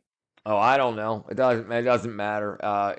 It's gonna go. It's got to be. I'm worried more about the resolution of it than the dimensions. Well, I'll tell you what I'm doing right now, or what it's in currently. If you want to match that, so right now it's at image, image. Where am I at? Image size. Where else image size at? Print size, scale size. Right now it's 2500 by 3400.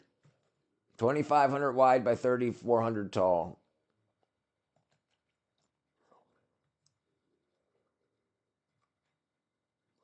I'd say big enough to fit a shirt. Right.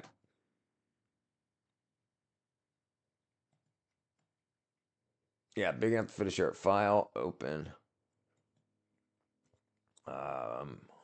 Where did that go? Where did that go? Downloads.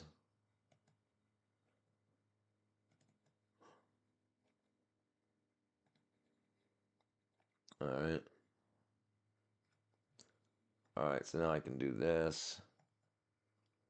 All right, now I can take this. And then I can take...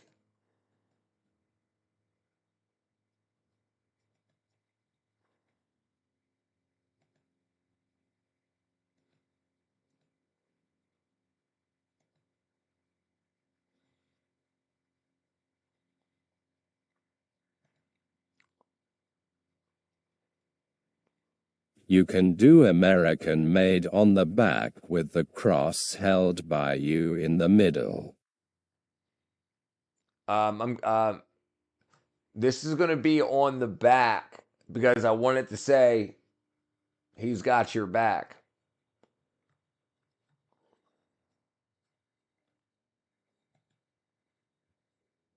You know what I mean?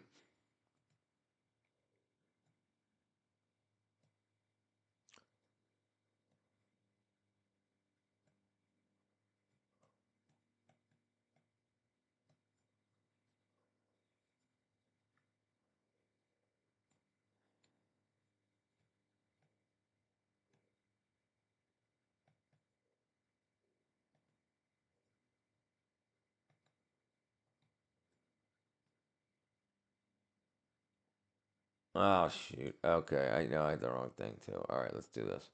Let's do this. Oops, damn it. The wrong button again.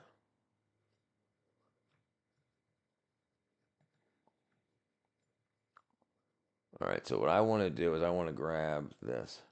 You could change the T to got on the back to the cross, which is shaped like a T, just a suggestion. No. I got what I want to do. I know what I want to do. I know what I want to do. I already got the plan in my brain cells.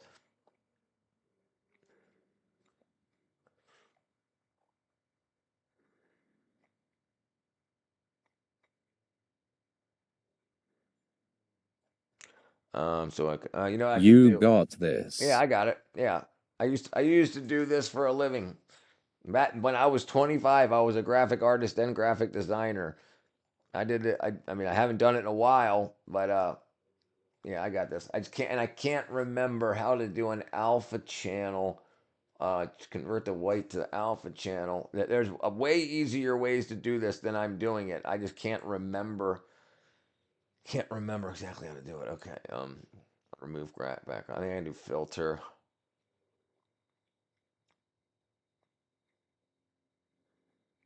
Makes ya miss it, huh? Dude, I just ate so much lamb. What up?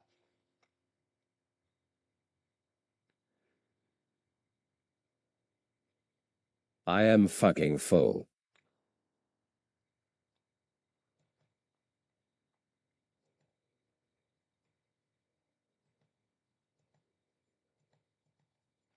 Okay, I think I still do it. Let me see. Control. Oh, you know what I can? I forgot. You know what I can do also? Shift. Let me see.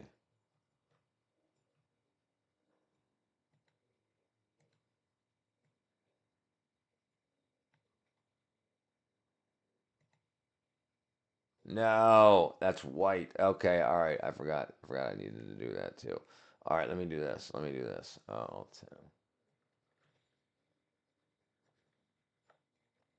let's see. We have kids in here must use British slang for cursing like wanker lol. Let's see here.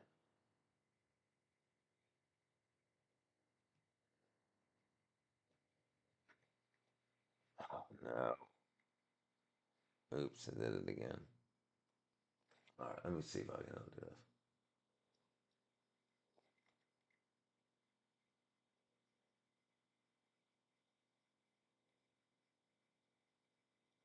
Oh, that's freaking cool. Yeah, that's something to do. I just found a different one, I think. I just found a. Okay, I can only. Oh, man.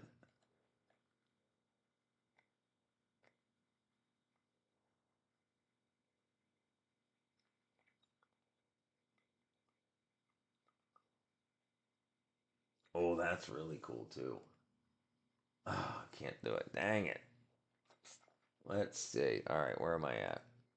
Where am I at?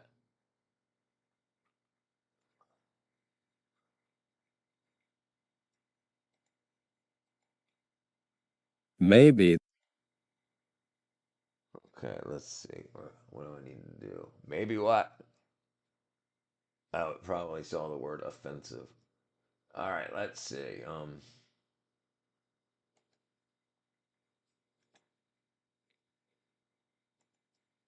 All right, so what do I need to do? I need to select image all invert.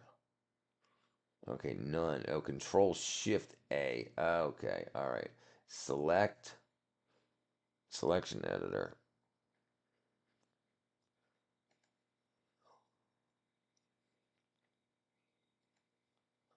Ah.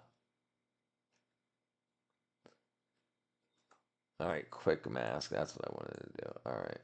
Oh, come on. No.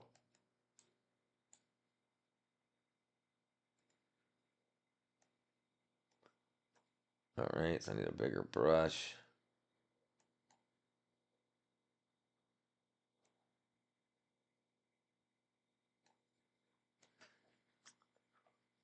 I used to know how to do this. I can't remember how to do it no more. I can't remember how to select or deselect background. Let me see. Okay. All right. Let's do this. GIMP. Deselect. GIMP. Select image, not background. Remove background. That's what I wanted to do.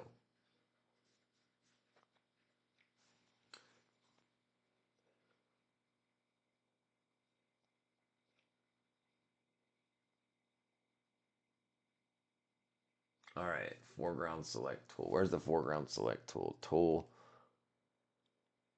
There it is. Okay. All right. Okay. I need to turn off quick mask.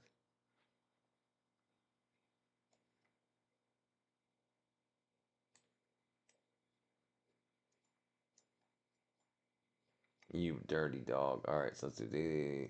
Okay. That's what I want. There it is. There it is. Okay. Okay. That's exactly what I want.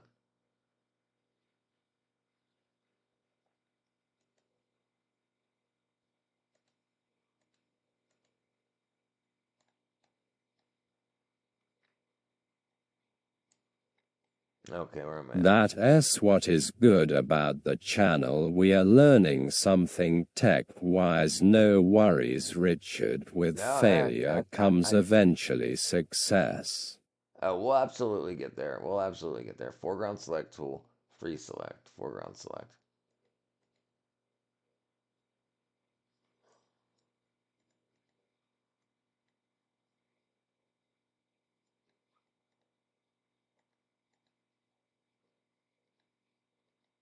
All right, draw foreground, draw background, color mode, engine, active layer. Oh, yeah. Okay, I forgot. Dang it, that's right. So I need to disable everything with the white layer, then create select. Dang it, I completely forgot how to do that.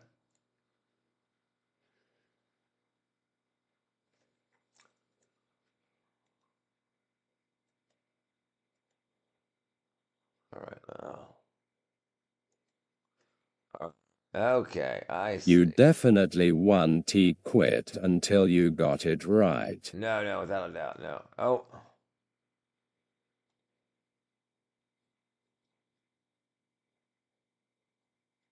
Okay, so I got this Roscoe now. P. Coltrane. Roscoe P. Coltrane. So what up, Space Cow? So I've got that select. I should be able to use this as a mask to remove that. I just can't remember how to do it.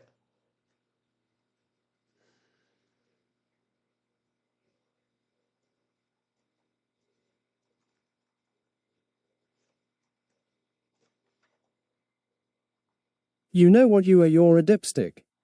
I am a dipstick, I know it. Lol Space has the less British accent. Damn lucky. it, man.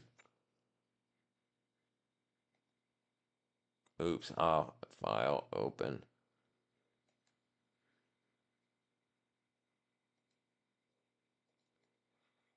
You know, I could have absolutely cut this out already by hand. It would have taken a lot. Do you recall anything significant? Do I recall anything significant? Richard got me sounding like transgender Dracula. See, oh man. All right, I'll do it. I'll do it the hard way. Oops. No.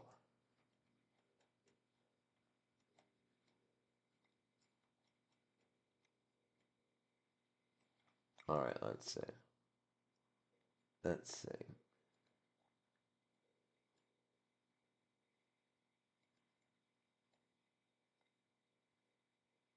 Do you recall what happened my wife? I haven't seen her.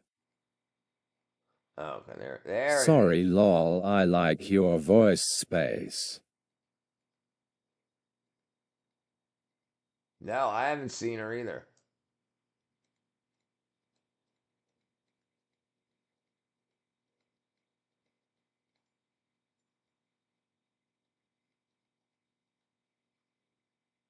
Sounds like you are jealous. Huh, that's interesting. Yeah, this looks like shit. Let's see what he does. Let's see what he does. Something jealous. All right, where was I? All right. That sounded straight disturbing what I just said.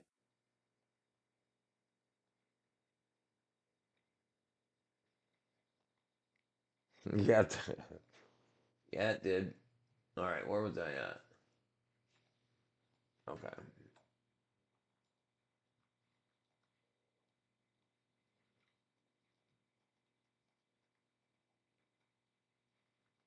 Let's see if that does it. There we go. There we go.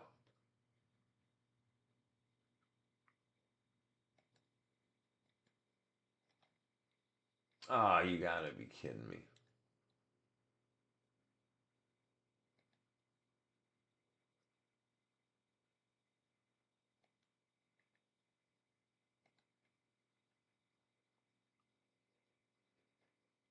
Where is Wawa these days?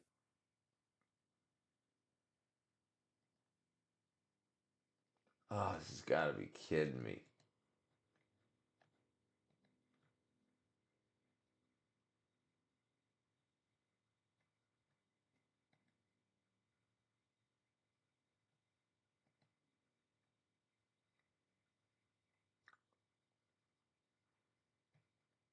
Wawa, my lovely housewife.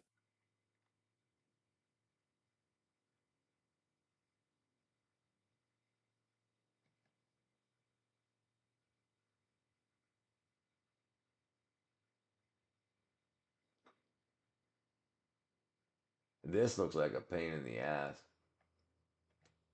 Whatever.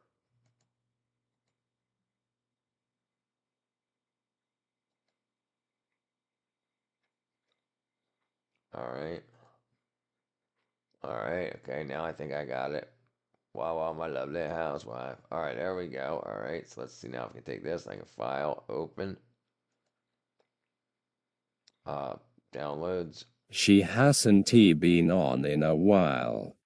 Do you recall the last time you ripped a long one?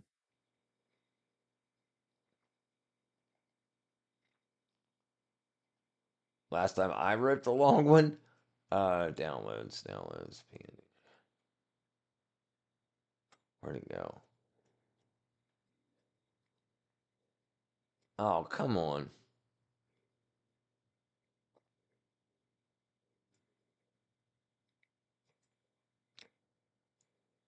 Okay, let's rename this F2. Alright, there we go. Alright, there we go.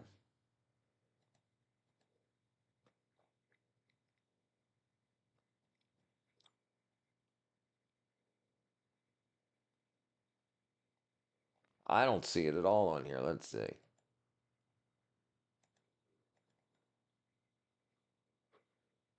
Interesting. Did I just break it? I love the show Vikings, but space sounds like Sigurd.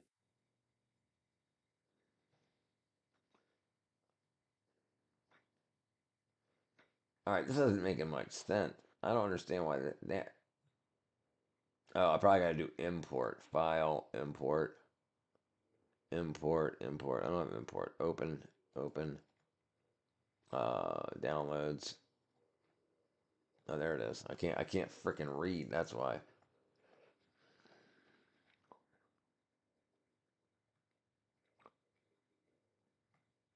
Okay, there we go. There we go. All right, now I got one. So now I can take this.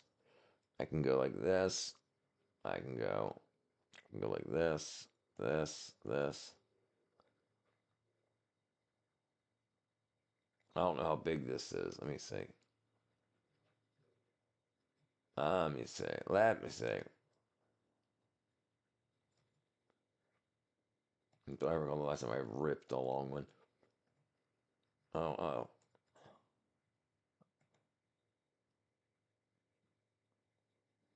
Don't worry, Space Richard made my voice sound on the register list lol. It would appear Wawa is playing Minecraft.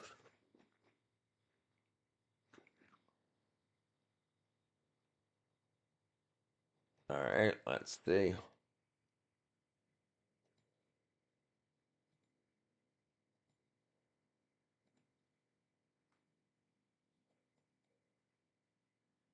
All right, so I'm going to Or I could be hallucinating. view.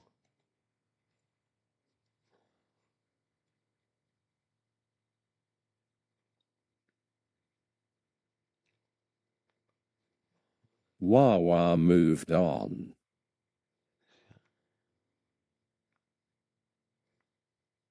Oh, that's weird. Why can't I view my layers?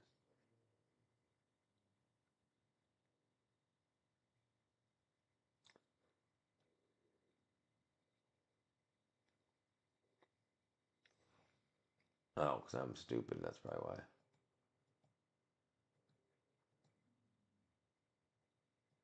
That sounded so cryptic.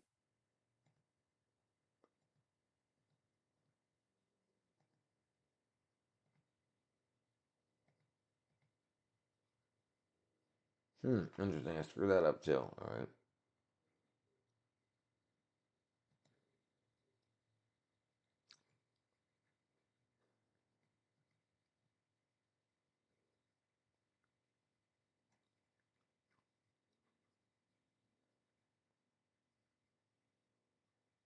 Oh, Windows, because I'm an idiot. Dockable dialogues, layers. There we go. Okay, now I got it. Okay, so now I got that. So now I'm on this layer, and now I can take this layer, transform, arbitrary rotation. Okay. All right, let's see that. Now I'll have to do opacity. I'll lower the opacity a bunch so now I can see through it. Okay, now I'm going to image layer. Okay, so I can enter. All right, rotating. I have a tournament tonight. It started an hour ago, but I like Richard more no homo. No homo.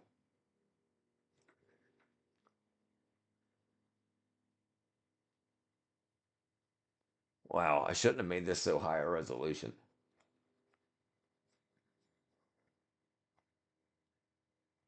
That's crazy. I should have waited to rotate it.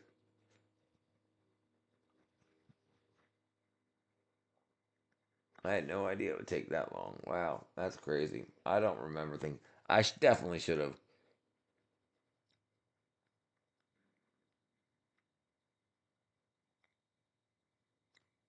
Probably because I'm using so much of the video memory on the stream. Plus, I am learning something new over playing in a repetitive tournament. All right, let's see. Come on, almost there. All right, and it looks pretty good. So now I'm going to layer. I'm going to scale layer.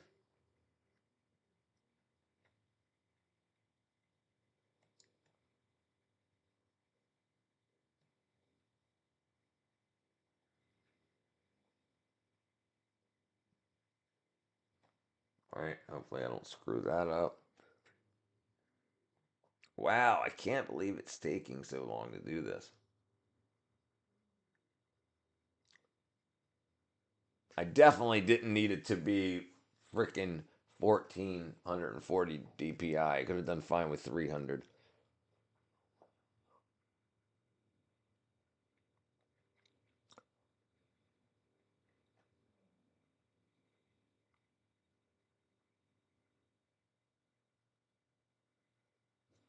And I could have used proxies, so I could have done it all in 72 DPI and then just It did the could be transform. because you relive.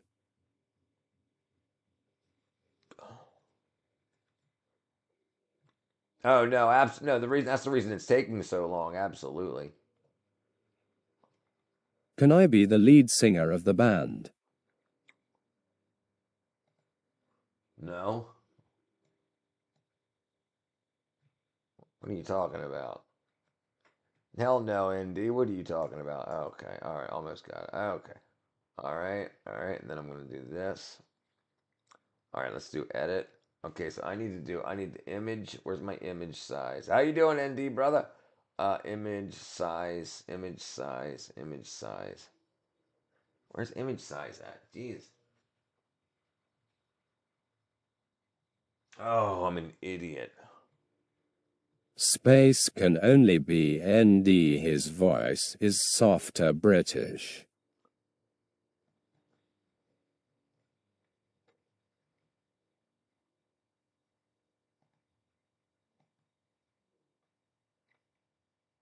All right, so let's do image size. All Huh. right. And did you attend the Trump rally? So that's Hot. right, so 8.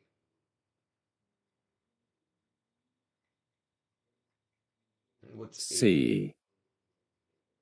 All right, 2400. Check DMS, bro.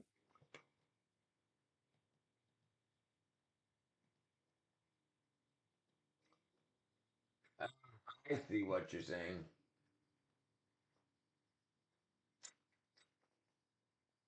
I see what you're saying. Okay, okay. All right, so let me finish what I'm doing here, Chomp and then him I'll pull that in. married. I want to be able to layer. I don't know what you're talking about, Moo. I'm just playing with you. All right, so I want to go about half of the width. So I'm going to go from 26 to 1300. This is going to take forever. Okay, all right, let's see. And then I'll do this. Then I'll do this. I don't know what it, John. All right, so I can do this Discord.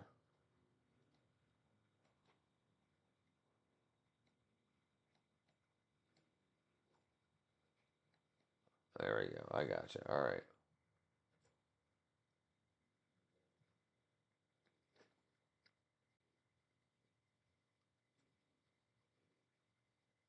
Now I forgot what I was doing also. Okay. Oops. Oh. OBS. Okay. Where am I at?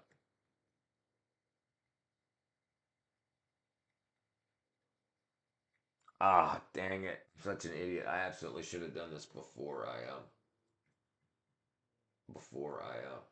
I like the British accent. I am having a jolly day, mate. How is UND?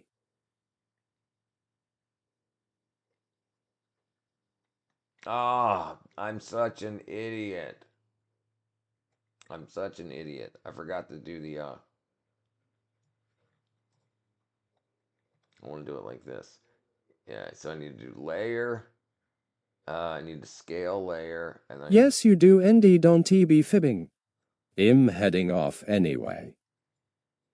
I ought to get some sleep. All right, Space Cowboy. All right, Chain Chomp brother, go get some sleep. I'm gonna do this for the next couple minutes, and then I'm going to I'm probably gonna jump on. I may jump on Chomp Minecraft threatening I'm not us exactly with a sure. good time. We'll see here. My man Stern. Have My a man, good what night. up, Dean? I'm making some freaking. This is probably a bad idea. I'm trying to make some merchandise. I'm just a humble farmer. I'm just a humble farmer. What are you farming? All right, let's see here.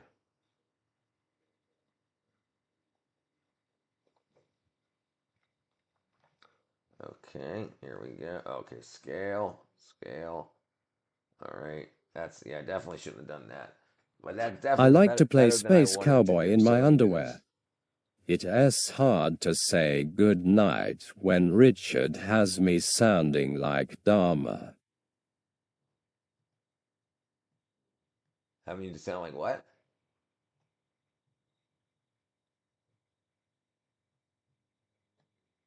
All right, so let's see. So now if I do this, go back to full opacity, then zoom in. All right, and then I want to, let me go back to, let's do this. Let's go back to here. Then I can go, well, let me go back to here and take this back down to, all right, now I can go here, and then I can go here, here, here, and then I can make a mask. Let's go make a mask. Make a mask from here to here to here to there to there to there. Okay, and then I'll go to there to there. I am playing Minecraft. I am just glad ND sounds registered as well, not just myself, lol. Right. Right, and then if I turn this back up to 100%. All right. There we go. There we go. Okay, okay. Control Shift A. Select none. All right. All right.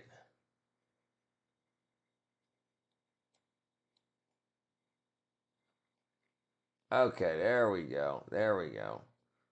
All right, that's looking pretty cool. That's looking pretty cool. I got to change some tones, but for right now, file save.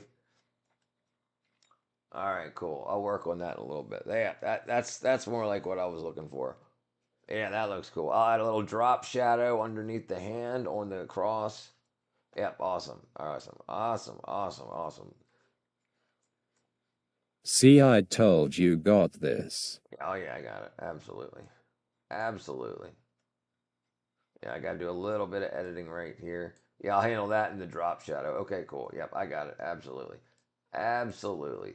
And that's at 300 dots per inch. And it's 8 inches by 10 inches. So I got that. I can do anything I want. And I like it. I like it. I like it a lot. I like it a lot. Okay, cool. Cool, cool, cool, cool. 25 years of muscle memory. That's what I do. That's what I do. That's what I do. All right, where was I now? Okay, it's cool. So we got that set up. That's helpful.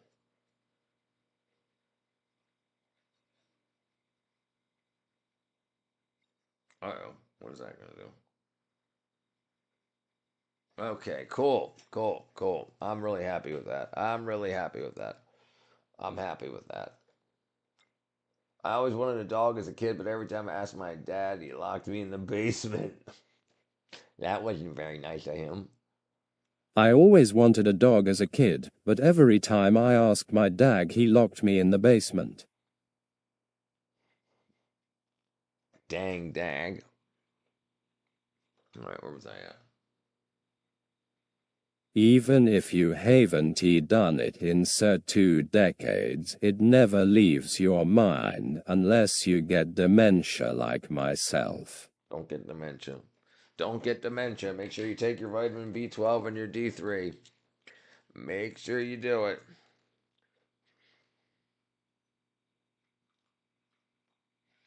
Uh-oh, I broke something here. Okay, let's see here. What are we going to do next? What are we going to do next? Bam, bam. Okay, so we got that. I'll add the text and stuff to that later. Choose the shirts and whatnot.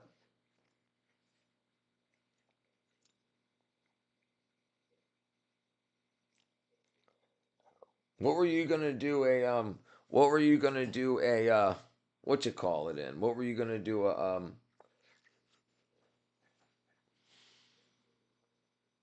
tournament in? Ouch. I'll be right back.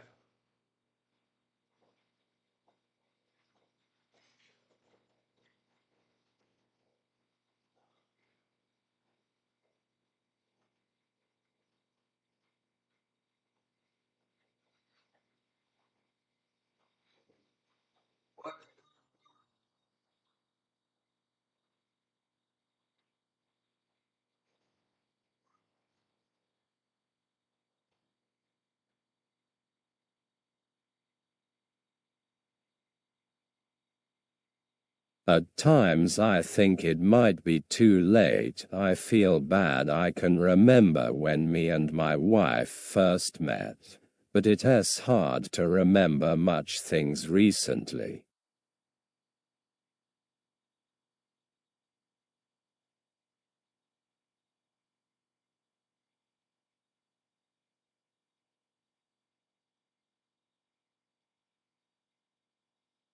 I was allowed out of the basement if I could solve 3 Rubik cubes within 5 minutes.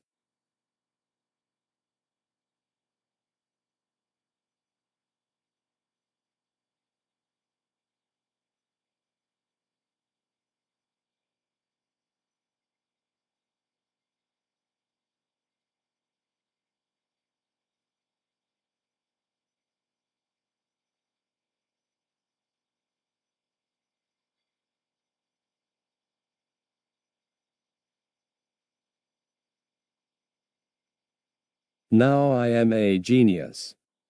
I don't know if it is a choice not to remember or I just don't remember.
Throw away if you rehear. I hope you always remember.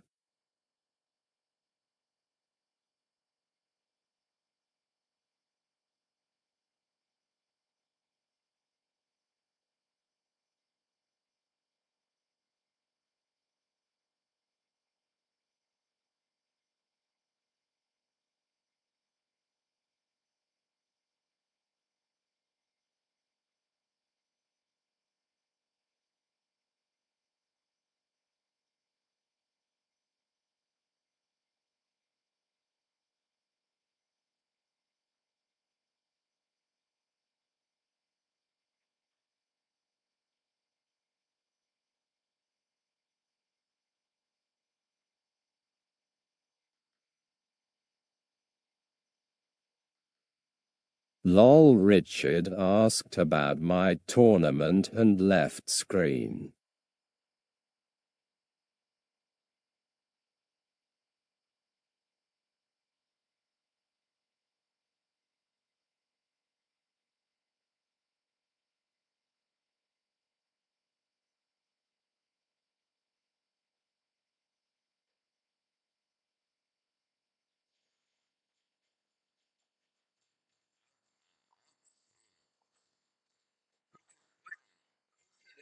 Genius.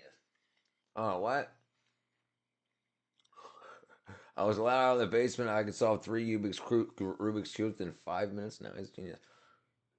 I don't remember if it's a choice to not to remember, or I don't remember. Richard asked about my tournament and left the screen. Well, yeah, well, I figured you would think about it while I was gone.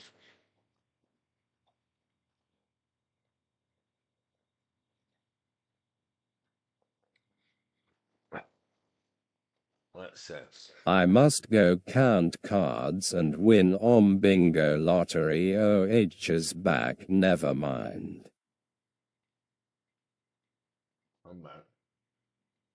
Okay, cool. That worked. All right, I'm happy with that. That looks good to me.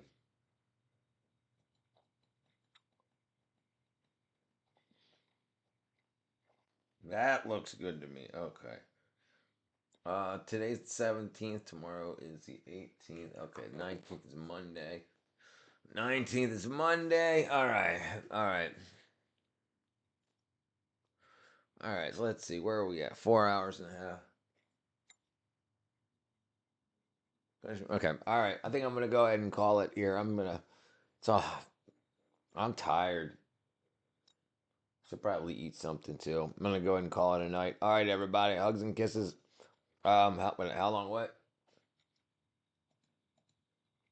How long will you be live tonight at my tournament wrestling game? I'm about to go eat something and probably if I feel untired after I eat, then I'll be back on probably in about a half hour. If not, it'll probably be tomorrow. But I'll post it on Discord. All right, brother. Hugs and kisses. I love you all. See you guys tomorrow. Bye bye. Or later on. One of the two. See you guys. Bye. Bye. Bye. Bye.